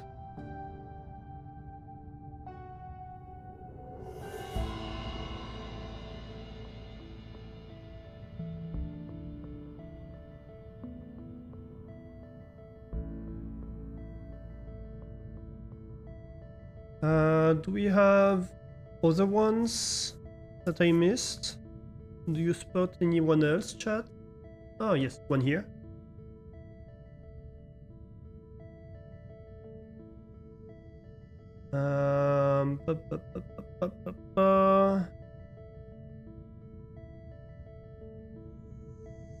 Okay. Then we can have something similar, but that's gonna be 2, obviously. And so this one is some sort of a Z.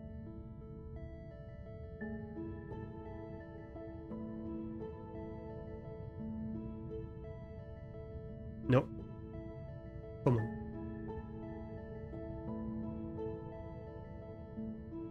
No.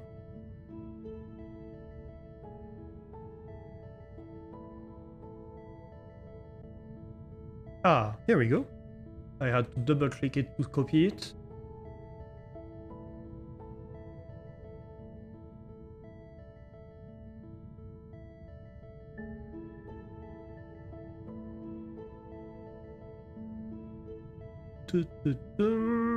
Right here.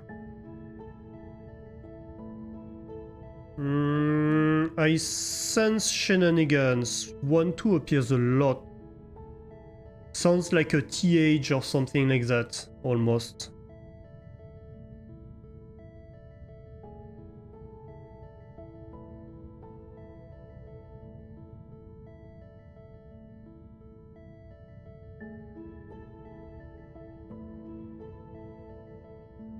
If I were to bet right now, I would say 1-2 might be TH.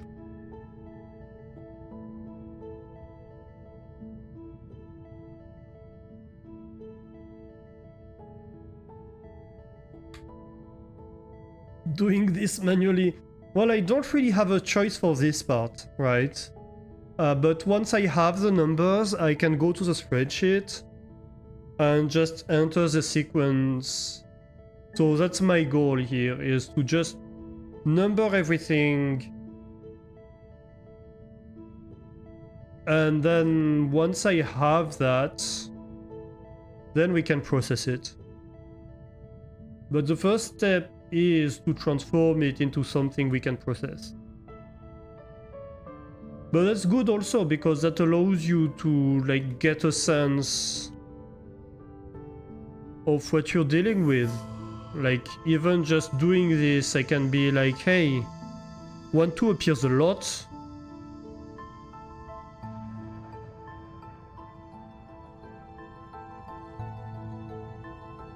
And we know for a fact that 1-2 is the most frequent sequence. Well, TH is the most frequent sequence in the English language, so it's a relatively safe bet to say, if that's the sequence that appears the most in my text, that might be a TH.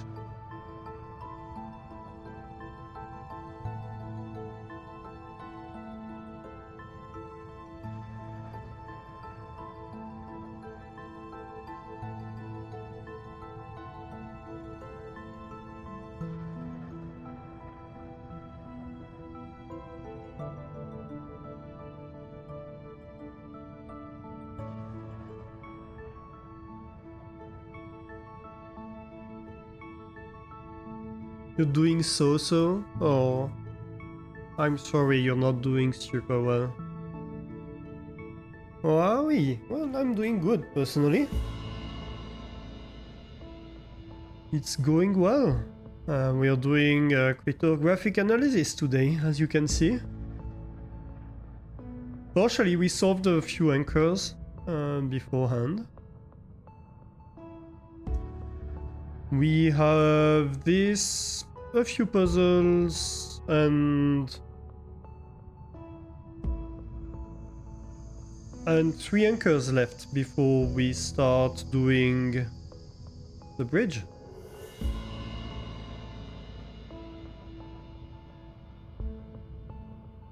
Oh, yeah, before we have only the bridge left, I should say. Maybe we'll start the bridge before.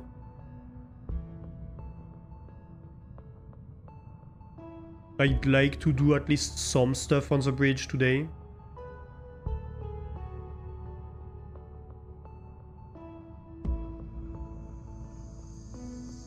If only because I'm curious.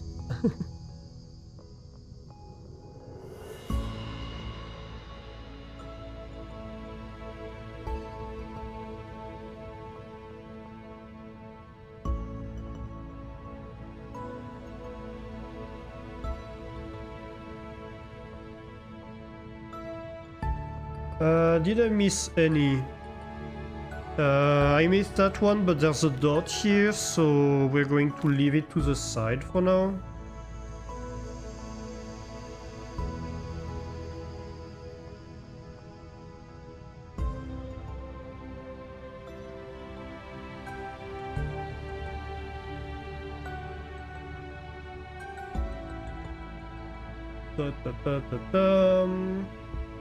Yeah, I think we're good.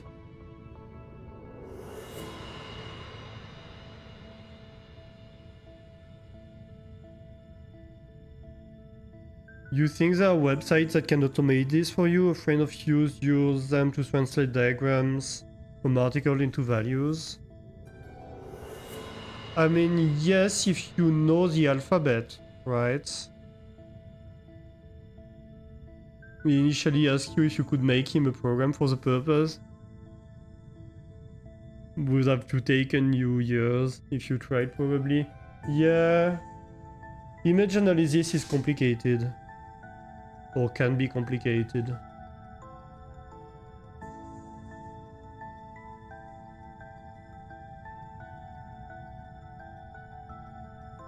Okay, so we have this psi now, but in the middle.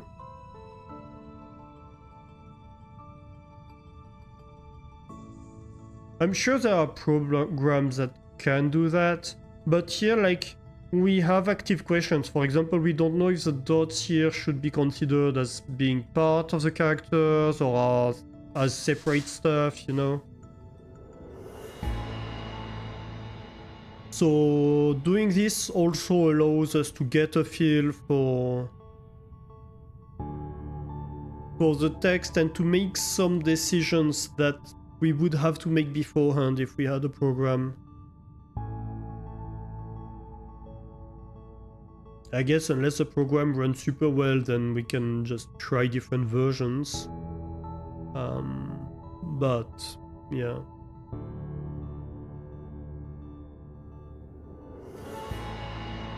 We've taken a lecture on it, but that wouldn't have helped you write a Windows UI. Yep.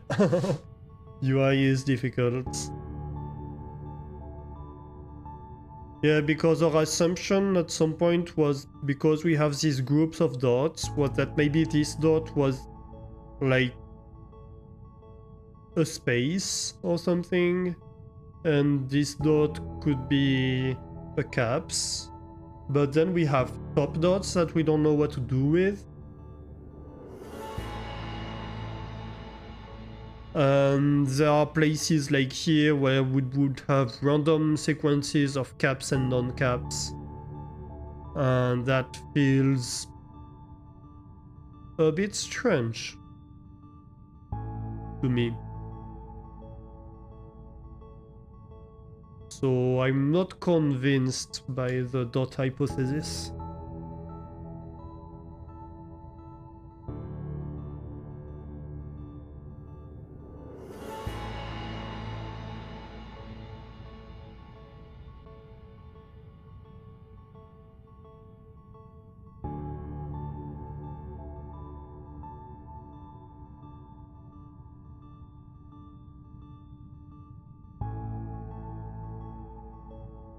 And hey, it gives everybody a chance to do it along with me.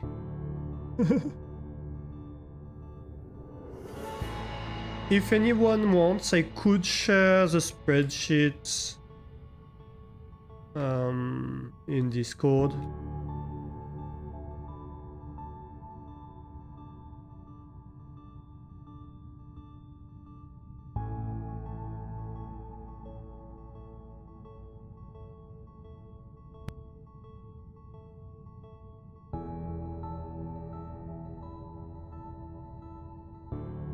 You aren't just tired, it's just only Tuesday and tomorrow it's going to be a long day.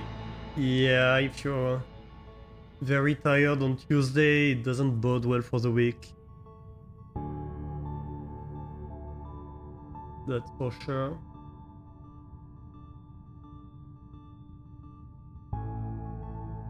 Let's see, do we have other psis? Unmarked size. Oh, hey, that's a 1 here that I missed.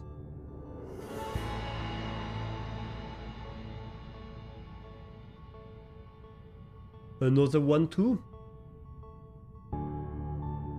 More you know. I think we're good. This is one with a top dot. Okay, question. When I have top dots, is it always with the same characters?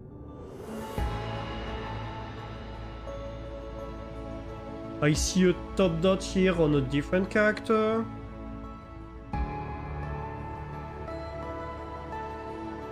I see a top dot here on the same character. I see this character without a top dot.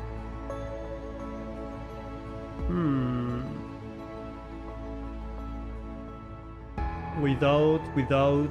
Okay, we have some with, some without. Dang it.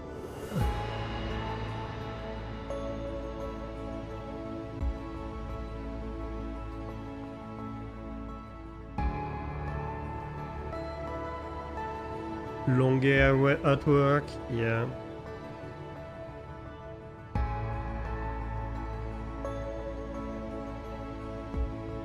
Okay, let's leave that to the side for now then. As for the other dotted characters.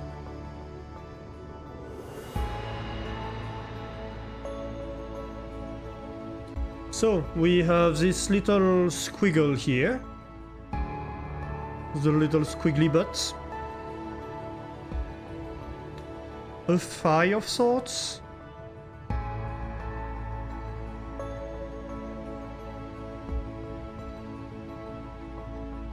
Wait, that's not 3, that's 4.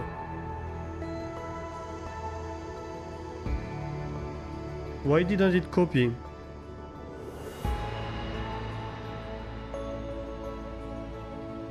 We good? Yes, we good now. Apparently.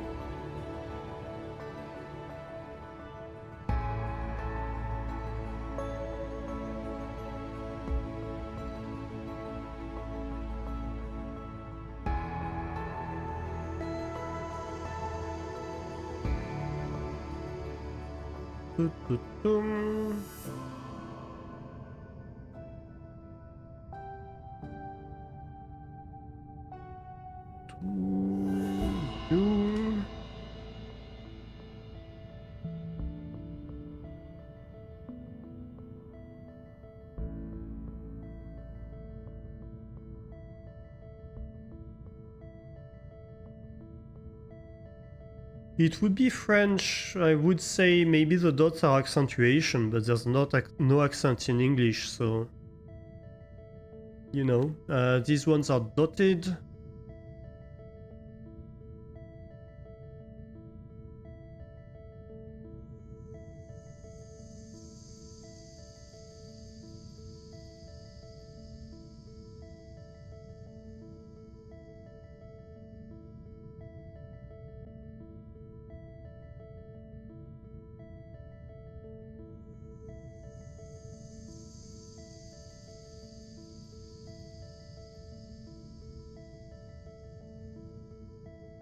And we have one here. We'd probably get home just before the evening course starts.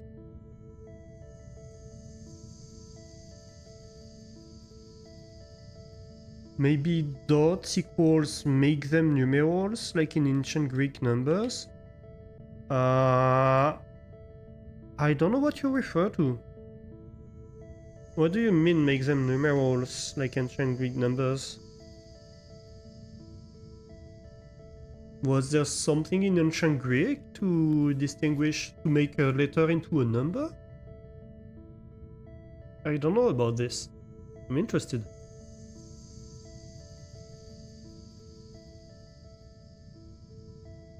I guess it could be. What's the length of this sequence? 1, 2, 3... 4, 5, 6, 7, 8, 9, 10, 11, 12. That could be a code, for example. But then that would be a lot of numbers. Also, we have dots in different positions. We have dots at the bottom, dots at the top, dots on the left, dots on the right. Which probably have different meanings, I would assume.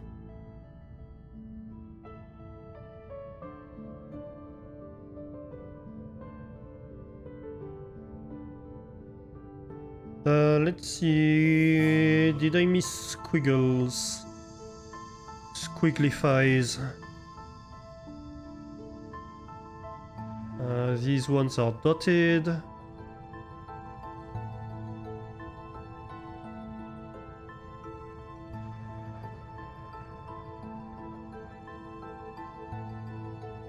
I think I'm good for the 4s.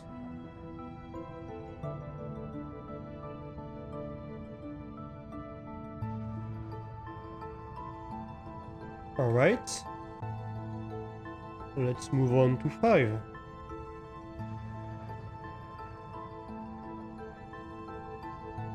So 5... Hang on. I hate that we have this thing that's so close here. So it's basically a little lollipop on the bottom left.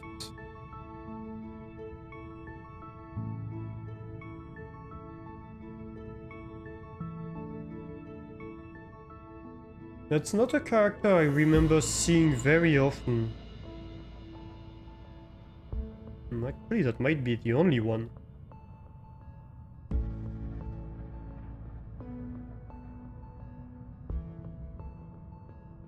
Let's see. Oh, no, we have a second one here.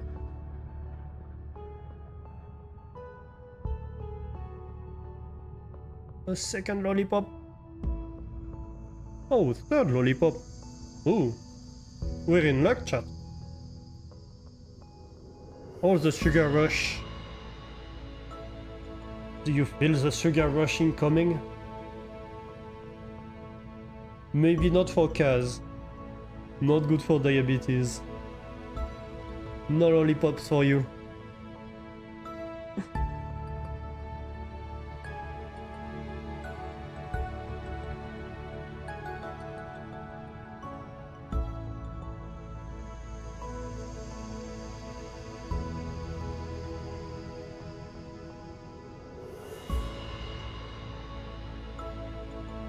Alastor is mean.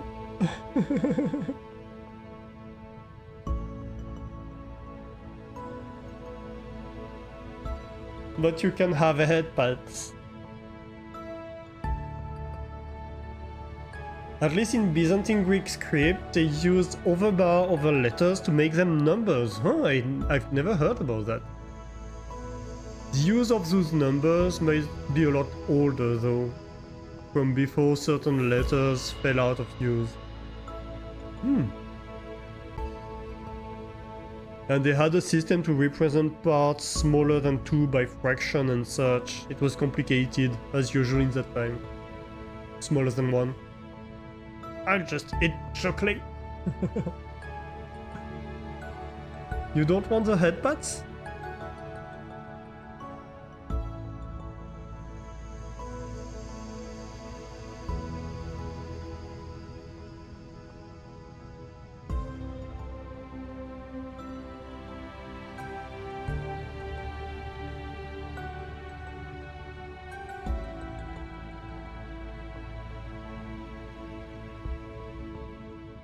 Okay, so this one is waving, is saying hello.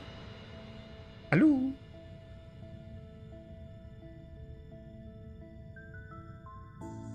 The waving. Oh, these ones almost look connected. I like this script. It looks beautiful. It's absolutely hellish to read, but it looks beautiful.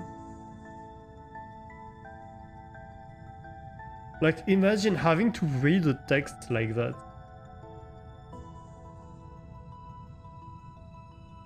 I have a hard time distinguishing the characters even. They look great, but I wouldn't want to have to read this alphabet. Especially not on the fly. I guess if you learn it, if you get used to it, it might get better.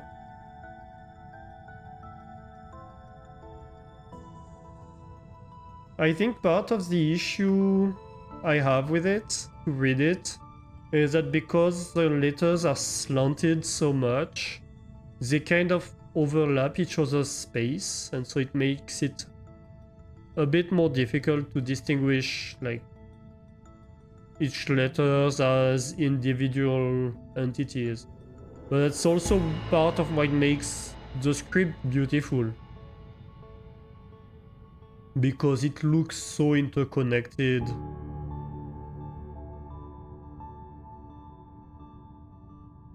But yeah, as a result, you have a hard time knowing where a letter is finishing and when the next is starting.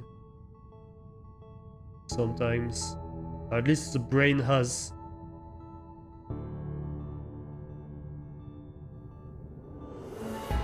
A bit of a harder time doing it. At least that's my assumption.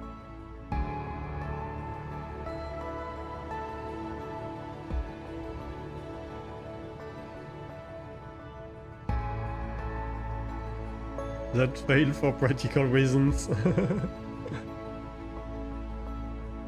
You thought we might want to rectify them? Make them non-slanted?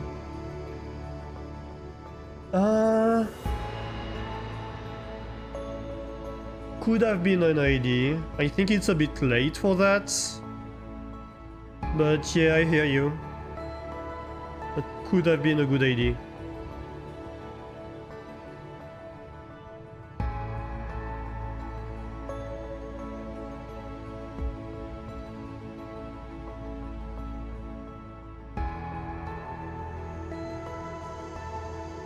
Alright. Did I miss any? Or did I select one that had a dot or something like that? Remember, chat, you need to check my math.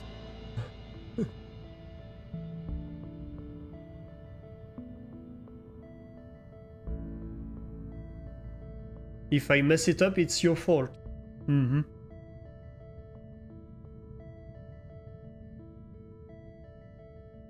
Definitely not mine.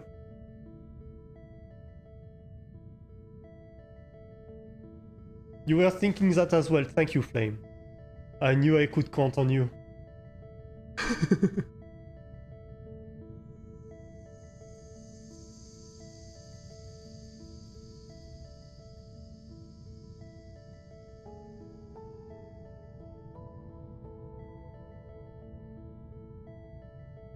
Okay, so this is like a letter 4 or something.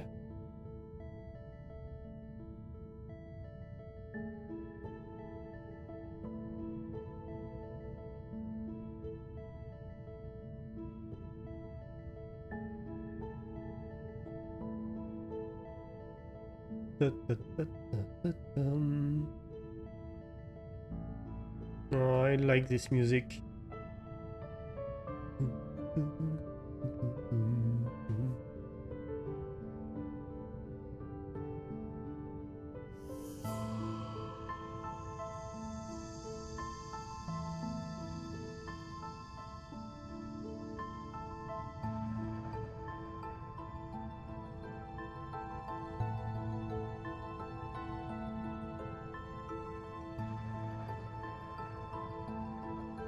Yeah, maybe that would help. Especially with GIMP, it wouldn't be too hard to do. But I think I'm getting the hang of it, more or less. Oh wait, this is a dotted one. We said we wouldn't assign stuff to dotted ones for now. This is a non-dotted one.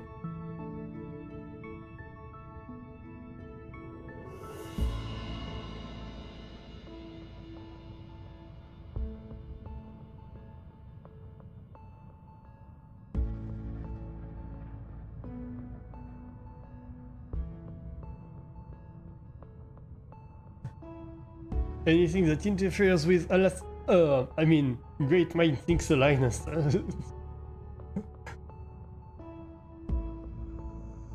Second to last slide, next to the 3. Oh, yes, thank you.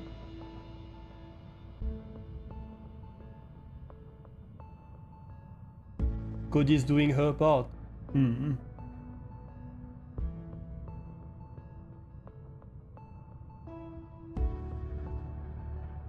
Okay, I think we're good for now. Worst case scenario, if later on... The line above too? Well... this one is a dotted one.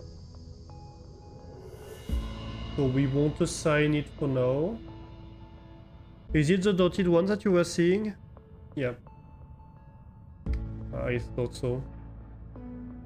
Okay, the fish hook is next.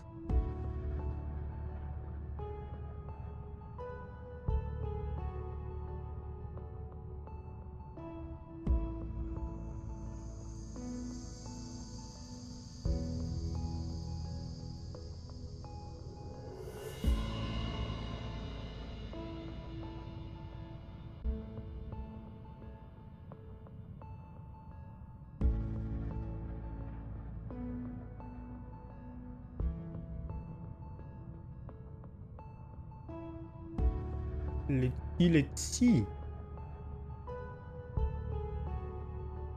This is kind of tedious to do.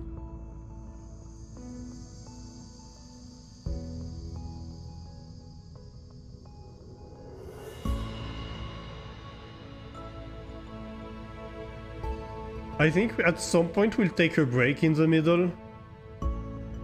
Otherwise this might break us.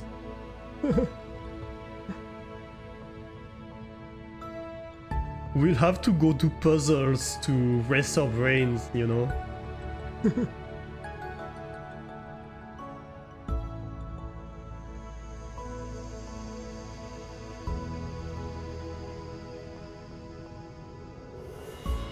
Cast curls and lets smart people puzzle but enjoy the company and will probably fall asleep but have fun.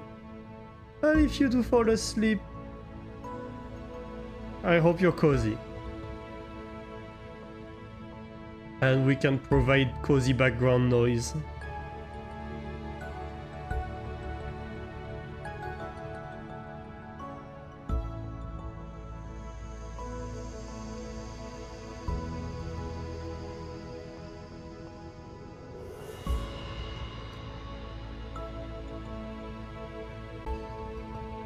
I promise I won't start screaming unless there is a very shocking revelation.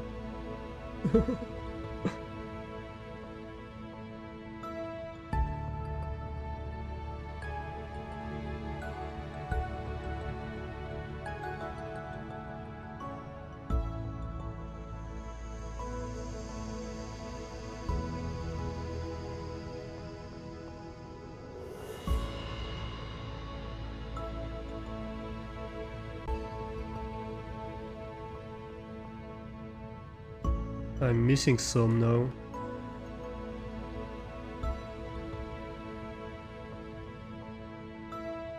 Cause he's cozy and snug, good. Good.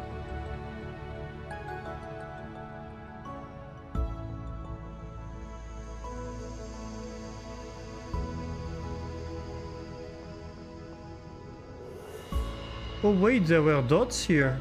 I completely missed it. I did number some dotted ones.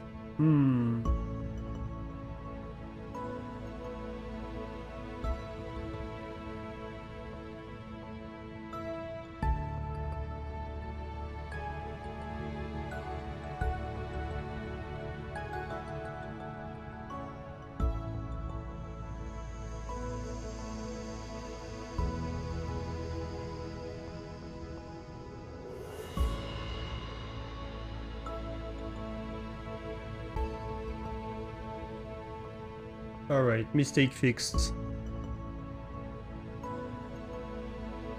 Second to last line next to the foam.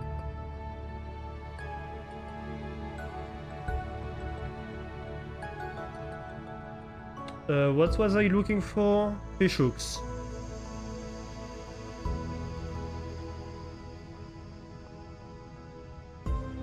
Also has a flanker stream open, so lots of shooting. You can scream. Scream. I can scream, you can sleep it through. Fair enough.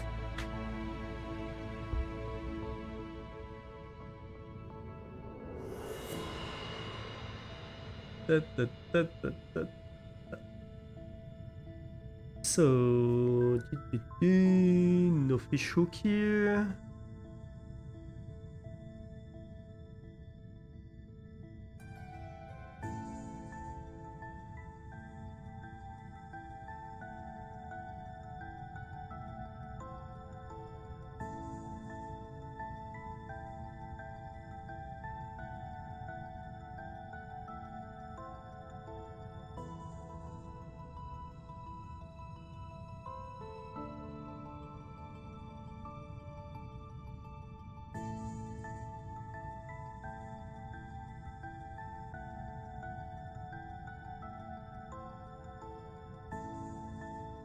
Yeah, I think we got everything here.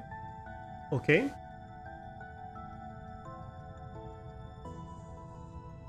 Next is the wave.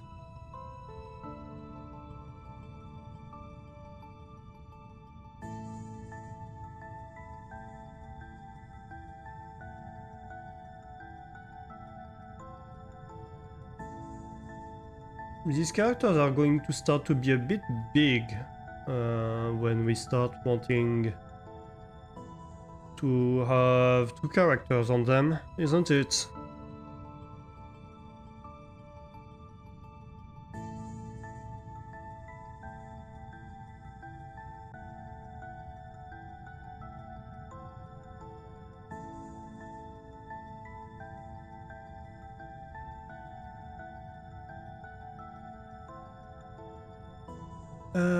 Let's see, a squiggle. We have one here. I think I missed one on the first line. Yep, two actually. Yep, I saw them.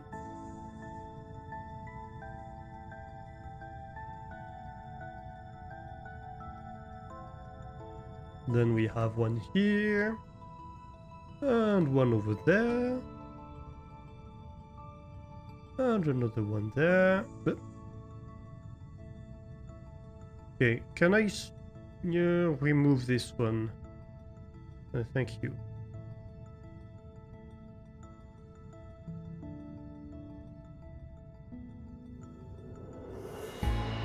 That one has a dot, this one doesn't.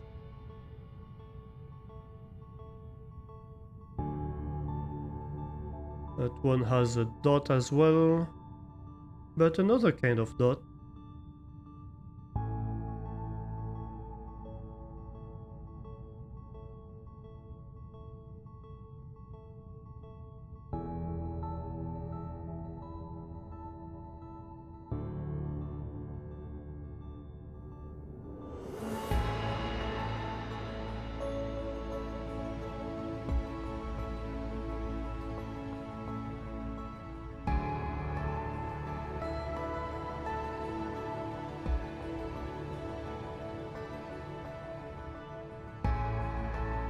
On the fourth line I missed some.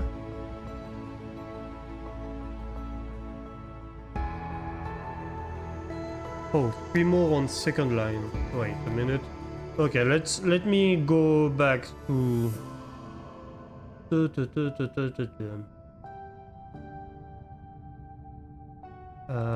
Yep, that's one here.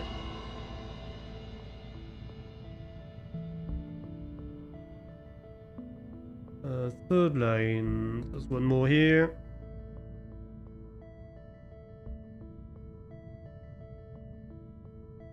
And one over here.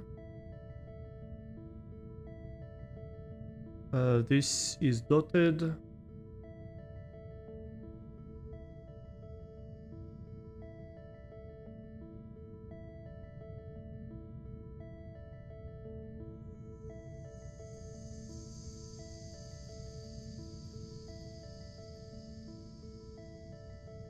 I think we're good. Third line, fifth symbol.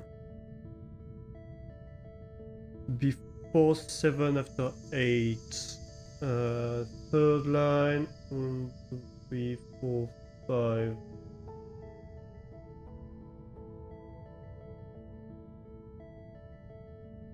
Oh.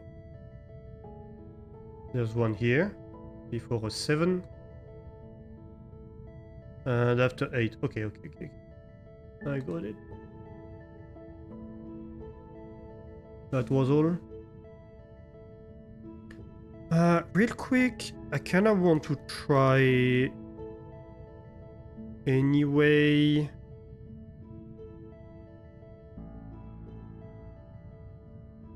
Let me try.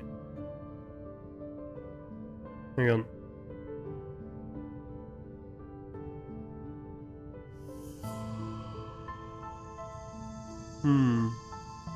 Probably a bad idea.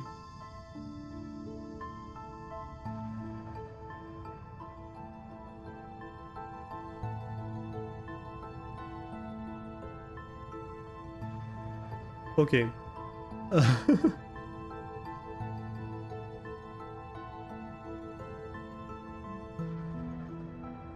Let's try a new image. I can remove this.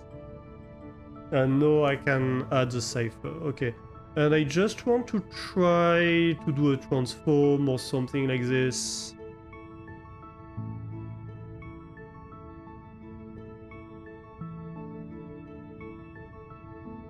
And see if...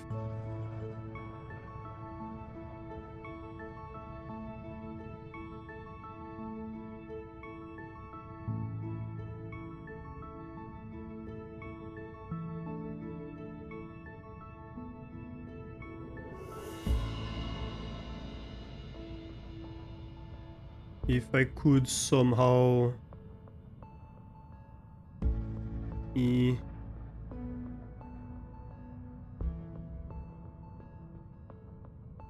Ah.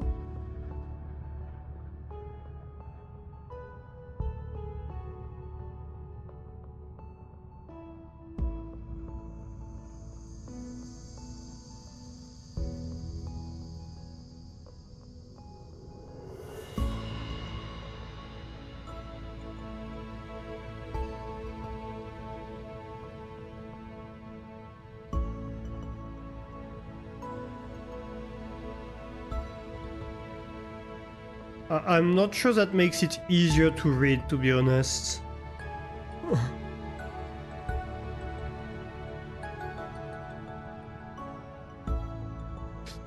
Okay, other attempts.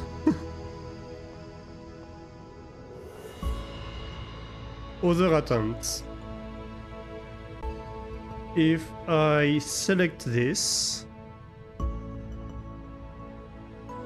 could I then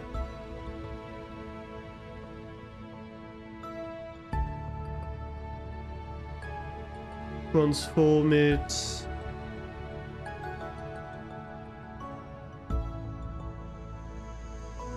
Like shear it or something?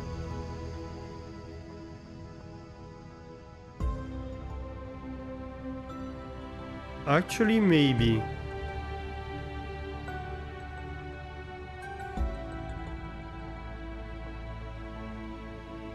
That one could be helpful.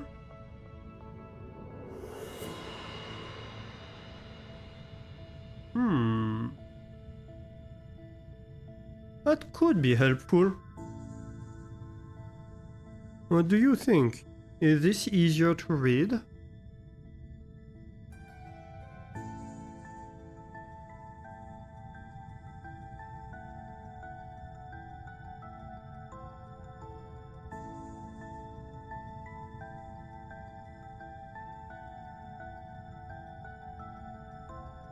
Like something like 130 shear?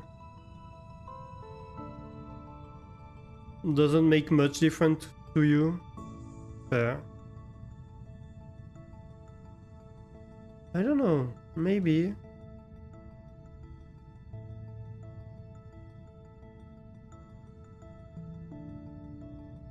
It might be easier to label it at the very least, like this. You know?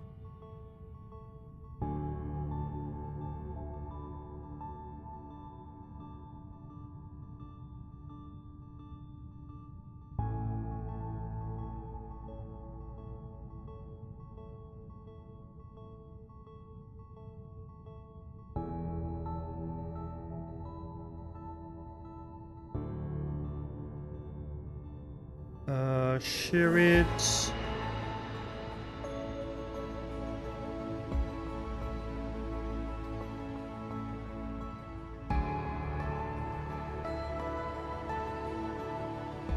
Ah. Hang on a minute.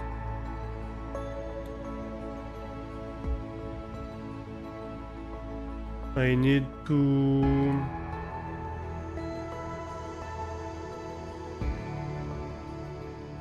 There is no section to move, yeah. Because I'm trying to select the other.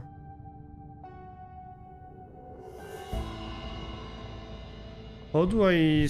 Yep. Hang on, I'm hitting the stuff. Ah! Help. There's no section to move. Great, great, great.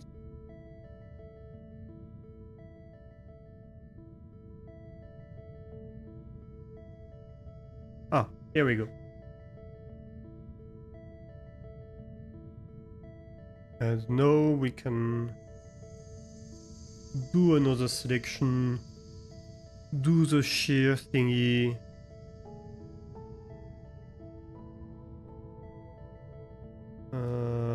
What did we say? We said 130. Nope. Ah! Help!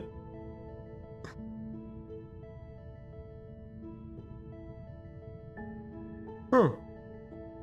That went way too far. Well...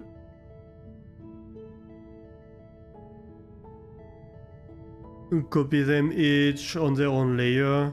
I could do that.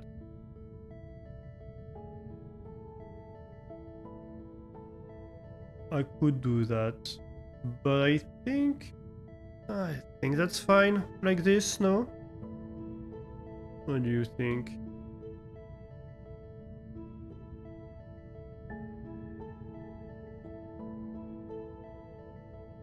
I just needed to figure out how to do the thing. I quite obviously haven't fully figured it out yet because I keep doing the same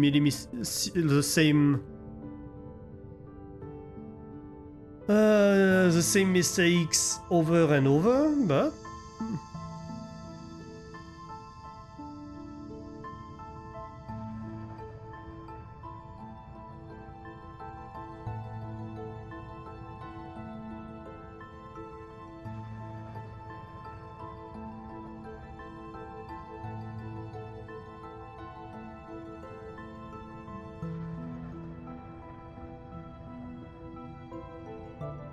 we're getting there. Slowly but surely I'm learning. I don't know GIMP very well. I'm very bad at this kind of stuff, so... It's interesting, it's not consistent between one line and the other. I would expect to have to always apply the same slant, the same shear on each line, and it's not the case.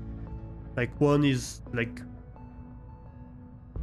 110, was in 130, is 130. It depends on the line. That's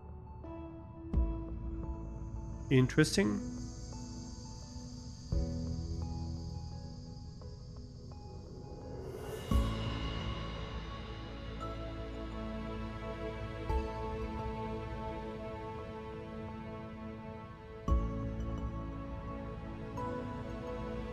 Guess it depends on how long the line is. Oh, that could be. Yeah, you might be right. I hadn't considered that.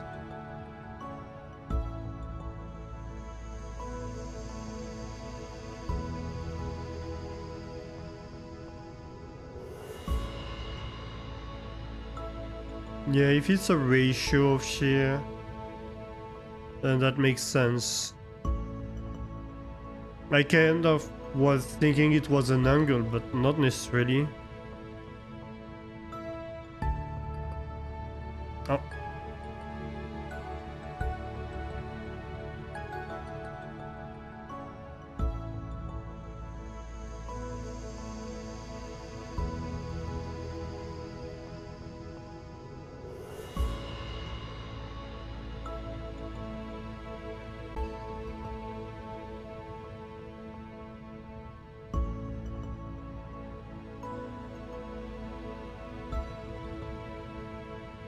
And here we go.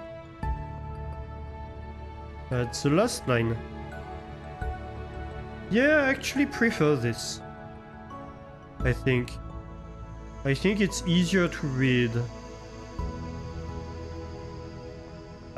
Question is, can I... Let's try. We'll see if it works or not.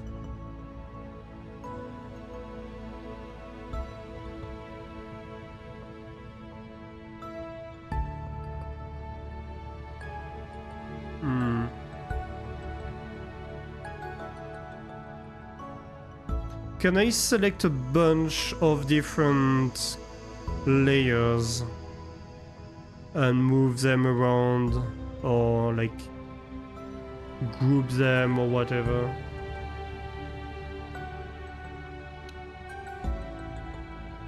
No, cover them up with giant letters so you can't see them. Have a great night, Cody.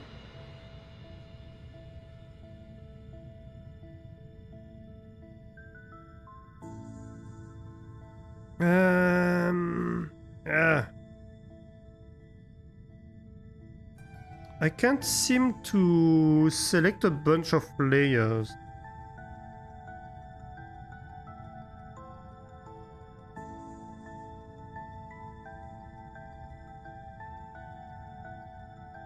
Maybe if I put them all in a layer group, then I can copy this layer group.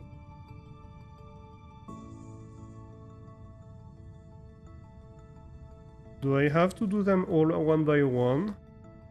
I guess I might have.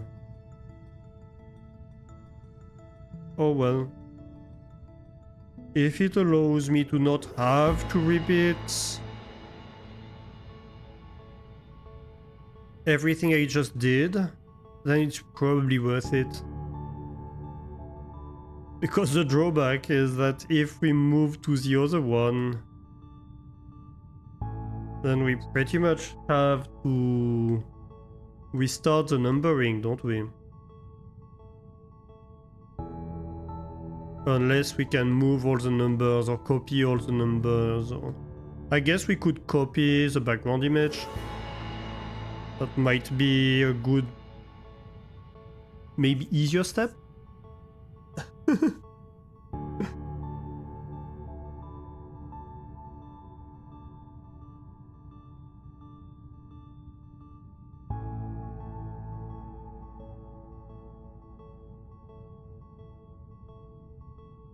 What if I apply the slanting to the numbers layer too? Why would I want to slant the numbers? Oh, you mean like redo what we just did, but on this one? But then can't I just go and copy the layer that I just modified over from one side to the next? That would be far easier in my opinion. The problem is that it may be possible in a way that I don't know of.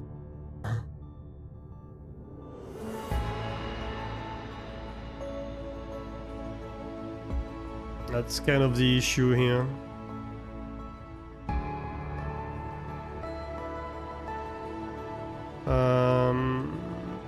We're on the 4s. I'm almost done.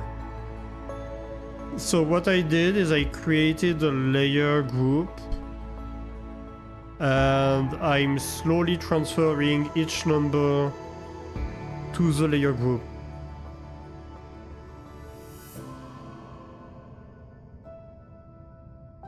So that at least I can manipulate them together as a big group rather than having to deal with them one by one. Then maybe, I don't know, maybe I can copy the group over or something.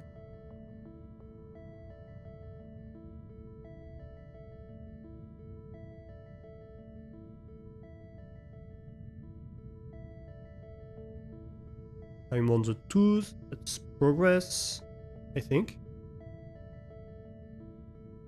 Probably. Yay!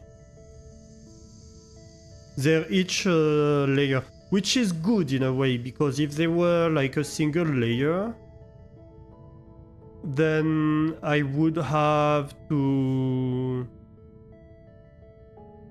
Like, I couldn't move each number, right, individually. I don't think. I don't know. Can I copy this?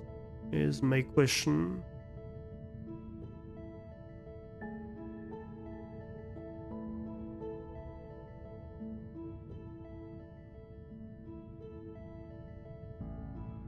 Copy. And then paste it here.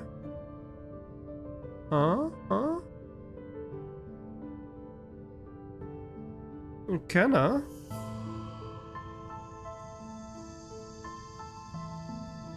Except...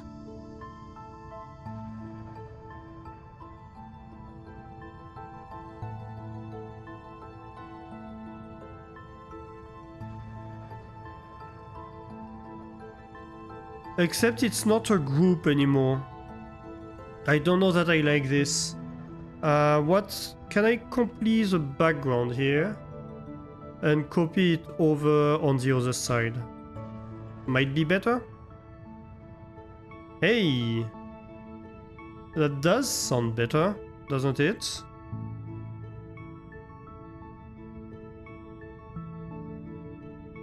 Like, yes, I might have to move this, but hey. Select this and no. Select everything and move it. Yes. No? No. Hang on. Transform. Shift. Aha. Why isn't it... Okay. I don't know what I did, but I'm willing to bet that somehow at some point I messed up. Let's try again. Hey! That's so much better.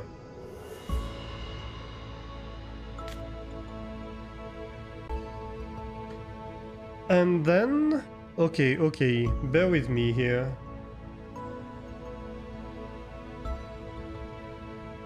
Can I...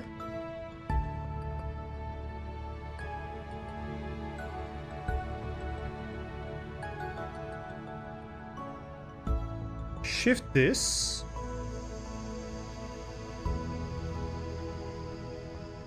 so that these, the numbers, are below?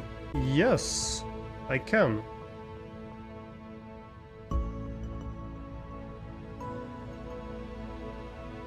And then...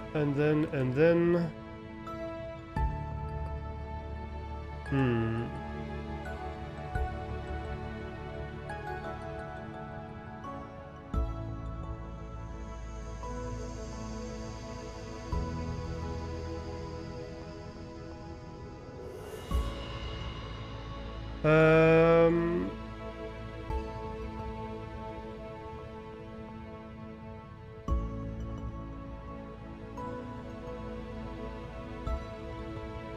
How do I deactivate...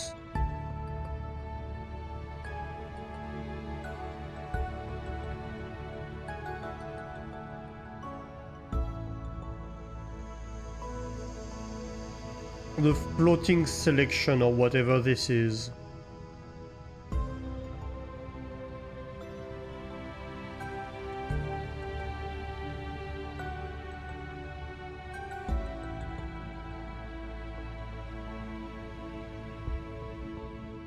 Oh, come on.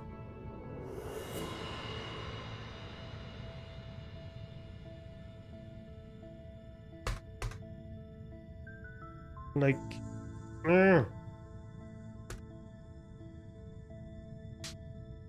I'm almost there. But somehow I'm locked out of most things because it's like, oh no, we can't do that while a floating selection is active or whatever.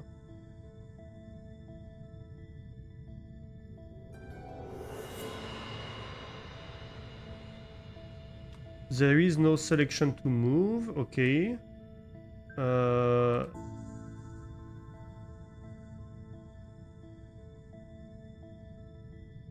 Impossible to select an element while floating selection is active. Why can't these softwares be easy to use? Please.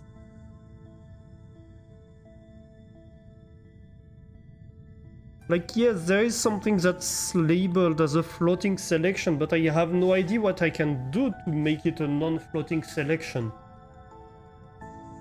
Like, I don't know, remove the water, something? Drink the coffee?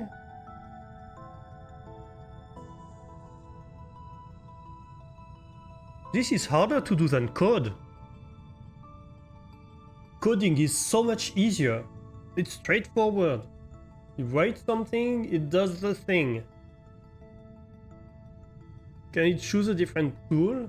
I can choose a different tool, but like if I try to select the numbers, the layers of the numbers, it's just scolding me. Oh, here we go. Here we go. Okay. I found it. And now it worked. Okay, and now I can select the numbers. Can I now mass select like all these things? No.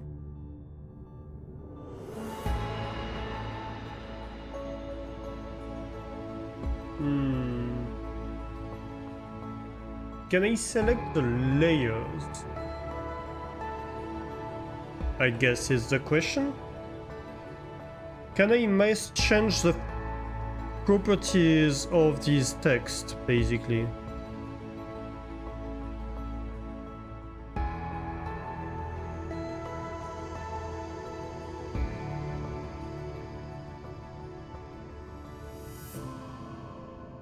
Is what I'm trying to do. Because here I can select one. I can go and say, hey, you are no font 40. Font size or 30, right? Not 40, 30, that would be excessive slightly, I think. I don't really want to have to do that for each of them individually. Can't I say, hey, you all 30? Or say, hey, you and you. I try Control, Shift, Alt. Alt? No. If I try pointer like selection, rectangular selection. Sure, but it doesn't seem... I mean, yeah, I can... The problem is that I have already done it. right? I have already these texts. Oh, wait a minute. Add to the current selection.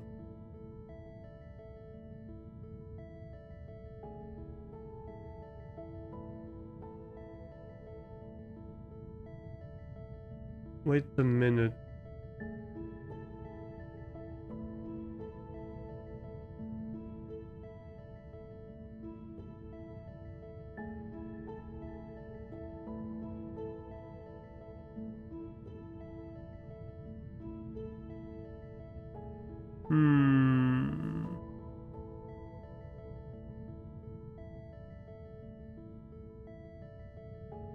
No, that's the mode.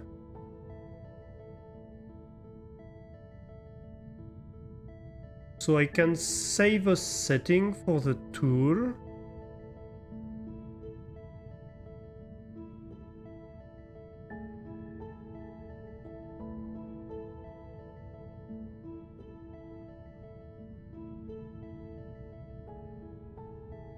So I guess I could do it from the sidebar. Let me maybe show you my sidebar. Nope. Ah! It's gonna be in French. So... full disclosure, you may not understand everything. Layers are specifically text layers. Yeah, so that's what I'm looking at here. I see that here I could save a preset. So I could say, okay, your size is 30 and save that, but it doesn't seem to even change anything. I can change the font, I can have textures or whatever. I do have this like select stuff thing, but it doesn't seem to do much. If I go to selection, I can have like replace the current selection or add to the current selection.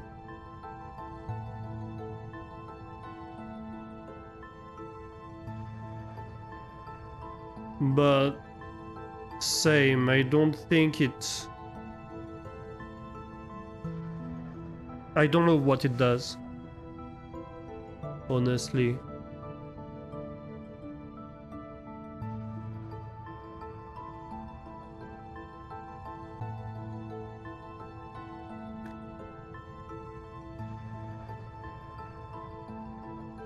Increasing the resolution isn't helping. You read this on the phone. Yeah. Yeah, on phone it might be difficult, to say the least. So I think my best bet is probably to just edit it by hand here. It's annoying as hell, but...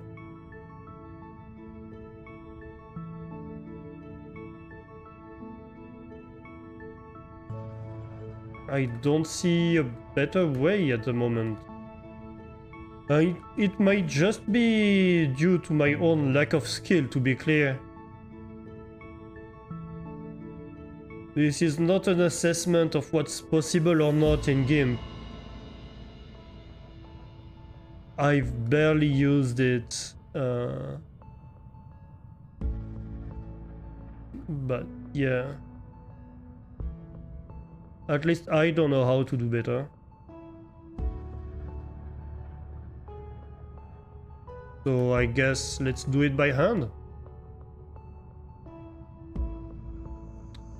I can select a layer, right? But then I just end up on this situation. Basically it's the same as going over the letter and just doing the same thing.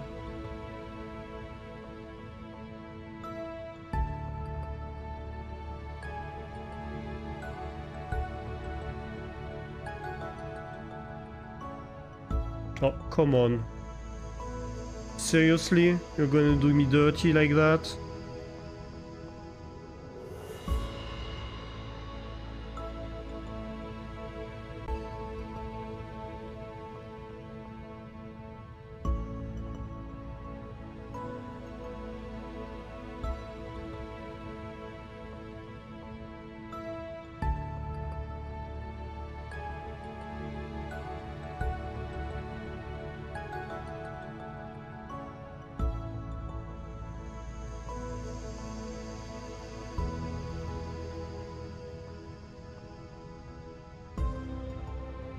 Ah, no!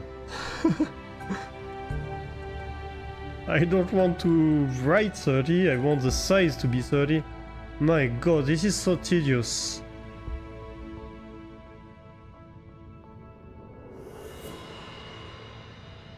Okay, I think I'm going to need a break soon. Well, the good news is we have ads in 5 minutes, so let's keep going until the ads, and after the ads we do something else for a little while.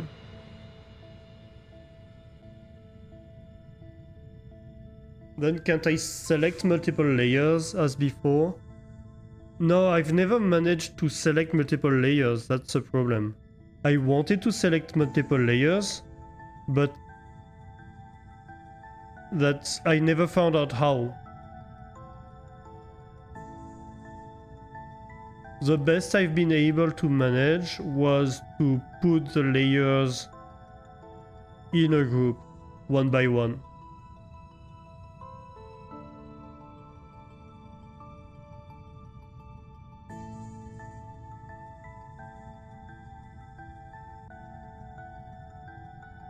Which was already fairly tedious.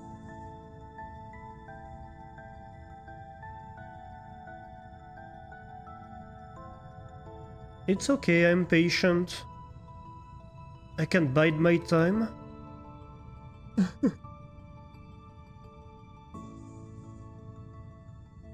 I'm not very patient.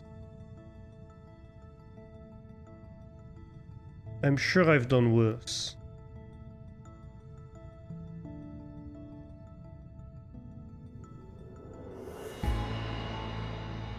This is the same freaking problem I have every time I try to use something like Inkscape. It ends up being a nightmare because I don't know how to use the software well enough for it not to be a nightmare. It's super unintuitive to use. Then you talk with people and they're like, no, Inkscape is great, you can do tons of stuff. And I'm like, the few times I've tried to do anything with it, it was a veritable headache.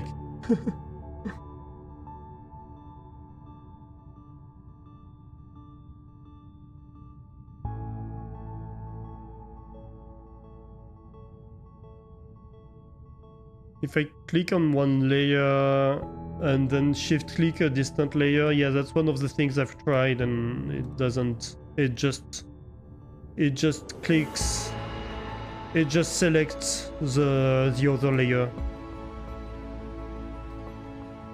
Shift click, control click, alt click.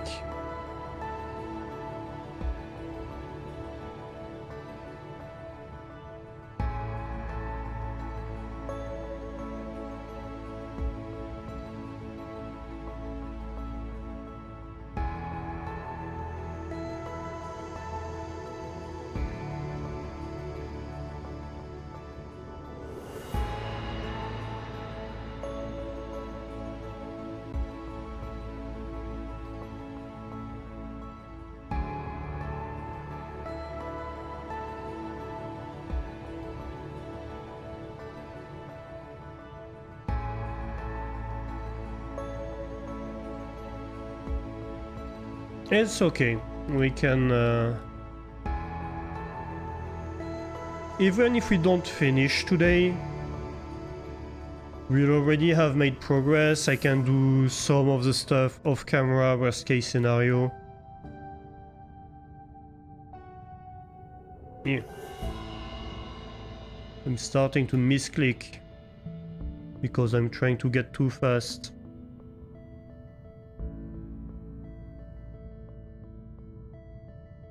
They've both been made by programmers, for programmers.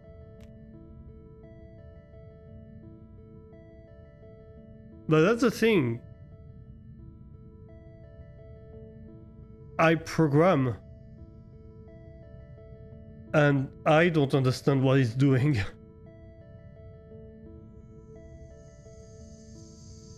Or how it's supposed to be used.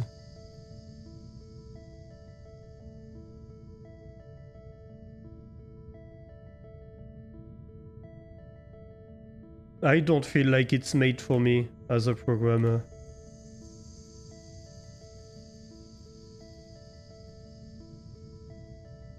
So, you know.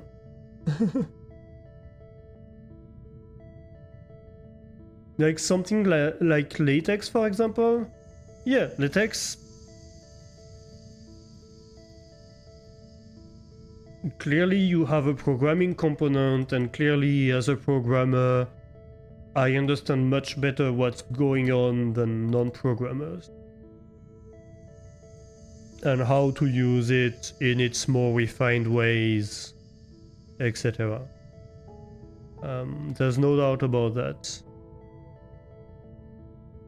Because it's a freaking language.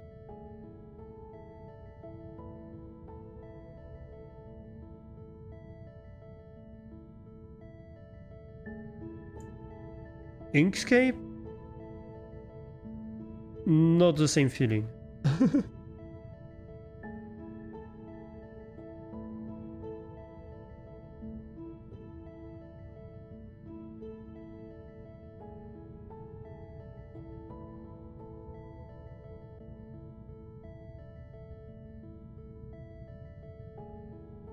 Oop, did I miss stuff?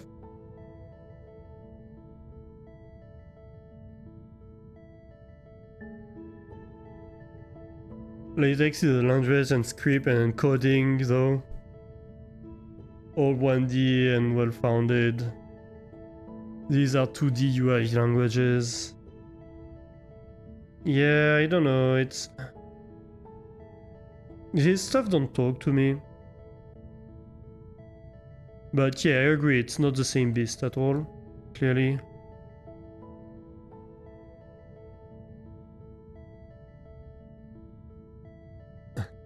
Although latex, well, tech can be confusing, very confusing. It's not an easy language to manipulate. In a lot of ways, it reminds me of assembly languages.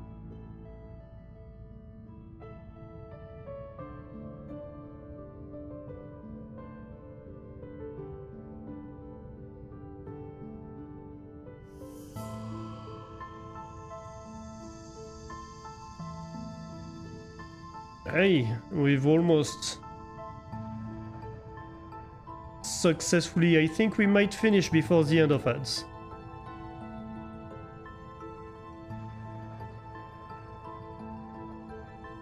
Somehow I missed some of them in the middle. I don't really understand how. Did I Control Z at some point and delete some of that somehow? I don't get it.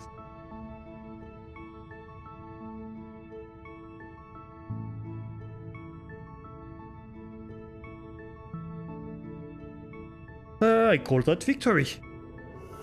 Okay, so now we can go back to the bottom and maybe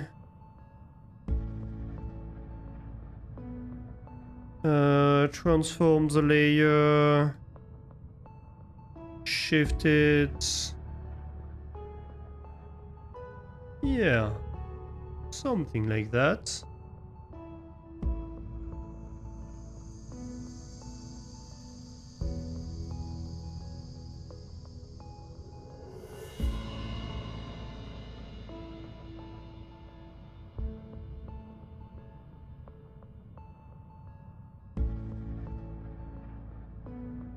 And now I can zoom in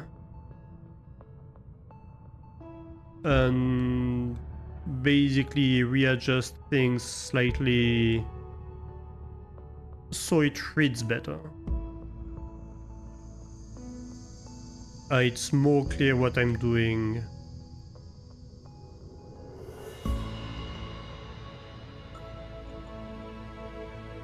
And what character is what.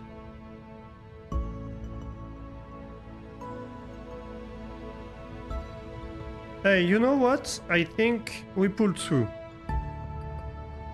I'm proud. This was not the most exciting stuff to do, to say the least. But hey, we did survive it.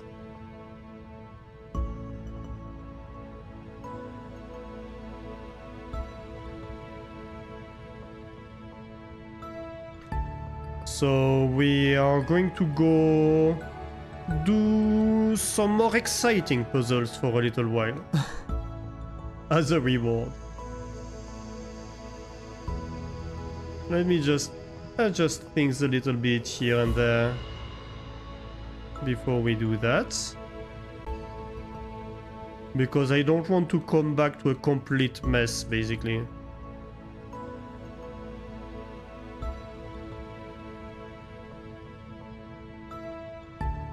Like this 4 is basically next to the character instead of being below it. That's typically the kind of stuff I wanted to avoid.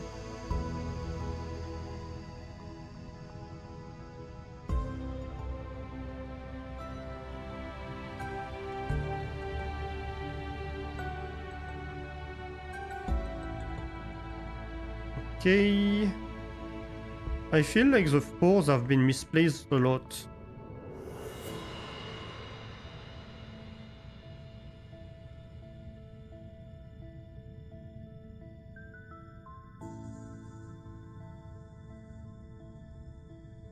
The poor 4s have been abused a lot.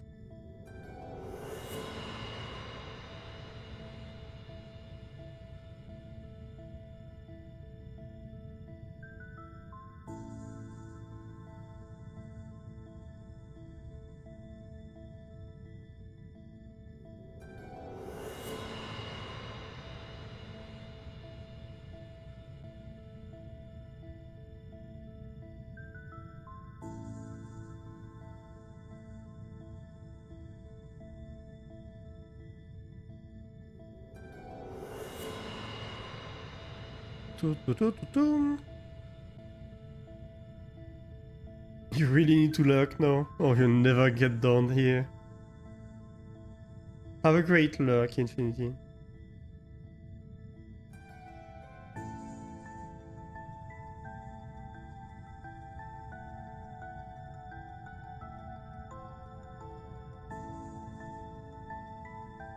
Ah.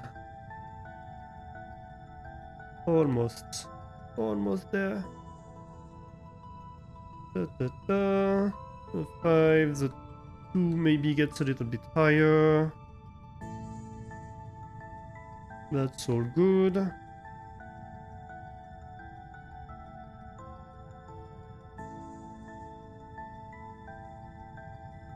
This 4 needs to get below its character. Same for the 6. This one is completely out of whack.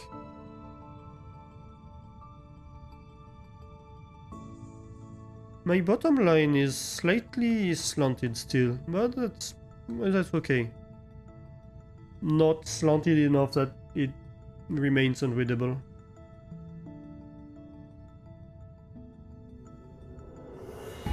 Oh, I missed this one. Okay. I think we're good. I think that's good.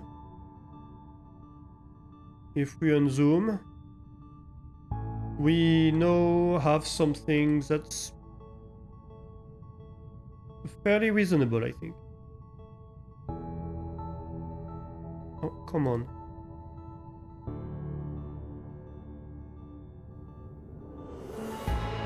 Alright. Let's go do something else for a little bit. Let's see. Here we go.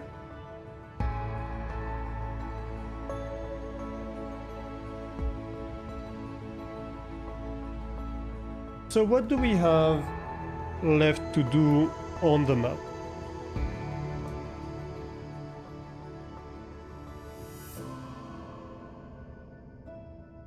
We have done all these anchors.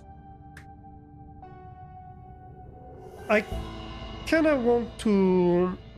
Well, I guess this room is gonna be complete fresh mechanic, isn't it? So let's do this room. Oh. Interesting.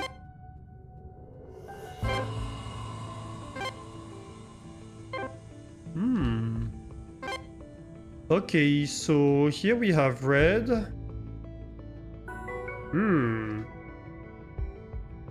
Okay, so we need red on this and this, so I assume we need to not touch this. That opens if I touch this one. Yep. Okay, so we need to inject the right colors into the right pillars. Interesting. And now we have two robots with two different colors. So if I inject red color in here, I switch to the blue robot, I inject blue in here, that opens the door. Oh, I like this. Oh, and now we want purple. Hey, that's fun. So we inject red, then we inject blue, and that opens the door, and then we can exit. So we are mixing colors, and so... so we're going to have the blue... Wait, no. We need the blue on the two side ones, but not the middle one. And we need red on everybody. Hey! Alright. Hey, that's a fun one. Oh, and that's... Okay, so it was right next to the door. We could have... Like, we kind of... We had two pieces, we found the third piece, so we managed to open the door. But, like, the clue was right here. On a side note, if I prefer LaTeX, might prefer editing vector graphics as code in text editor. SVGs, just code your vector graphics directly in LaTeX, has provision for that. Yeah, I know. I've used LaTeX a lot. Like to write papers and to write my thesis, all of that. I'm very familiar with that language.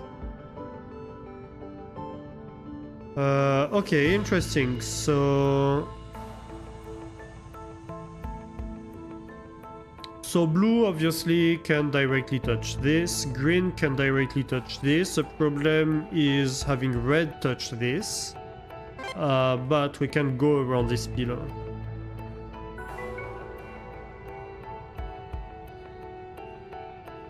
And we need white here. And I assume it's gonna be a matter of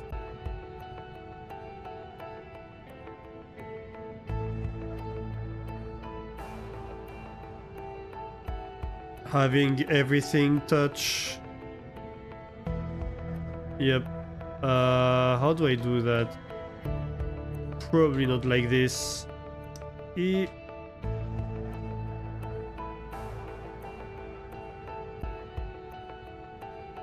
Come on. Help. Okay. Reset the puzzle, please.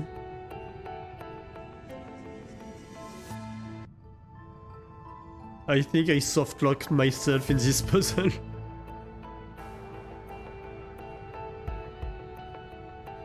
I probably need to do red first.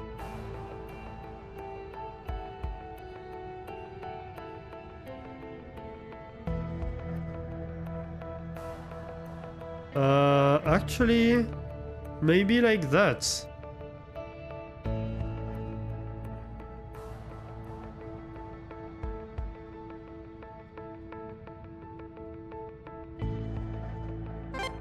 Yep.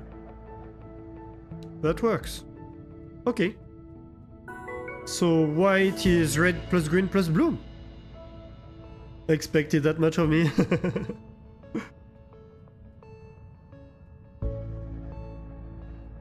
Oh, but here we have a mixer. Is that it? Yeah, definitely. Okay. Hey, that's fun.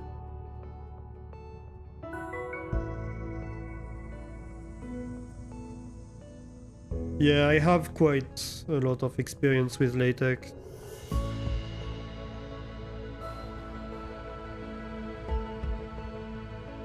Okay, so let's see. Here we have some anchors that are connected to several mixers, right? So the purple in the middle is gonna be a mixture of red plus blue.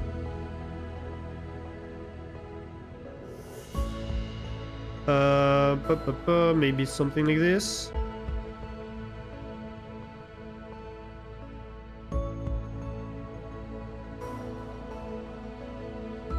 The green. Hang on.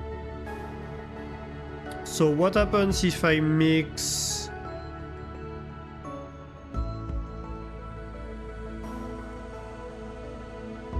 Okay. Red and blue is magenta, right?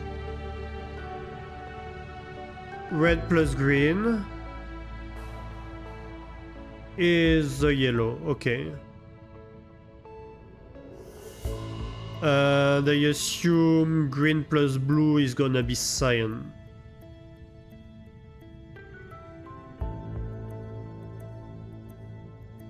So here, oh, the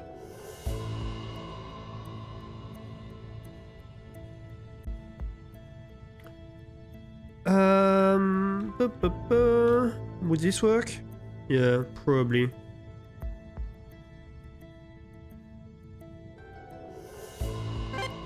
Hey, yay!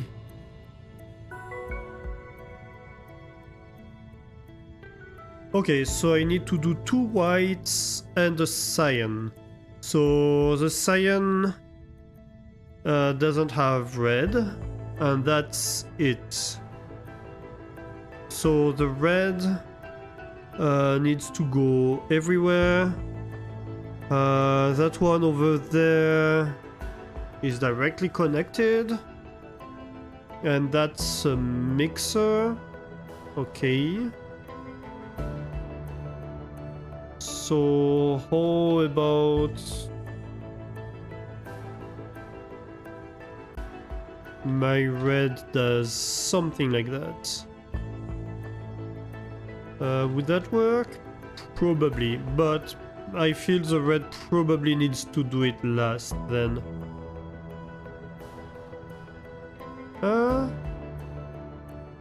I don't even know.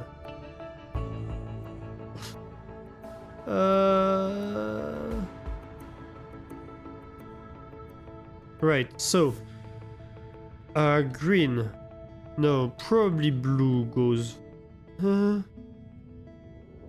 This one is tricky.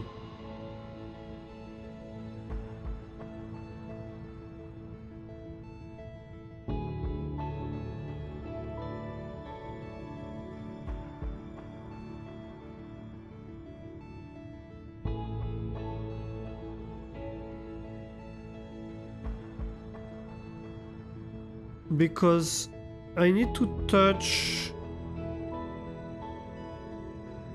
Like for the top one, I can have like one per pillar, that's fine.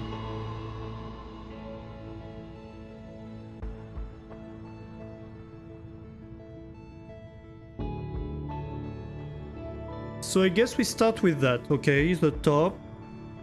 That's your green pillar. That's your red pillar.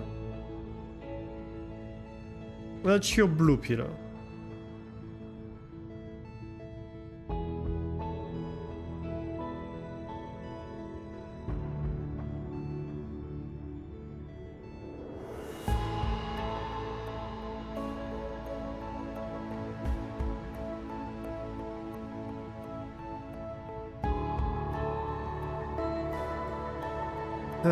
But then... Like this would touch both. So that would be a problem. Right? Okay, what if this is my red pillar?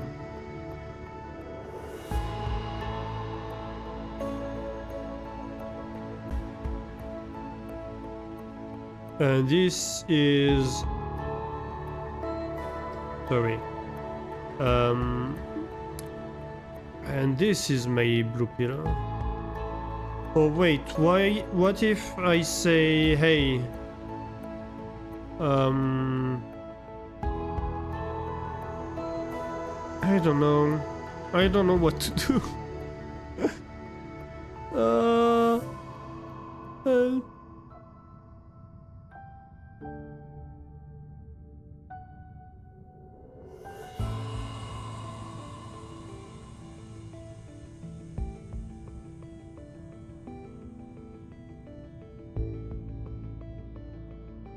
No, I really feel that probably top is red.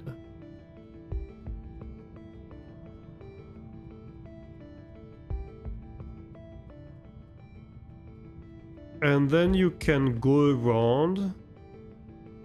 And we're done with red at this point. Right.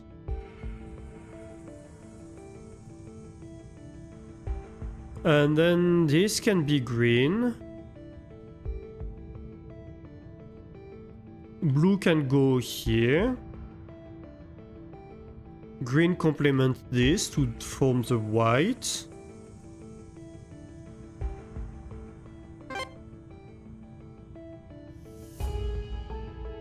And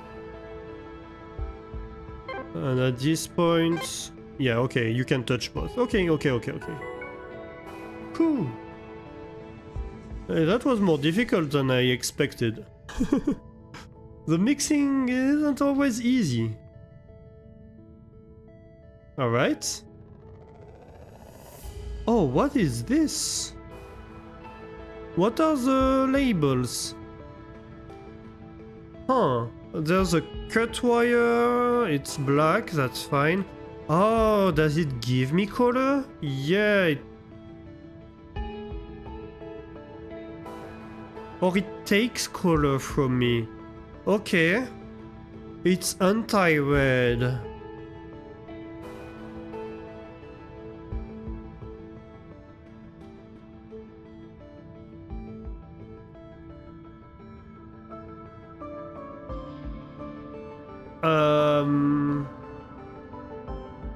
And so if I take blue and green, then I'm left with red. That makes sense. And then I can inject red right here. Oh. Oh no.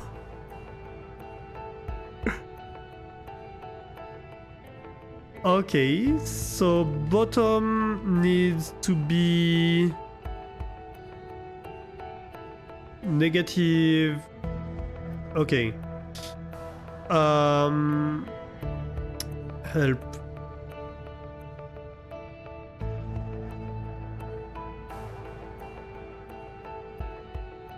If this is minus green, minus blue.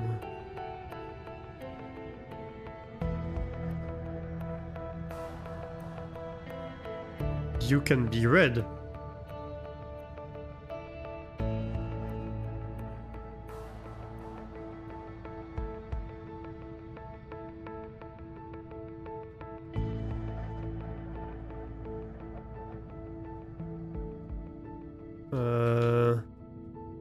Yeah, you would be green, but there's a problem of order of operation here.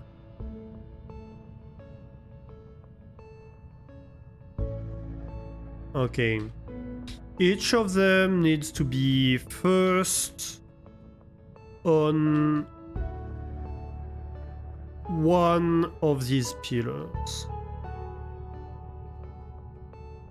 Right?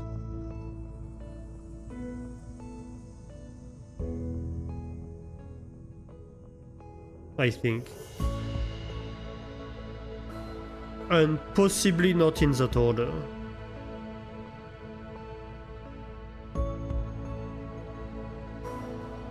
Because then what? If I touch here, great, but I need to be all the way over there. So okay, not in that order.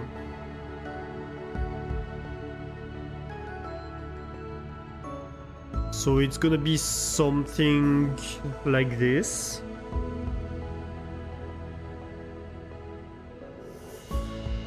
Is that it?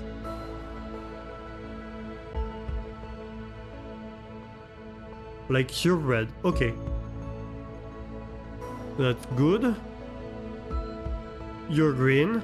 Okay, that's good. And you're blue. Fantastic.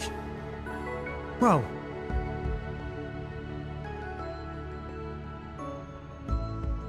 So magenta would be white minus green.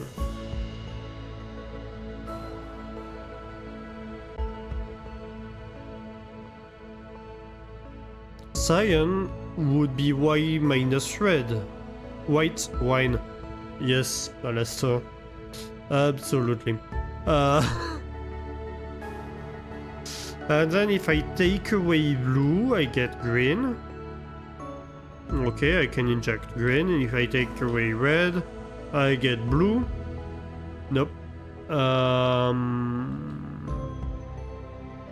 Something like that? No, that's white.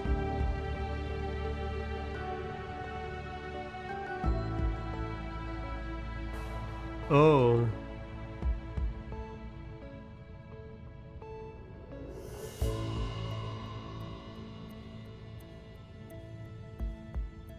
This is white.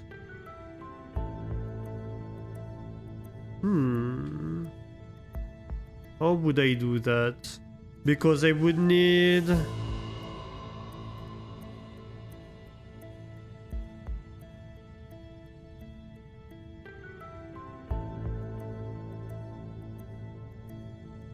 Okay, so maybe reversed then. If I take away the blue...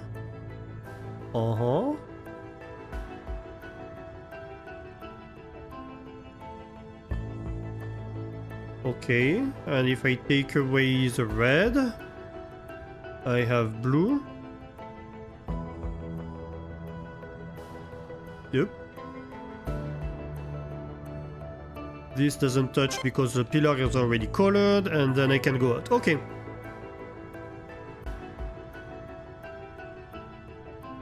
So I want blue on the bottom and red on the top. So blue is gonna be white minus red and green, right? So something like that. And I want red on the top, which is gonna be white minus blue and green.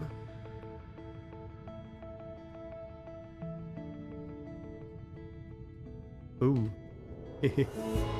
That's okay, because I can turn around here and do that, I think.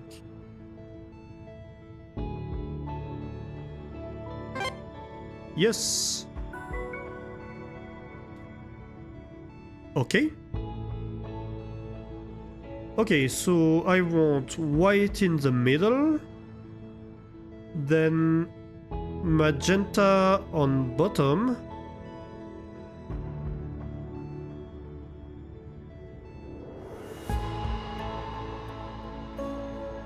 and yellow on top. Okay. Yellow would be a mixture of red and green. So it would be white minus green, right? No, that would be magenta. White minus blue.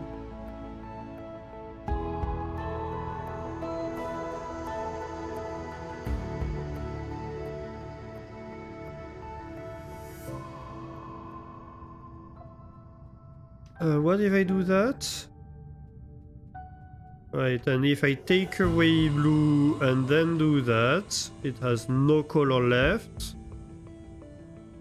But I haven't sent a green there. No, because I injected the blue twice. Eh, I see. So I take away the blue, I have yellow left. I take away the green, I send red. I take away the red, I don't send red. Yes, of course. It's starting to make sense. So I could do something like that, right? I send the white to the middle, and I send red to the top. And then I could do... let's see... something like that, where I take away the green to take the magenta.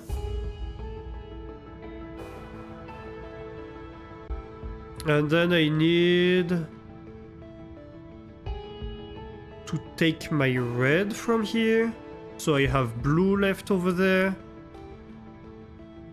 Almost, except it was the reverse I needed to do. I needed to send the green. Yep.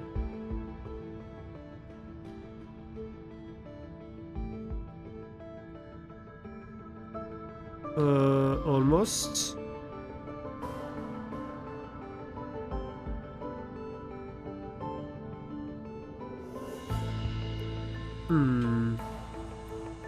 Yes, I see the problem.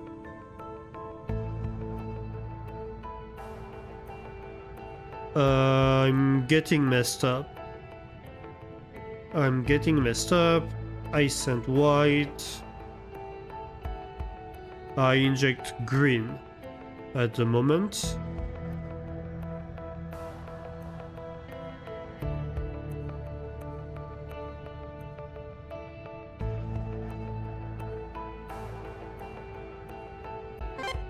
Yes, finally. It's all about remembering how to mix colors. Aubergine week 7. Woo! That's the final anchor, isn't it? I think we have all anchors. Well, except for the bridge, of course. Yeah. Nice.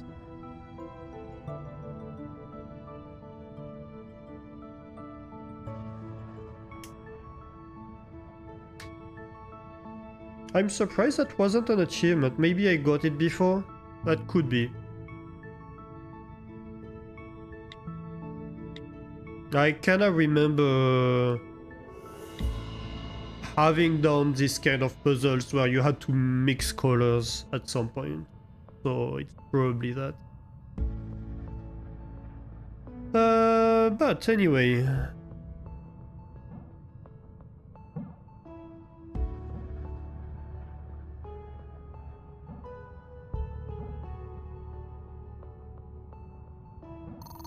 Aubergine week 7. Snooper Plus, read all the crew members' messages. We got an achievement for that.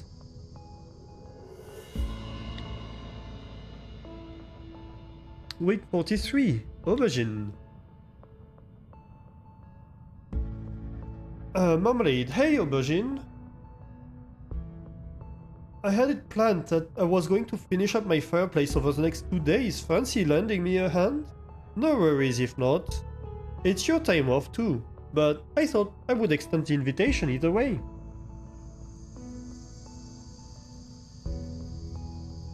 GG, yeah, Kiri is very into achievements, right? We don't have that many achievements left. Let me check. Where is it? We have 4 achievements left to get. Corrupted Plus, access all the corrupted logs. So that's gonna be the difficult one. No anchor to grade, solve every puzzle in the game. Bridge crossed, complete all puzzles in the bridge, and cockpit, unlock the cockpit, which would tend to indicate that maybe, like, yes, we entered the bridge, but we didn't enter the cockpit, so maybe Juniper is in the cockpit, actually. Aubergine, yeah, I'll help. It will be exciting to get that finished up. When do you want to start? Marmalade, I'm already up and working, so drop around whenever it suits you. Aubergine, alright, I'll be there in a bit. I'll bring over the stuff you'll need to integrate it into the ship. It's a bit of a task, but you'll have to do it sooner or later. Marmalade, great, see you shortly. New prep briefing from Canary, evening all. Could I please see you all at 8:30 tomorrow for a briefing on how the captain wants us to move forward with the new probe? As you only have a 3 days week, I expect you to be on time and in good spirits, Canary. Juniper, can I be late if I bring coffee again? Canary, no, you can be on time and bring coffee again. Artifacting. Marmalade. Morning, Aubergine. I just wanted to run something by you. Since we got my fireplace up and running the other day, everything has been great, besides some weird artifacting every now and then. And that's the same we saw on the planet. I only noticed it because I had the fire on while I was sleeping. The artifacts were so bright that they actually lit up the room and woke me. Any thoughts on what could cause something like that? Aubergine. No, honestly. The software is the same as what runs the ship's holograms and was working fine in my rooms for a few weeks while I was testing the flames. The hardware is just spare parts from the Alabaster systems, so it's all brand new. Let's say they can come take a look at it if nothing jumped at you. Marmalade. It did not. I would rather appreciate that. Aubergine. Alright. We have some time before work if you want me to come by now. Marmalade, sounds good. Canary, ambient radiation levels. Actually, maybe it's the radiation that caused the artifacting? Morning all, I feel that it's necessary to inform you. We have more radiation.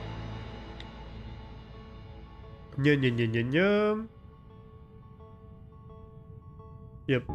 So that's the initial report about radiation.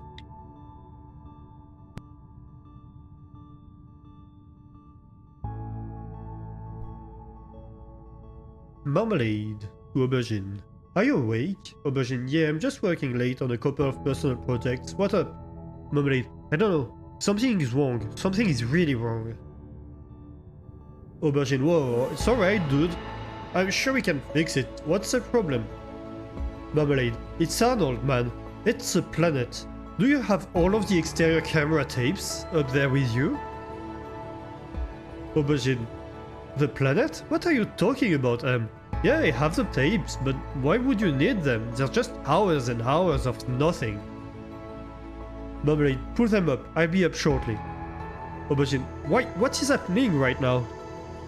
Marmalade, it's a hologram. Arnold is a hologram. Aubergine, excuse me? Marmalade, pull those tapes. I'm on my way. That's the moment where Marmalade was like, hang on a minute. Then, in the morning, he announces it to everybody. And mission statement, so that's Canary. Hey, I talked with Swan. Swan stays we have to say. Entry 7. Day 43, word of the day, Draconia. Day 44, word of the day, overrule. Day 45, word of the day, impartial. Day 46, word of the day, adjoining. Day 47, word of the day, nondescript. Day 48, word of the day, quarrelsome. Day 49, word of the day, quizzical. And this is all the crew messages. Nice. So we have 3 puzzles left for the environmental stuff and collectibles. We have this one for the IDs collectible that we haven't solved. We have the ciphers that we're working on. And we have the cards. Let's go take a look at the bridge, right? I want to take a look at the bridge.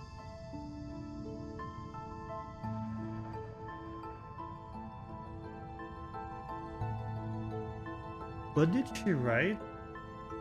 Pistachio stinks. Ah, right. Of course. Of course.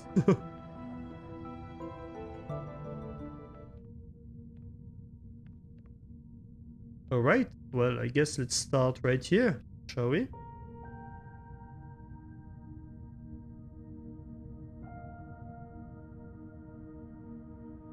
Okay, so it's bits of paths.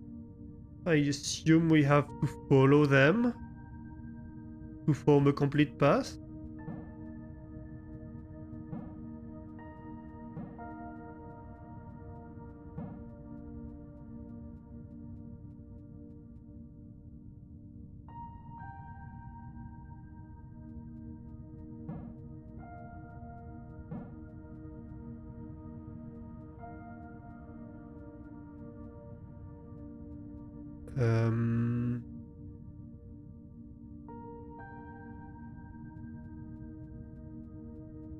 That touches all the pillars.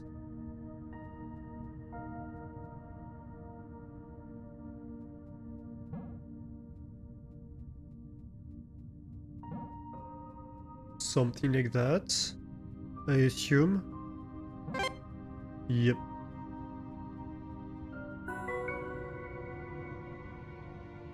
Oh, that's funky.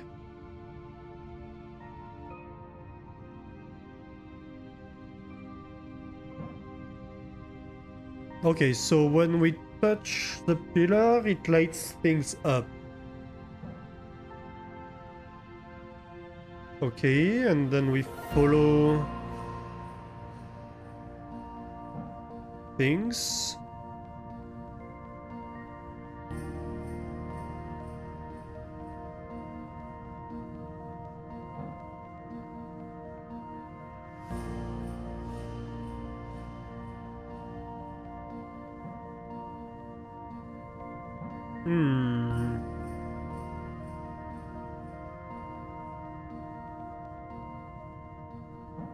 Let's see. That's red, okay. I think we have to come back here.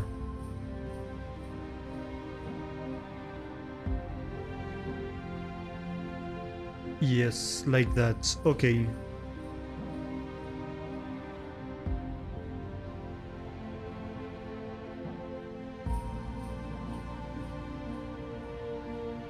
And then you do that. Okay.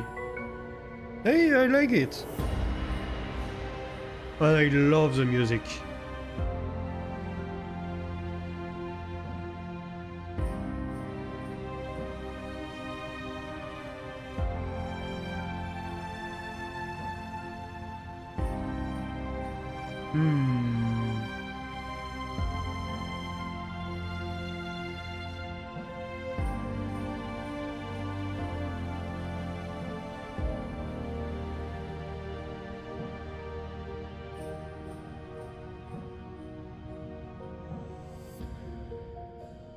I think here we have to go back, probably. don't we? Otherwise we can't really come back. Even maybe something like that. No, but this one is a complete path, but...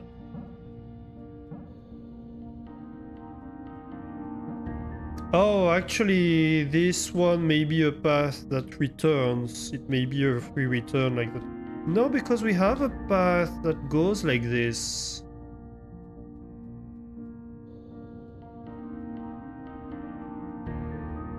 This is confusing, actually.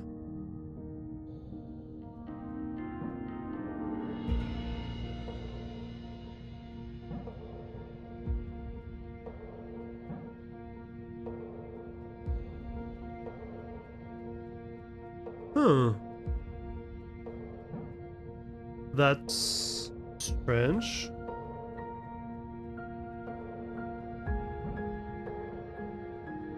Or is it outlining?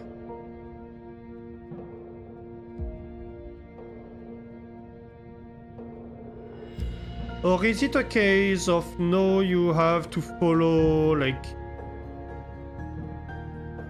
the right next bit? Maybe.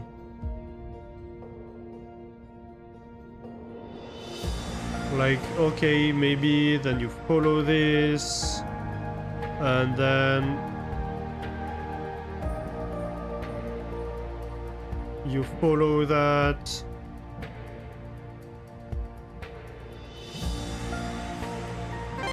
Yeah, okay, okay.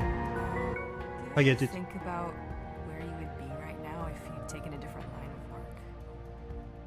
Not here, probably. Clearly a smart guy. Could have made it big on one of the colonies, you know? Held down a desk job, pushed pencils for the higher-ups. Would have been more stable. Safer. You could have started a family. You don't have a family, do you?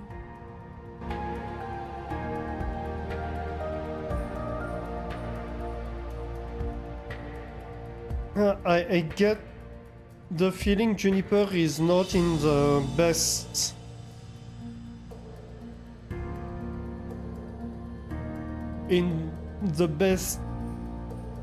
morale right now. She feels a bit depressed,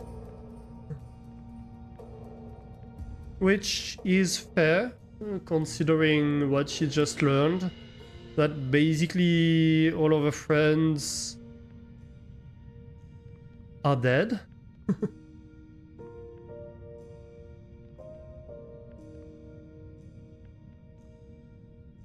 Maybe this? Oh, that's a fun one.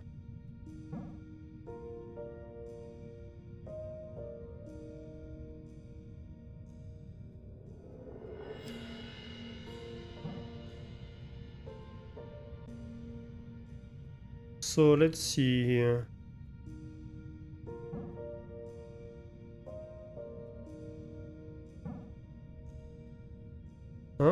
So they exchange role, right? If I touch this, then this becomes white. I see.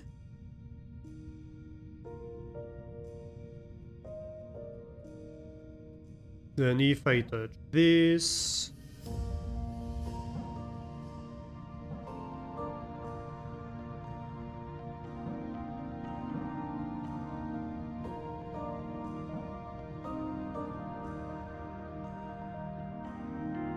Yeah. I'm picking up what you're putting down. Oh, wait a minute. Interesting. Yeah, because this one was connected to several others. What the... what?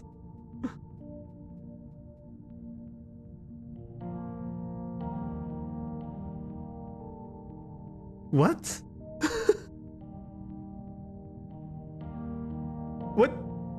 What do you mean?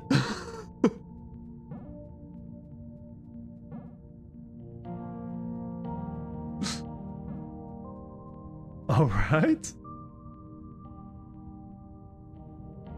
Did I just find the rewind key? I don't think so. I don't know what happened.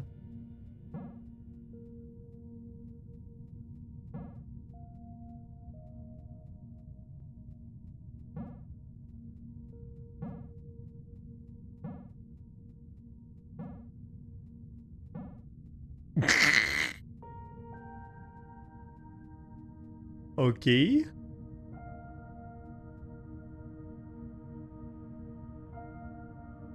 So there's an order of things, apparently.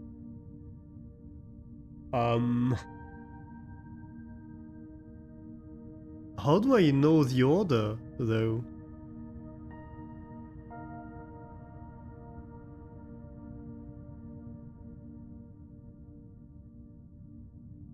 You thought we had a rewind key from the start. I mean, we have a key to reset. We have,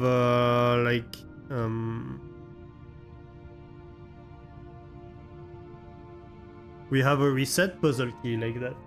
But it doesn't look anything like that. No, this is just like when I touch the last pillar. Somehow, it seems in certain conditions, it just throws me back. I don't understand why.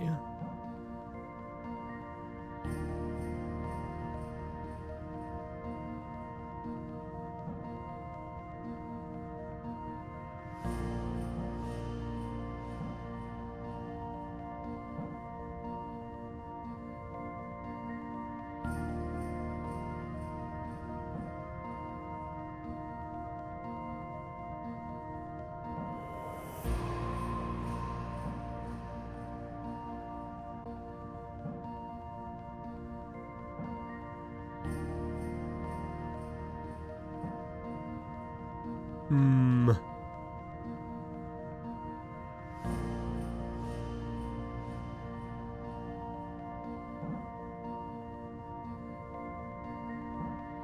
What the...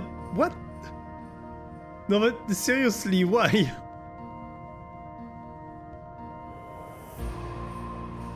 Oh, I do have a rewind. Oh, I didn't know I had a rewind, actually. We do have a rewind. You have a hunch, but you don't want to spoiler? No, there is a rewind. The spacebar is the rewind button, apparently. But I didn't touch it.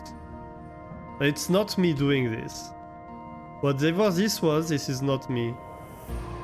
Hey, Pijo.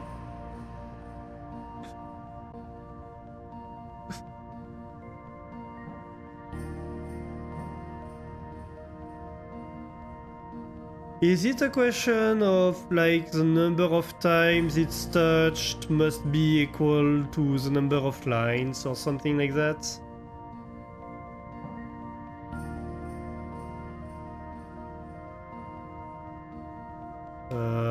Hello, Windows? What happened? Are you okay, Windows? Do you need help?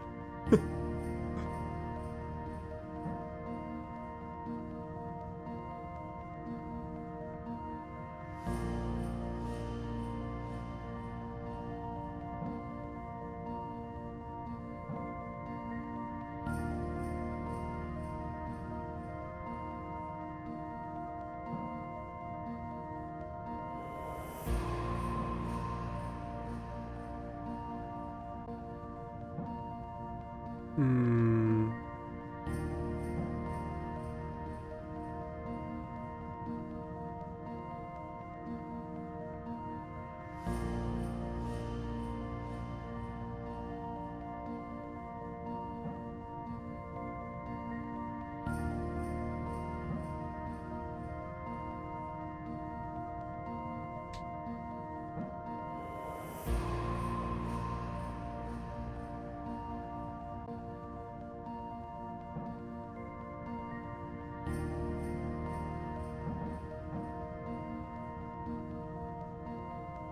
I might have an idea.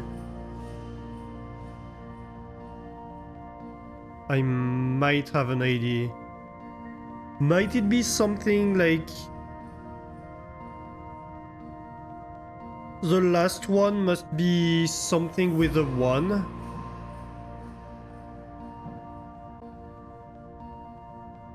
So it doesn't...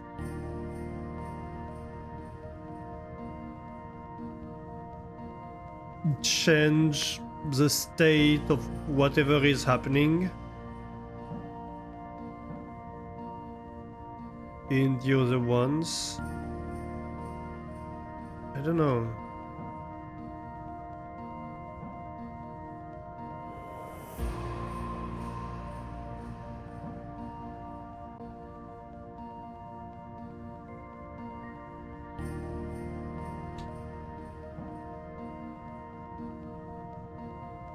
Like this, turn this on.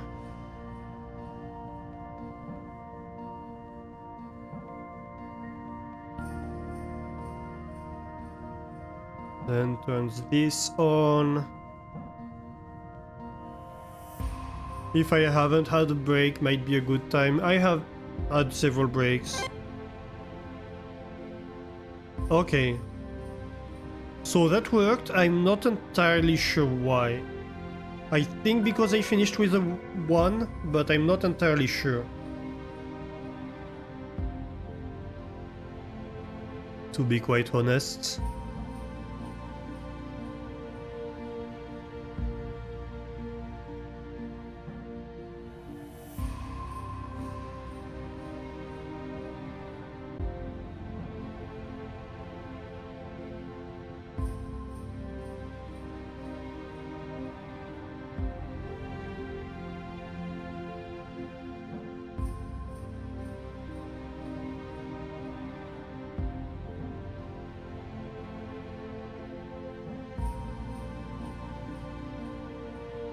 Aha.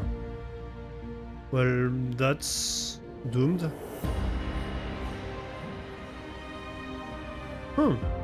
Hey, it's not bad.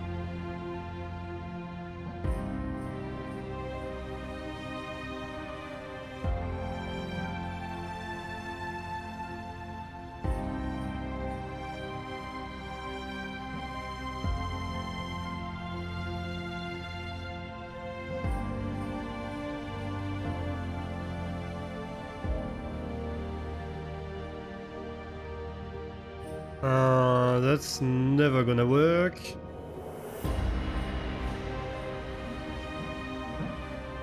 So I need to have done this first.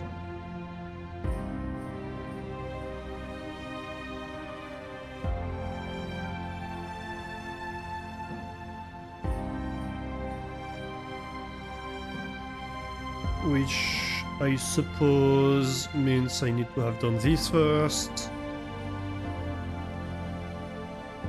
No, spacebar rewinds me only while I'm holding spacebar.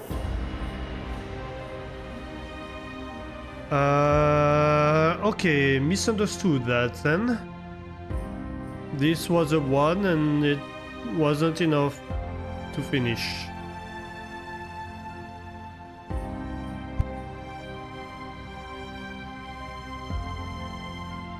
So Infinity, did you understand what was happening? Why it rewinded me?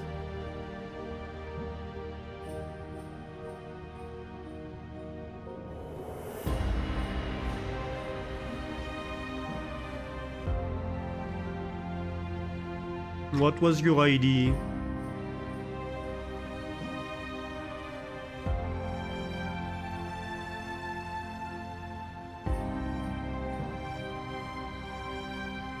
Oh, you put an assumption above it. Hang on, I can...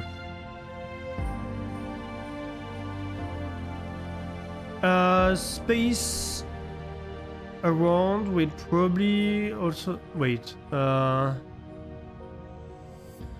Space around will probably also not rewind to the start. Maybe evaluates the eligibility of your filament trace at the end. And when it finds that it isn't a solution, it will let you that way without changing the puzzle.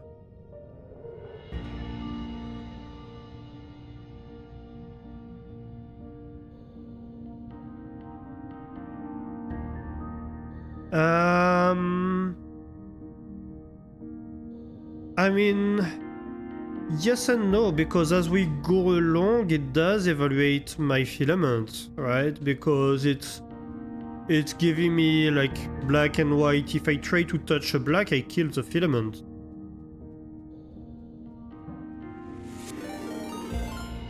Hey, Spuddington! How are you doing, Spud? Welcome in. How was LA Noir? How are you doing?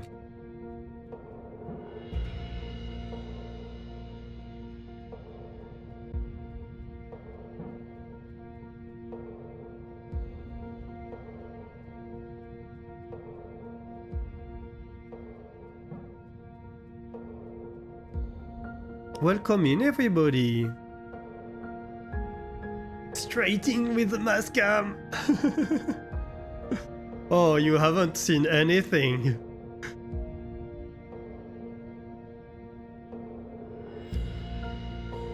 You wanna see a math cam? Hang on. Let me give you a math cam.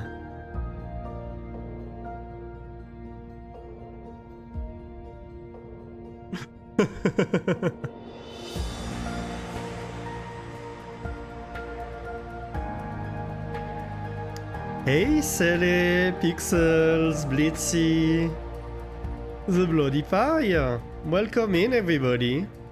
Didn't miss anybody. How was stream? How are you doing? Oh mama. That was a sexy spreadsheet. Hey, Drinkles! Welcome, buddy. Welcome in, everybody. Thank you for wanging your way into this noble stream. How was stream? How was LA Noir? Of course, if you need to raid and run, don't hesitate. I totally understand. But yeah, welcome in, welcome in. If you are new here, I am Lester. I play a lot of puzzle games, automation games, all kinds of games. Sometimes exploration games, stuff like Subnautica, I'm also a big fan of.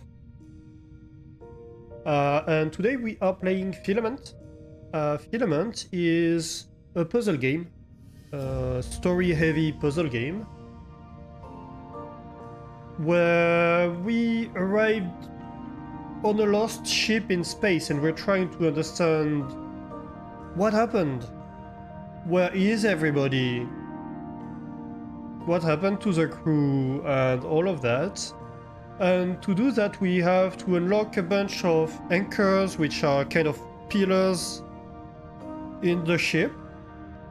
And when we are in an anchor, we are in this kind of puzzle where we have a little guy pulling a filament. And we have to touch pillar and light them up, and light the white pillars and avoid the black pillars, or at least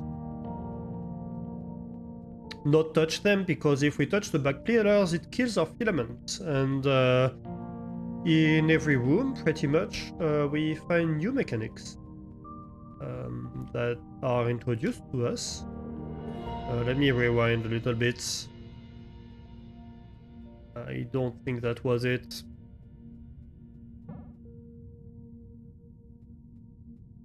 And yeah, we unlock new mechanics every time. Right now we are doing a series of puzzles which have me quite puzzled, to be honest.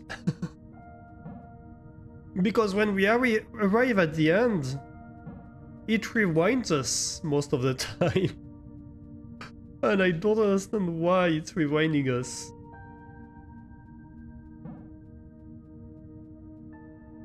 Yodamas is just realizing why it's called Filament? Ah, yes.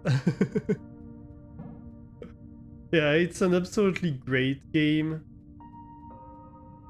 I absolutely love it. But it's a difficult one. We are nearing the end of the game, nonetheless. We have... I'd say there's 2 parts to the storyline, and we are inside the second part. If it's a game you intend to play, I would advise playing it blind and not spoiling yourself. Because it's such an amazing game.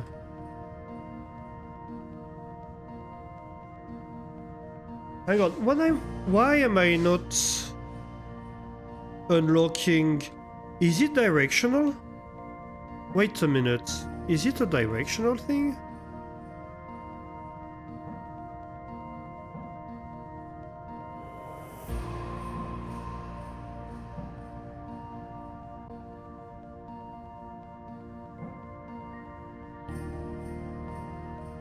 I don't fully understand everything that's going on here.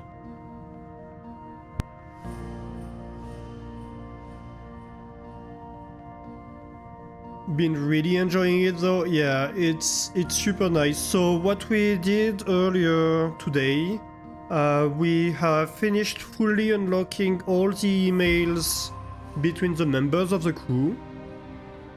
We have a few puzzles left. The one I showed earlier with the spreadsheet we built to try to solve this puzzle, which is a card we found, and written is something that looks like some kind of elvish. We started working on it, basically giving numbers to every character we can find on the card. It's quite tedious, so we haven't finished it yet. We'll do it little bit by little bit, but the idea is that then we will use this spreadsheet to go and basically decipher whatever this is. We have already done something similar with another cipher that we found that didn't give us a clue towards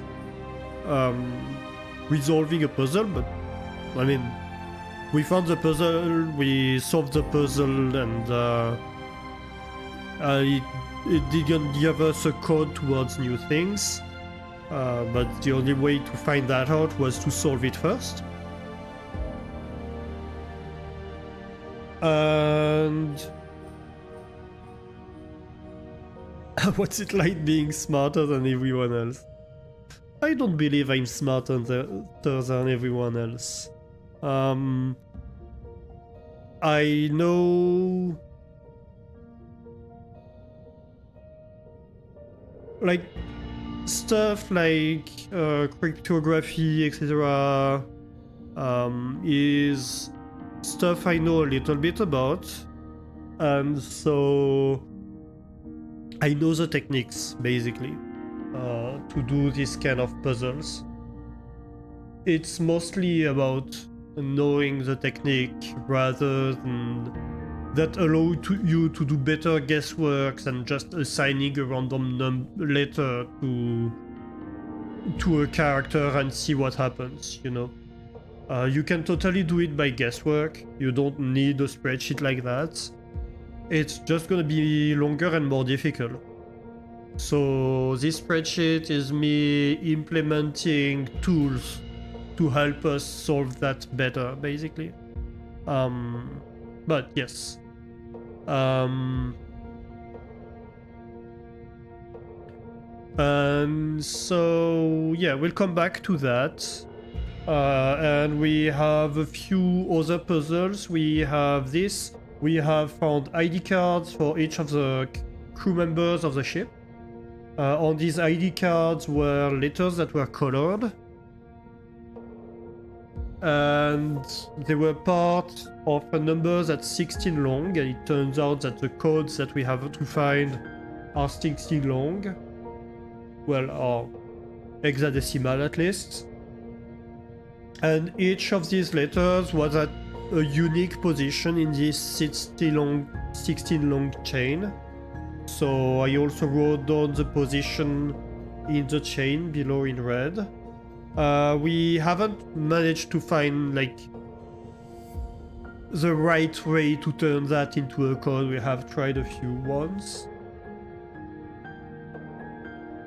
And finally, we have a place where we see cards. Some display a dot, some just display their back. They're by groups of 4, which give, if you assume it's something binary, something between 0 and 15. So hexadecimal code once again. And so we assume we have something to do with that, some kind of code hidden in there. But once again, we haven't found yet the true meaning behind it. So yeah, that's a few stuff we're working on. This one, I don't fully understand what's going on. So we have these white and black pillars, right? When we touch a white pillar, it turns some of the other pillars that were black into white.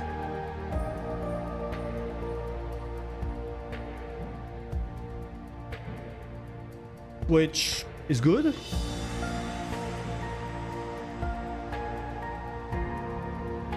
And somehow, when we touch all the pillars, it's supposed to allow us to open the door, but what we found out so far is that in most cases, it just rewinds the entire filament. And we don't exactly understand why. And also somehow I can't find my way towards the end anymore. Help?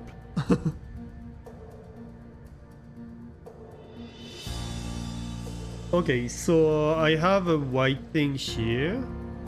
Okay. Grab this. This is white.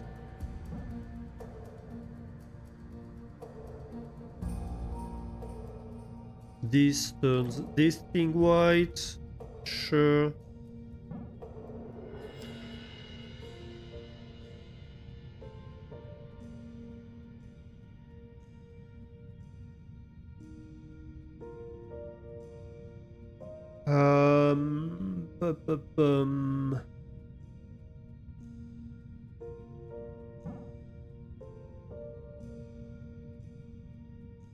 I don't really get why this one isn't turning white at the moment.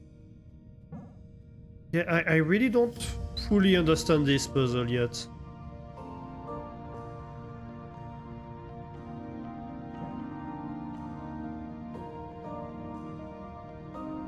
Because yeah, when we touch the last pillar, every time it rewinds us.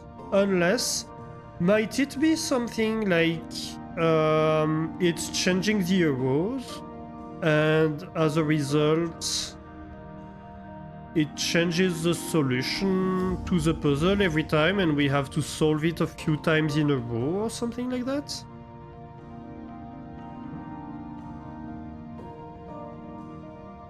I don't know. It's weird. Okay, why the hell is it not...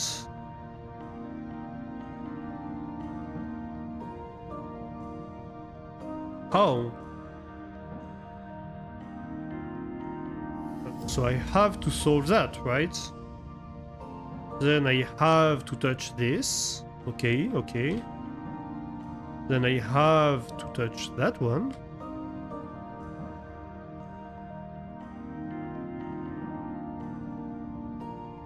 Then I have to touch that one. Okay.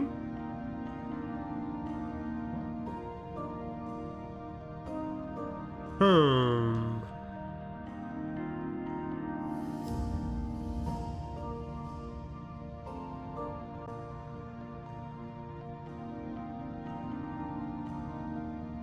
Guess work is far more your speed, but that's fair. You didn't see it change,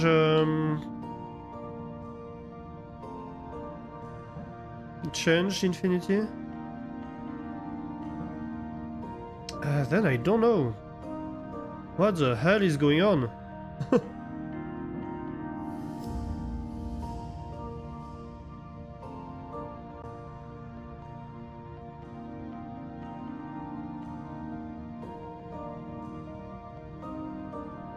Okay, so now I have to go the other way. Well, I have to hope that this is gonna light this up, but it doesn't. So how?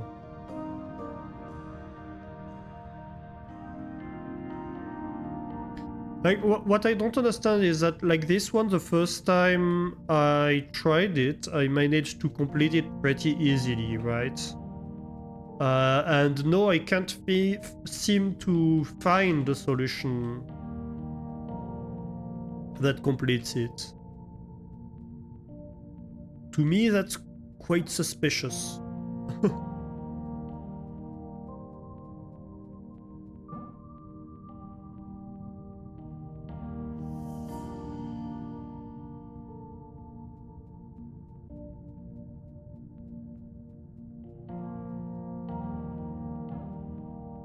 Uh-huh.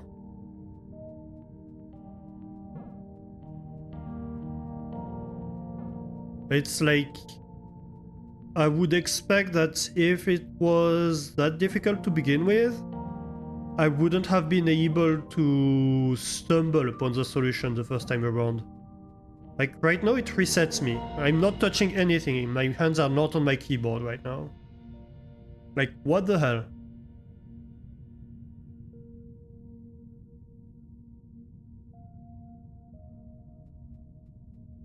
Yeah! It's not the same configuration, right? It's not. It's not the same configuration. It did something. Okay. So maybe I just have to solve it enough times in a row.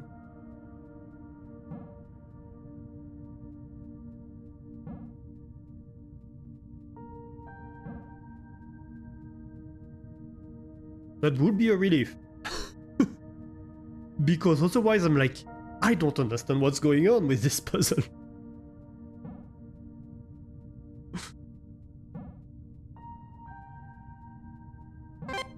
Yes, okay.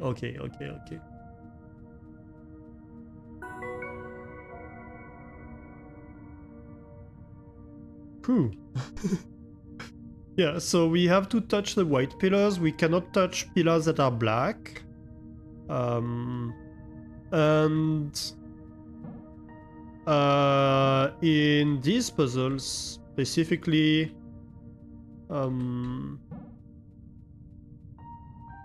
the pillars change colors depending on what other pillars we're touching.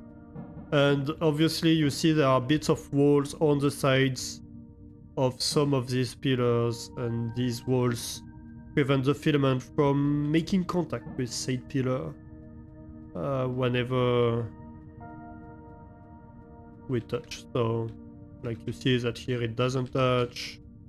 Actually, that means here I have to go behind this pillar, so I can go around the other one and then come back. I think. No, that will not work. Let me rewind then.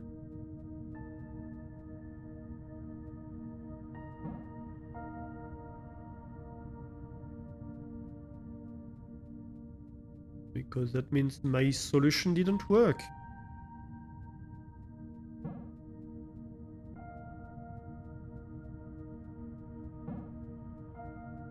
So how about...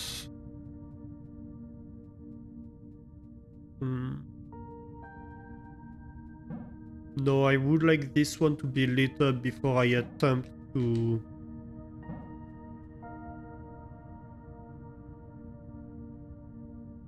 What do I need to light up? Okay, I see. I need to go grab this. Then grab this. Then grab this. Then that lights up stuff on the other side.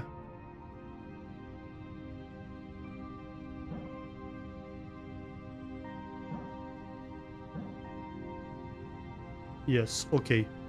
But then I have an issue. Because I find myself in the same position as before.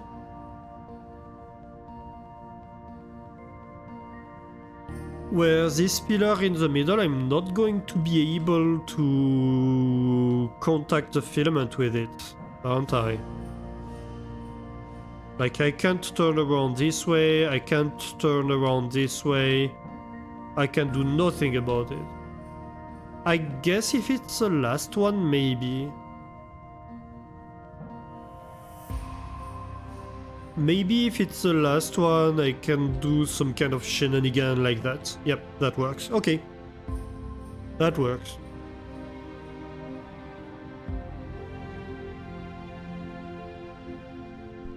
So the puzzle resets itself. Now we have a different configuration. It's the same physical configuration of pillars. But they don't interact in the same way, and so...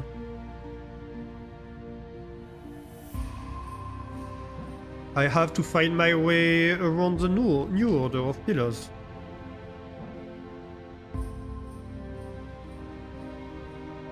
Not to be mixed up with the Order of Templars, that's a very different thing.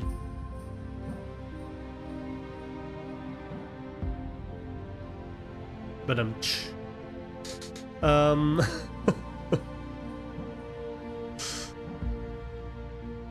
yes, I know I'm an idiot sometimes.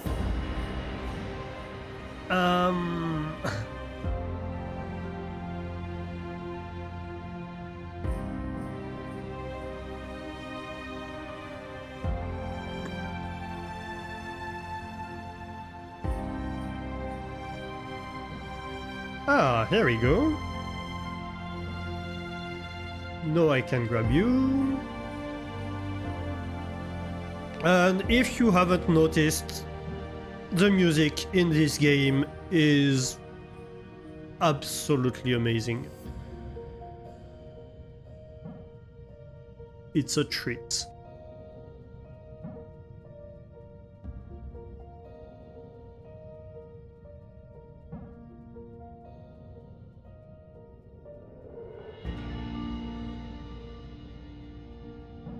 Yay!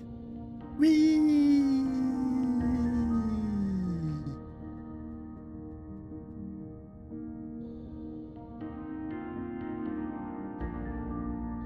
And it resets. Alright, so, I probably want to go grab the top one as soon as I can.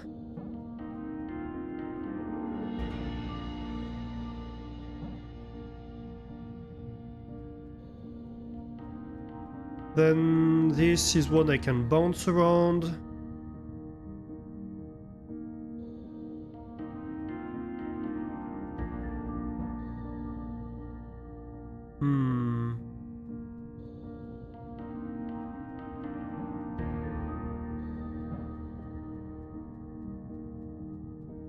Then I can go grab this. Yeah. Maybe even this at the same time. That way everything is lit up on the other side. This one is lit up now. And so before I lock myself out, I can go grab this. And this. And this. Oh.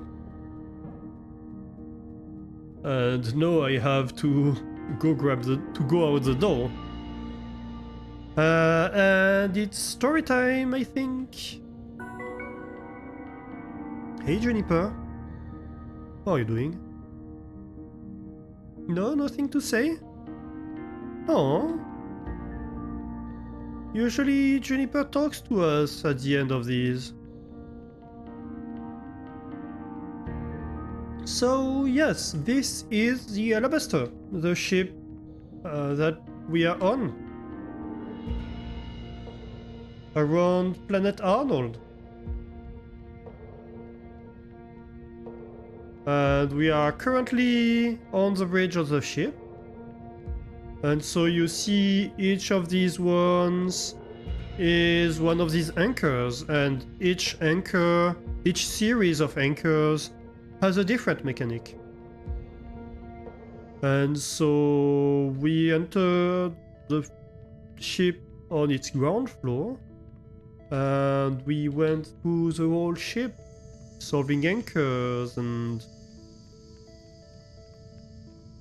puzzles and finding stuff on the ground and puzzles and stuff like that. Like, for example, this is a puzzle.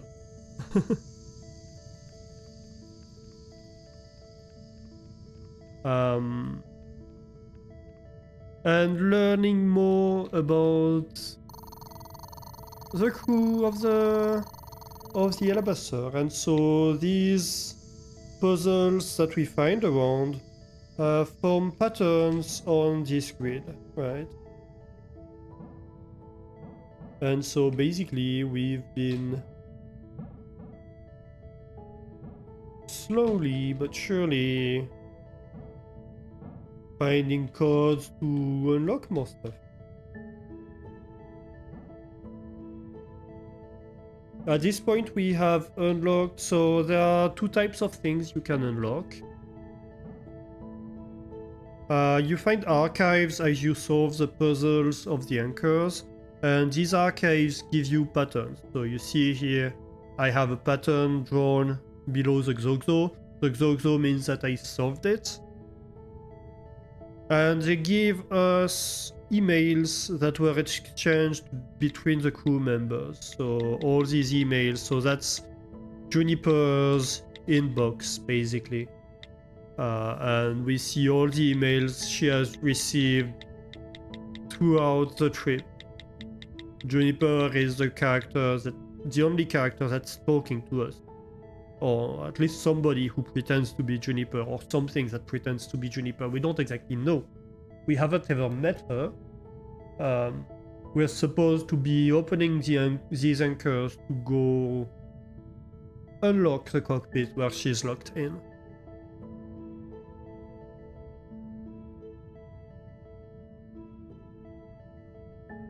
And so yeah, she's telling us, yeah, I'm locked in the cockpit. Everybody left. Please free me. And as we go through solving these anchors, we unlock more emails between the crew members. And we start puzzling out what happened on this ship.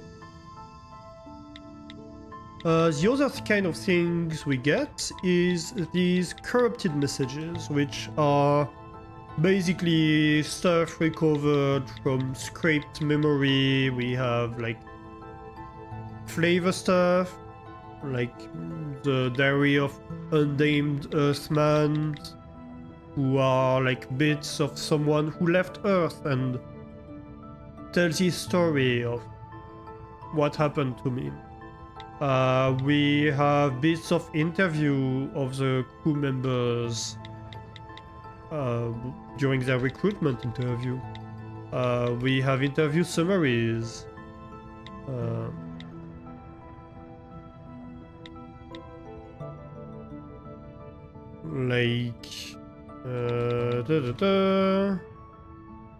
Yeah, like Pistachio's interview, not likable and deeply talented as a botanist, suggestible, complications eccentric to the point of being viewed as an outsider by her peers, and prone to empathy. So, you know, these kind of things. And we have a few of them that are missing, that are the things that we haven't unlocked. We went around the ship, we collected a bunch of cards. And so these are the ID cards I was talking about earlier. So you see that for Juniper we have M, J, and D. And if we assume that in the ID number, you see we have 16 numbers. So like the first one is at position 0, 1, 2, 3, 4. So the M will be at position 2. The J at position 10, so A. And the D at position 13.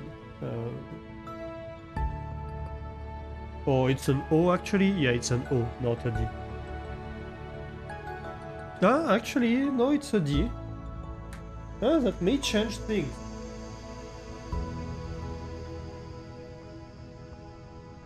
Ah. Maybe that actually changes things. Because earlier we tried assuming that the letters... So these positions, we all find all of them once. We assumed that the letters of the alphabet were giving us the order.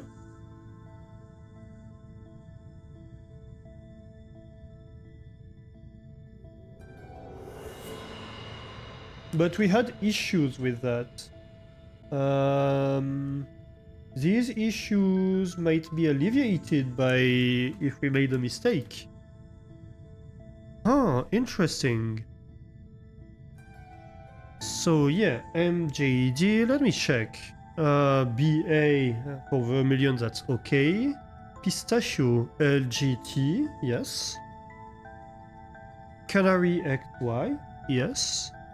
Marmalade, VPE, that's correct. And Aubergine, AKQ. It's an A. Or an R. No, it's an A.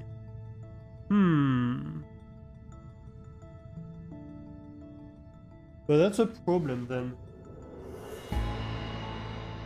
Because we have the A twice. So that's even worse for us. Isn't it?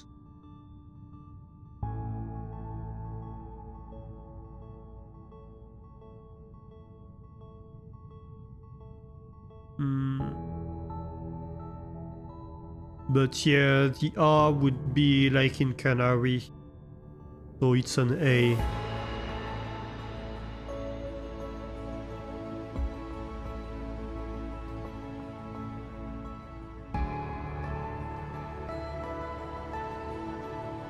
Well, at least we fixed mistakes.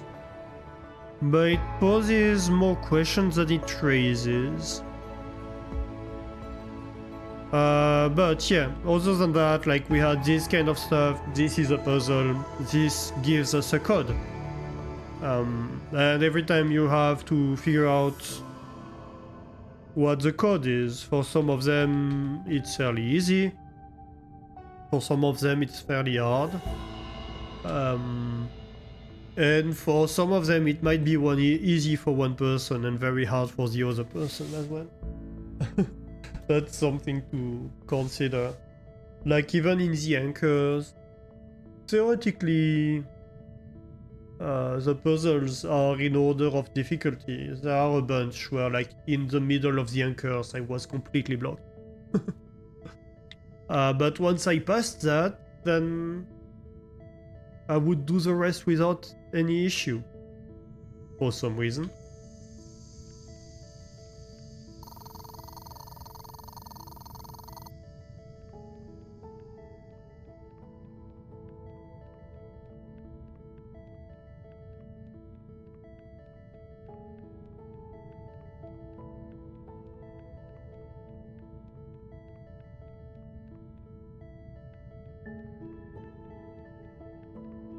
And so, yeah.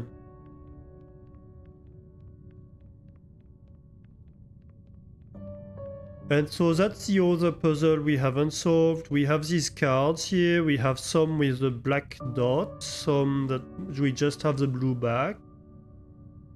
And supposedly that's a code. I'm not sure what the code is though.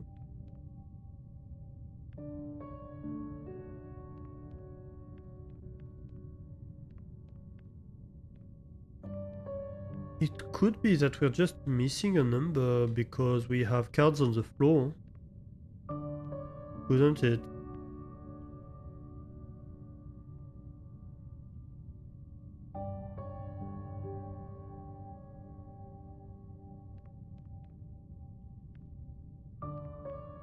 I'm not exactly sure. Or maybe it's not the cards and it's something else. Maybe the cards is a distraction. I think it's the cards though.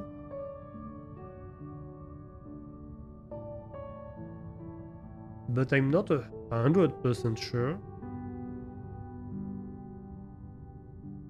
I think it has to be it. It has to.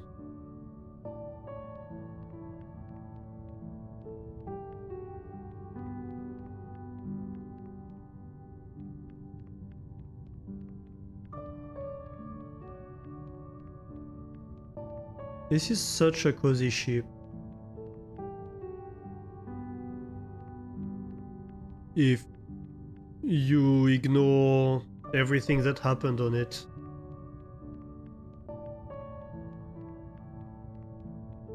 It wasn't the most peaceful of journeys. Hi, Pistachio. What are you doing?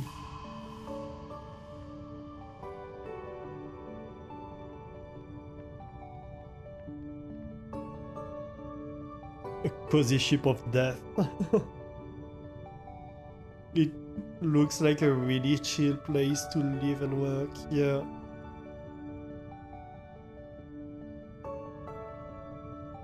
Yeah, absolutely.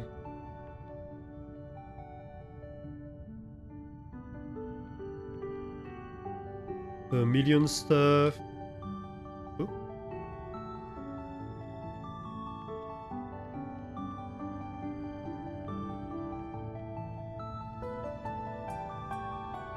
Canaries fishes.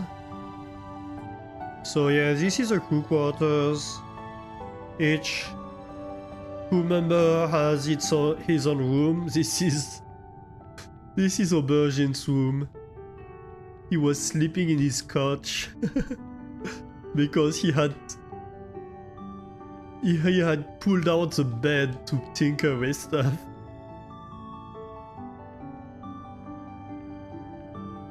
This is such a mess, I love it. That's Marmalade's room with a holographic fireplace that he built with Aubergine.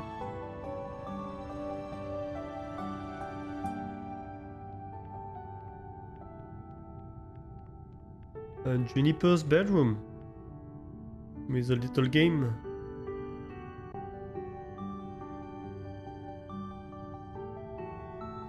Of pocketbook wrestlers.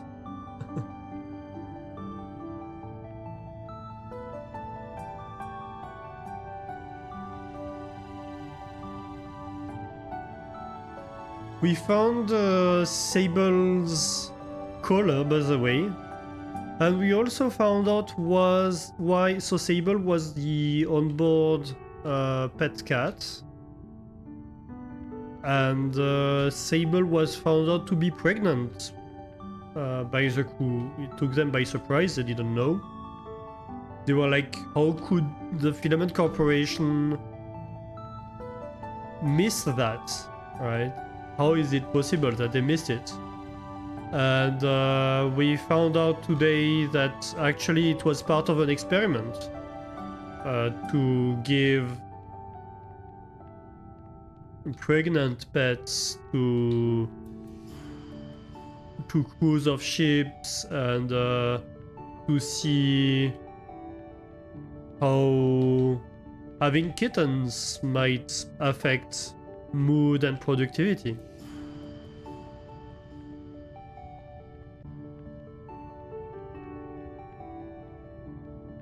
Because when Canary asked, how could you guys have missed that? Swan was like, I don't know, I'm gonna ask what could have happened. And she was like, so apparently my colleagues tell me it's part of an experiment. Whee! There's a force field around the basket court. Probably fairly wise, to be honest. Which room would I pick if I was sent aboard to recover the ship? That's a good question. Which room would I pick? Let me see. This one feels a bit too clinical for me. Same for this.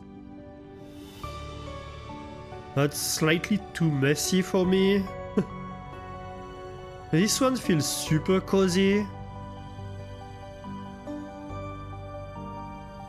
That's a bit of a mess, to be honest. I think it's between junipers and marmalade for me. Maybe this one.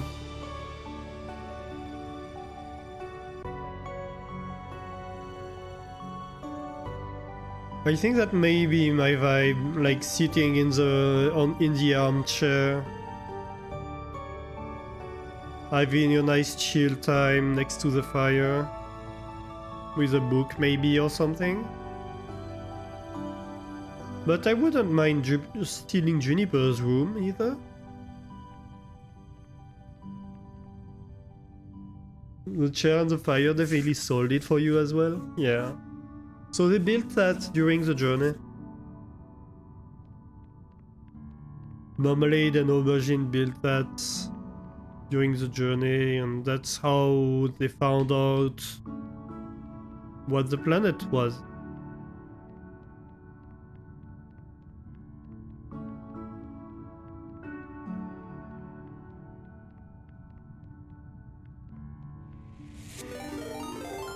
Hey Worm, how are you doing? Welcome in, welcome in. How was your stream? How was CK3? It's a streamer, no! If you try to read the streamer, will retaliate on the fry. Will go and eat canaries' fishes. The game crashed, oh no! Grill Adastor, no! Grill the fishes!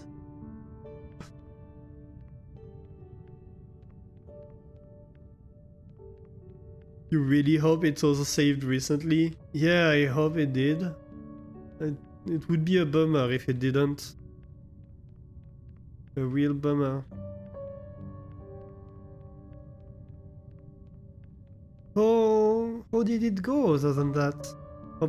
Hopefully you still had a fun time.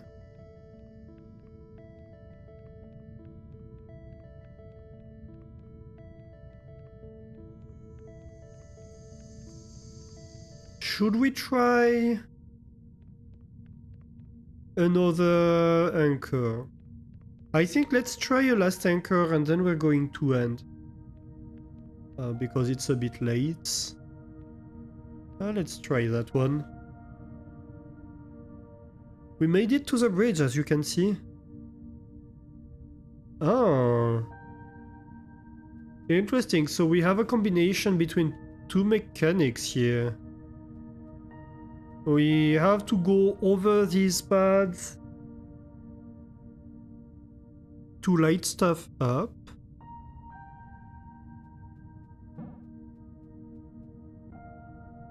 Huh.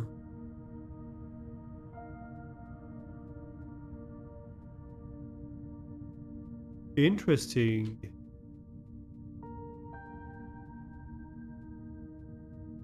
So what lights this up? Okay, and what lights this up? I see.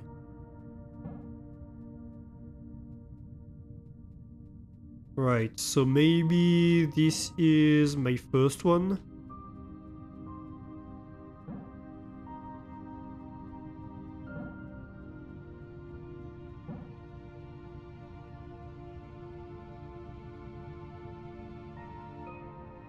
Gained alliance, you have grandchildren. Ooh, nice.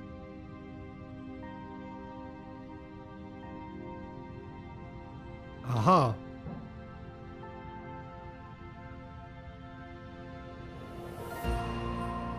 You usually don't live long enough for that. Fair. Oh no, it doesn't work. Okay, let's try something else. Dang, knowing about this rewind mechanic earlier would have been so much... would have made things so much easier for me.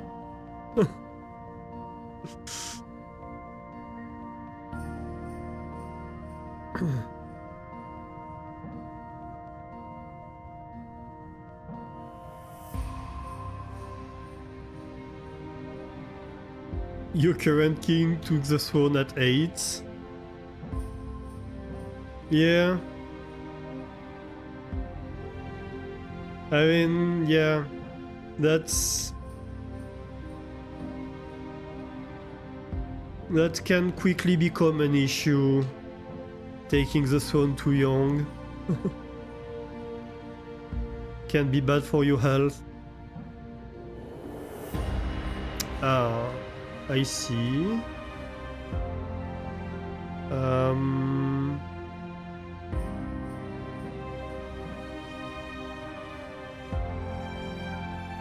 Wait a minute. I'm okay, I have plenty of opportunities to...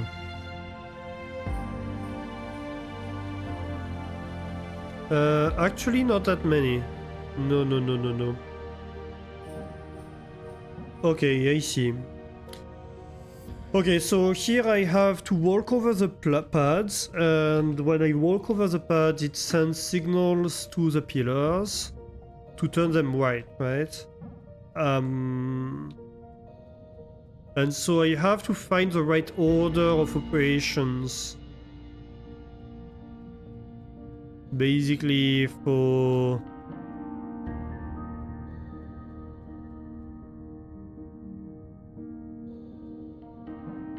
to turn on everything.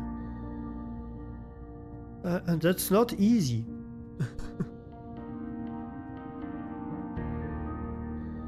That's not an easy thing to do. Also, I cannot go across my filament. And sometimes, depending on how I'm positioned, I cannot go around the filament. So it can make things difficult.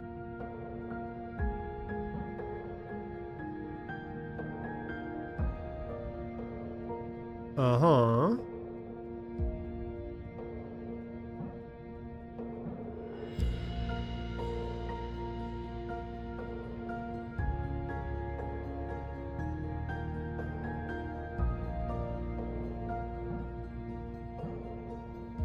I think here I have to go here.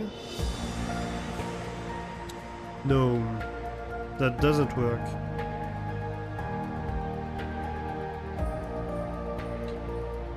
I might have to start from the side.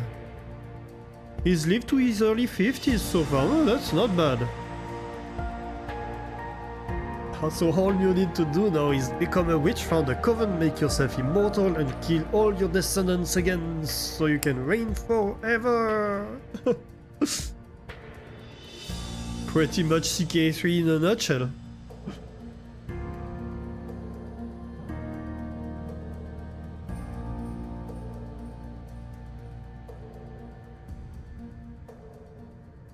If I start here, then I can grab this and go around. That might not be a bad one. I would need to have lit this up.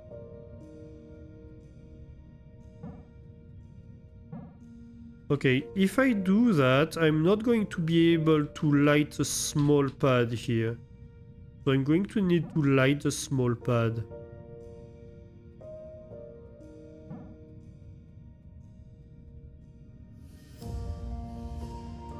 And I do have a concern about that.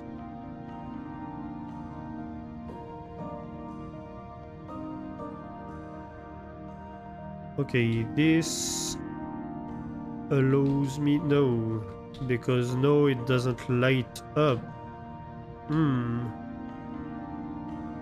So I have to do... What?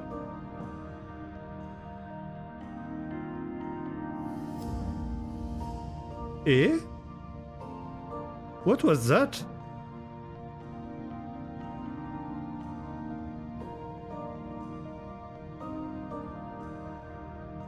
It's basic, maybe because it's turning off?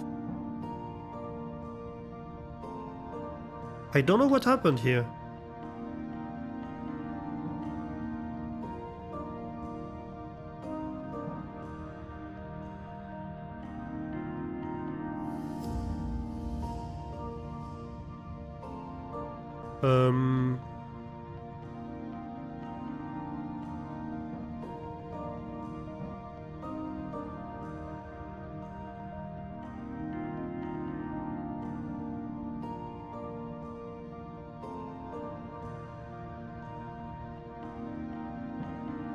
Dang it!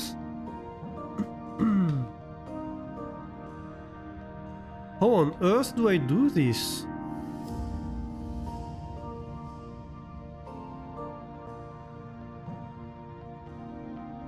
If I do this like that, then I'm forced to touch this black pillar which kills my filament, right? So that's not possible.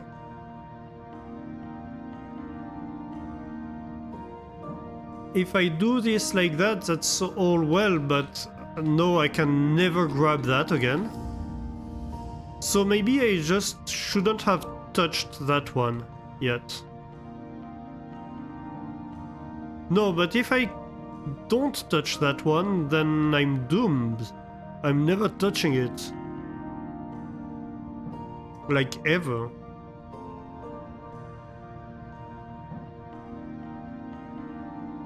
Okay.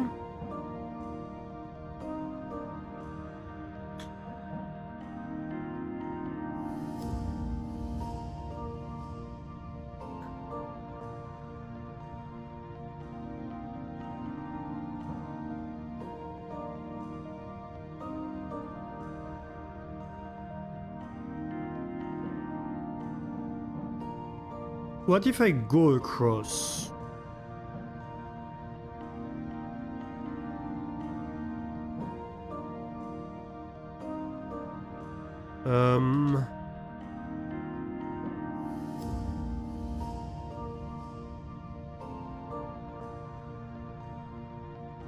I mean, yes, but no, I can't go over that pad. So then what if I go all the way across? Right, because no, I have no problem going over a certain pad. The problem is that one. I can never go across that one now.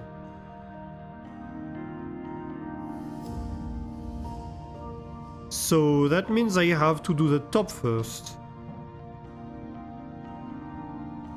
Doesn't it?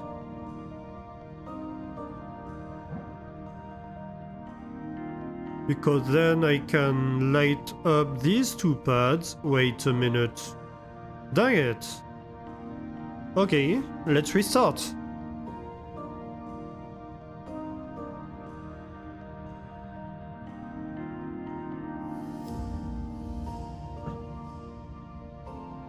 Okay, that won't work. That will not either.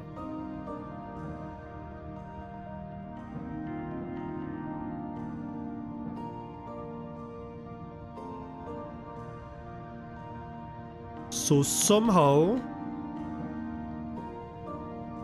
we need to take care of that. But here I'm killing all my stuff if I do that. Let's try the other side then. Maybe the other side is easier to start with.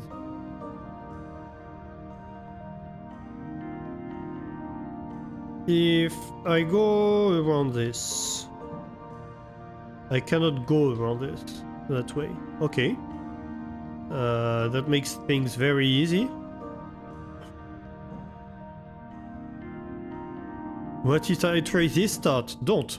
You don't. Okay. Got the message. A posture check and a hydrate. Thank you, Infinity. Oh, what a stretch.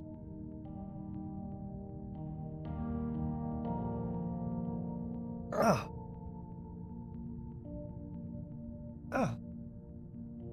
Thank you, thank you. Okay, so I think that's... We don't have a choice here at the start. That's what we have to do at the start.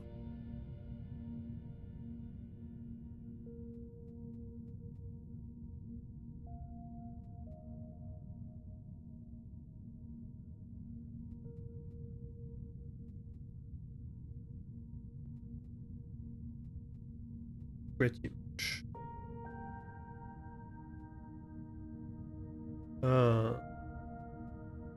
Yeah, and then we cannot really do that. Okay. So let's assume we do we do that. We can come here, maybe. We do this one. Why not?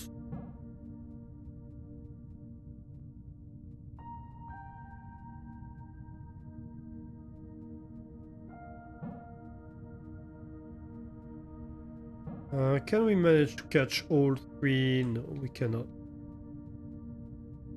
And this one would require going over there.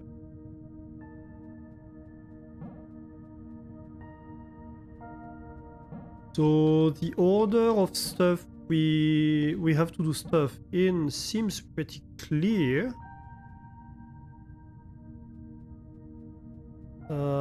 The problem is that it's not pretty clear. What if I go back here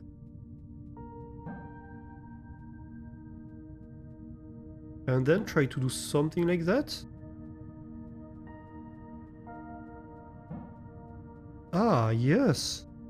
That would do it, wouldn't it? Yes. And then we just have to go out the door. Stretch doesn't seem to have a cooldown. Maybe. People haven't been abusing it, so as long as it's not being abused, I'm fine. If people start spamming stuff, then I have to put in a cooldown, but ideally, if everyone is well behaved, I never have to. But of course, then we have Guppy, so you know.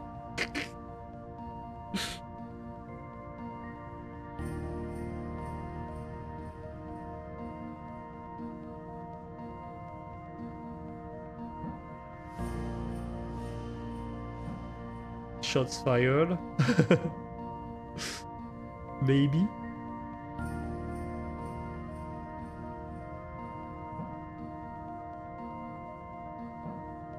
But hey, it's not entirely undeserved.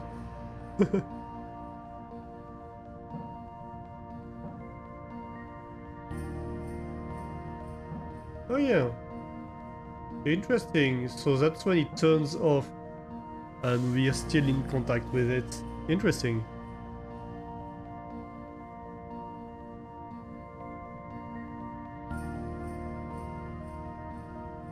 You need some food, just drank some water yesterday. Yeah. Do make sure to take care of yourselves. It's not just for the streamers to do.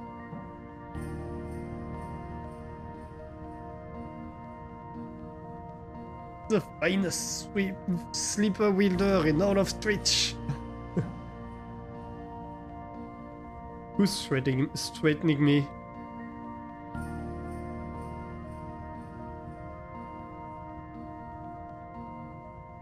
No, Guppy is the hydration wielder.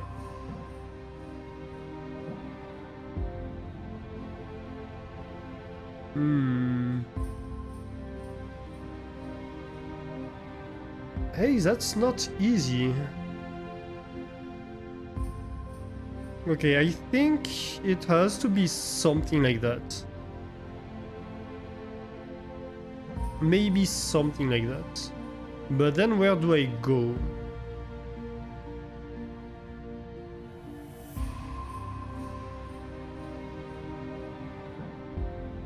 Actually, I could do that. Ah. No, I couldn't.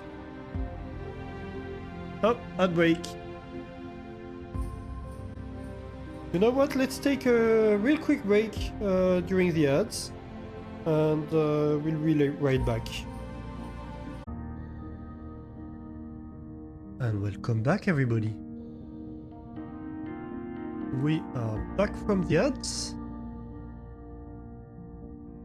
So, let's try to solve this, shall we? Was starting some food? What are you getting for food, Worm? What's for dinner? Hmm.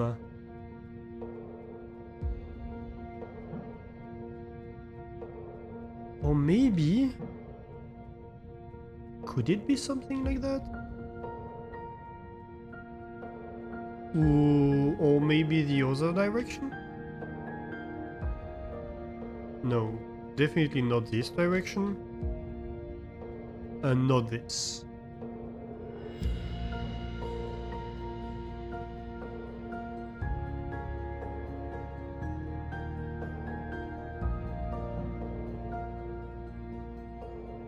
Hmm.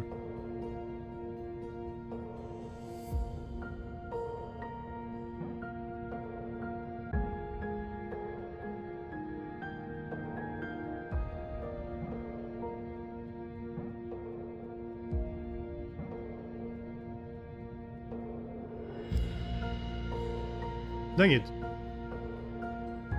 Pasta. Nice.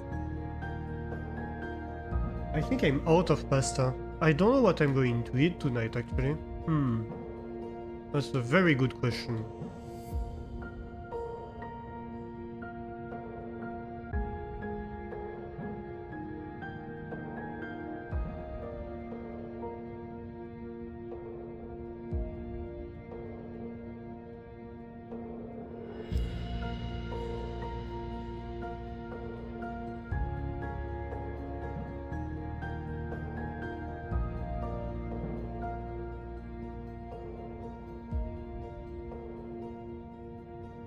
Ooh. This one's not easy. Hey, thank you, Spud. Come on.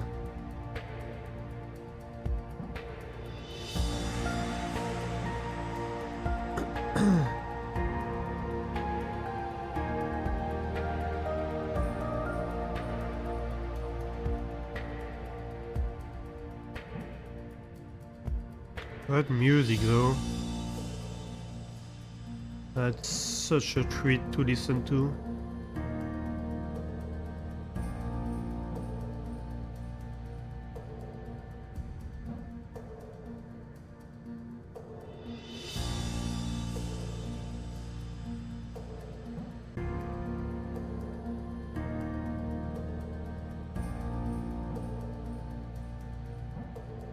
Aha! I feel like we're onto something here.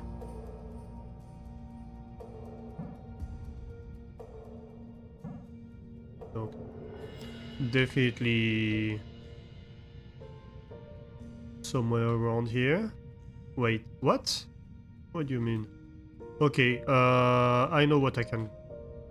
no I don't. Dang it. Almost. Almost had it.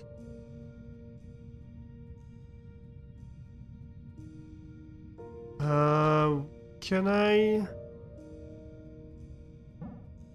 interest you in going here first? No, because then I can never go over this pad. and satisfy its requisitions. Alright.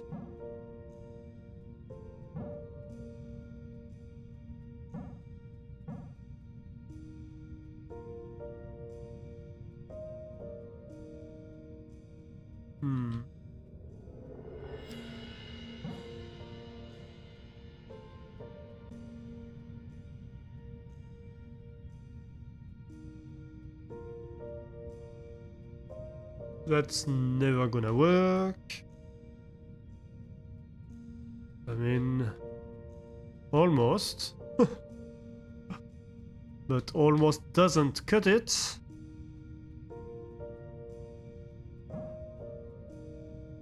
I feel this has to be the start. Right. This direction even. Then this has to be the start.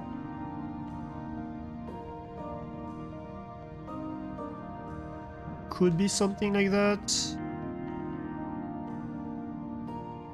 That's a maybe.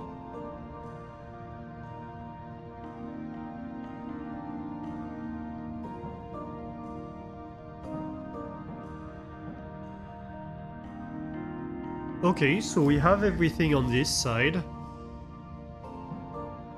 And if I do this, no, we have everything on this side.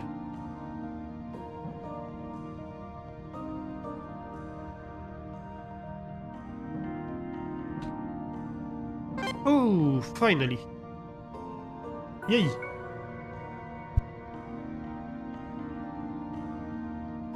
That's 2 out of 3. This one.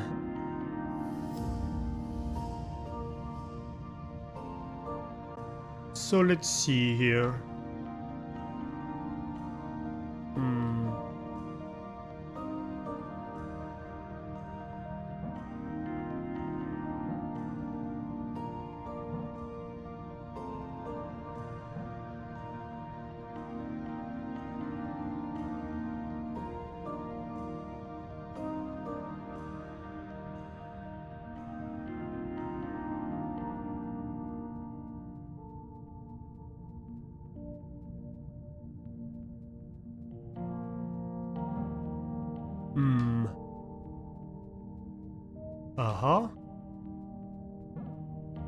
Okay, so I would prefer to have gone over this first. Which is not a possibility at the moment.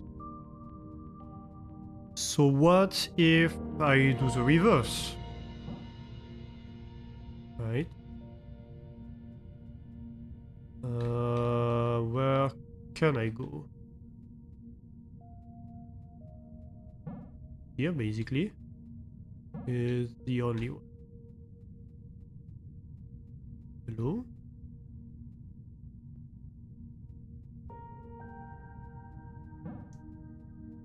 But not many possibilities then for this side. Okay. That's fine.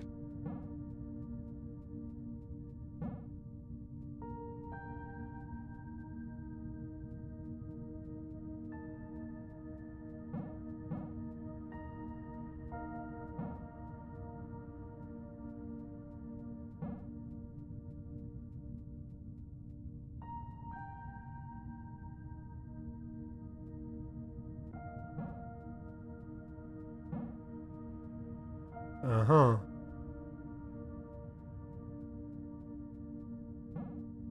So we can go over this. And that helps.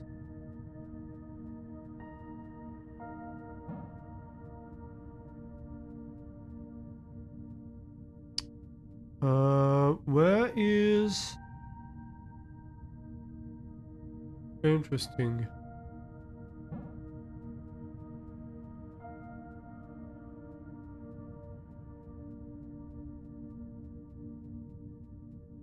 I don't know if I'd be able to go over this pad, is the problem. Nah. I need to have gone over this before.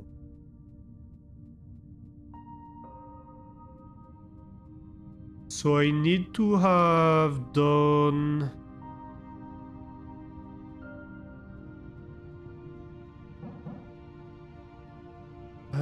something along those lines.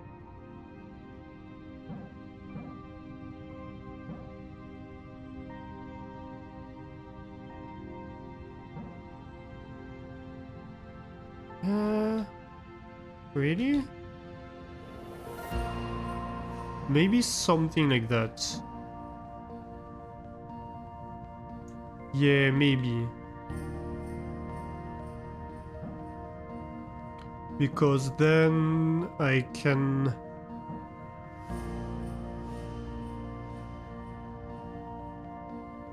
go around.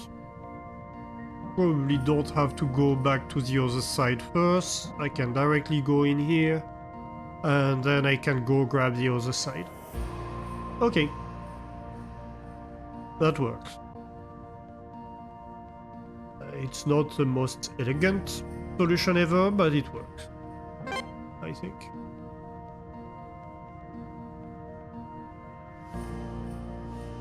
How can you still want to help me after what you saw downstairs?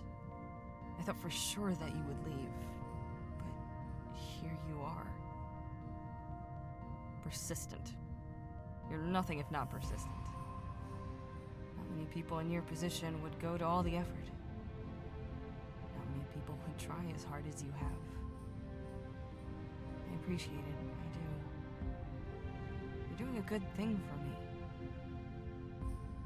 Wish I could say the same.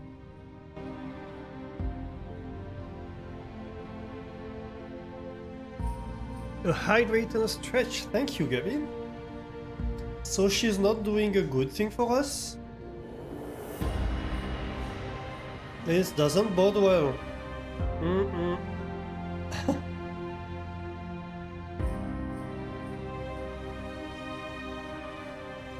Every family should have a fish tank with guppies. Chaque famille devrait avoir un aquarium avec des guppies dedans. Chaque famille, je vous le dis.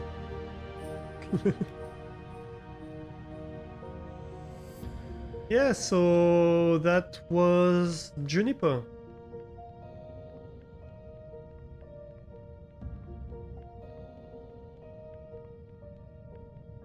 Or at least someone claiming to be Juniper.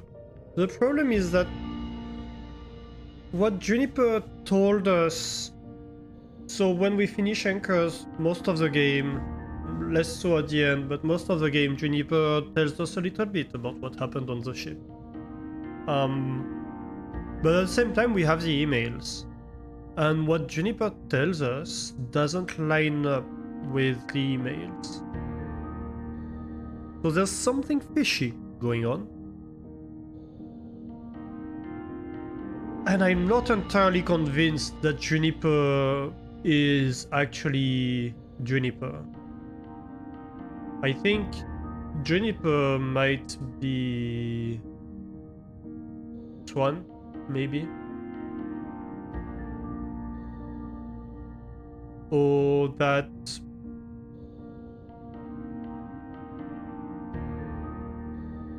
Yeah, I think Juniper may be Swan.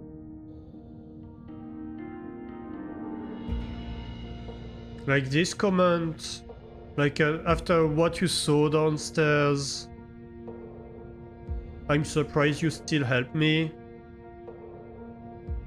Swan killed somebody. Juniper didn't.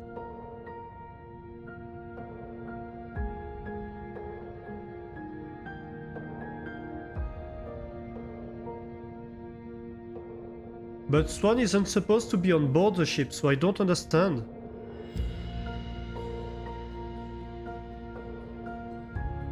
There's something weird that I don't understand. I hope we get the answers. I really do.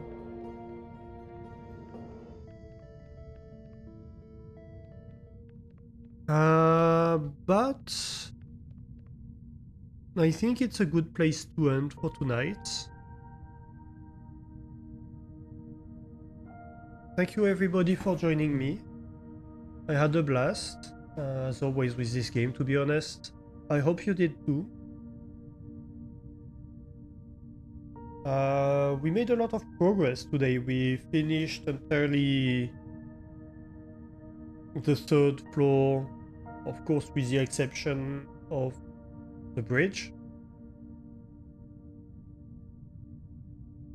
We have a few puzzles left in the environment and in the collectibles.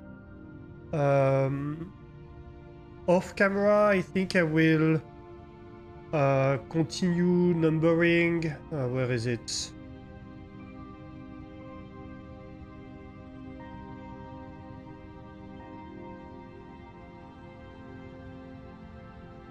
Here.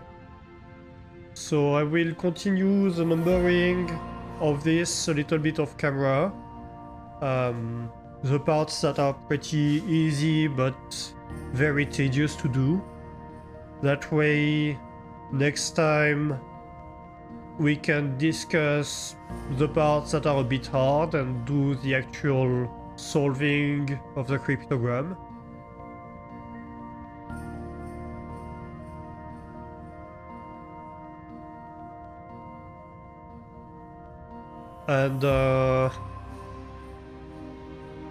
And yeah, that way, hopefully, we'll eventually manage to solve all the puzzles. My goal here is full completion. I would like to manage to complete everything to do in the game, understand everything to understand. And yeah. So yes, thank you for joining me for that adventure.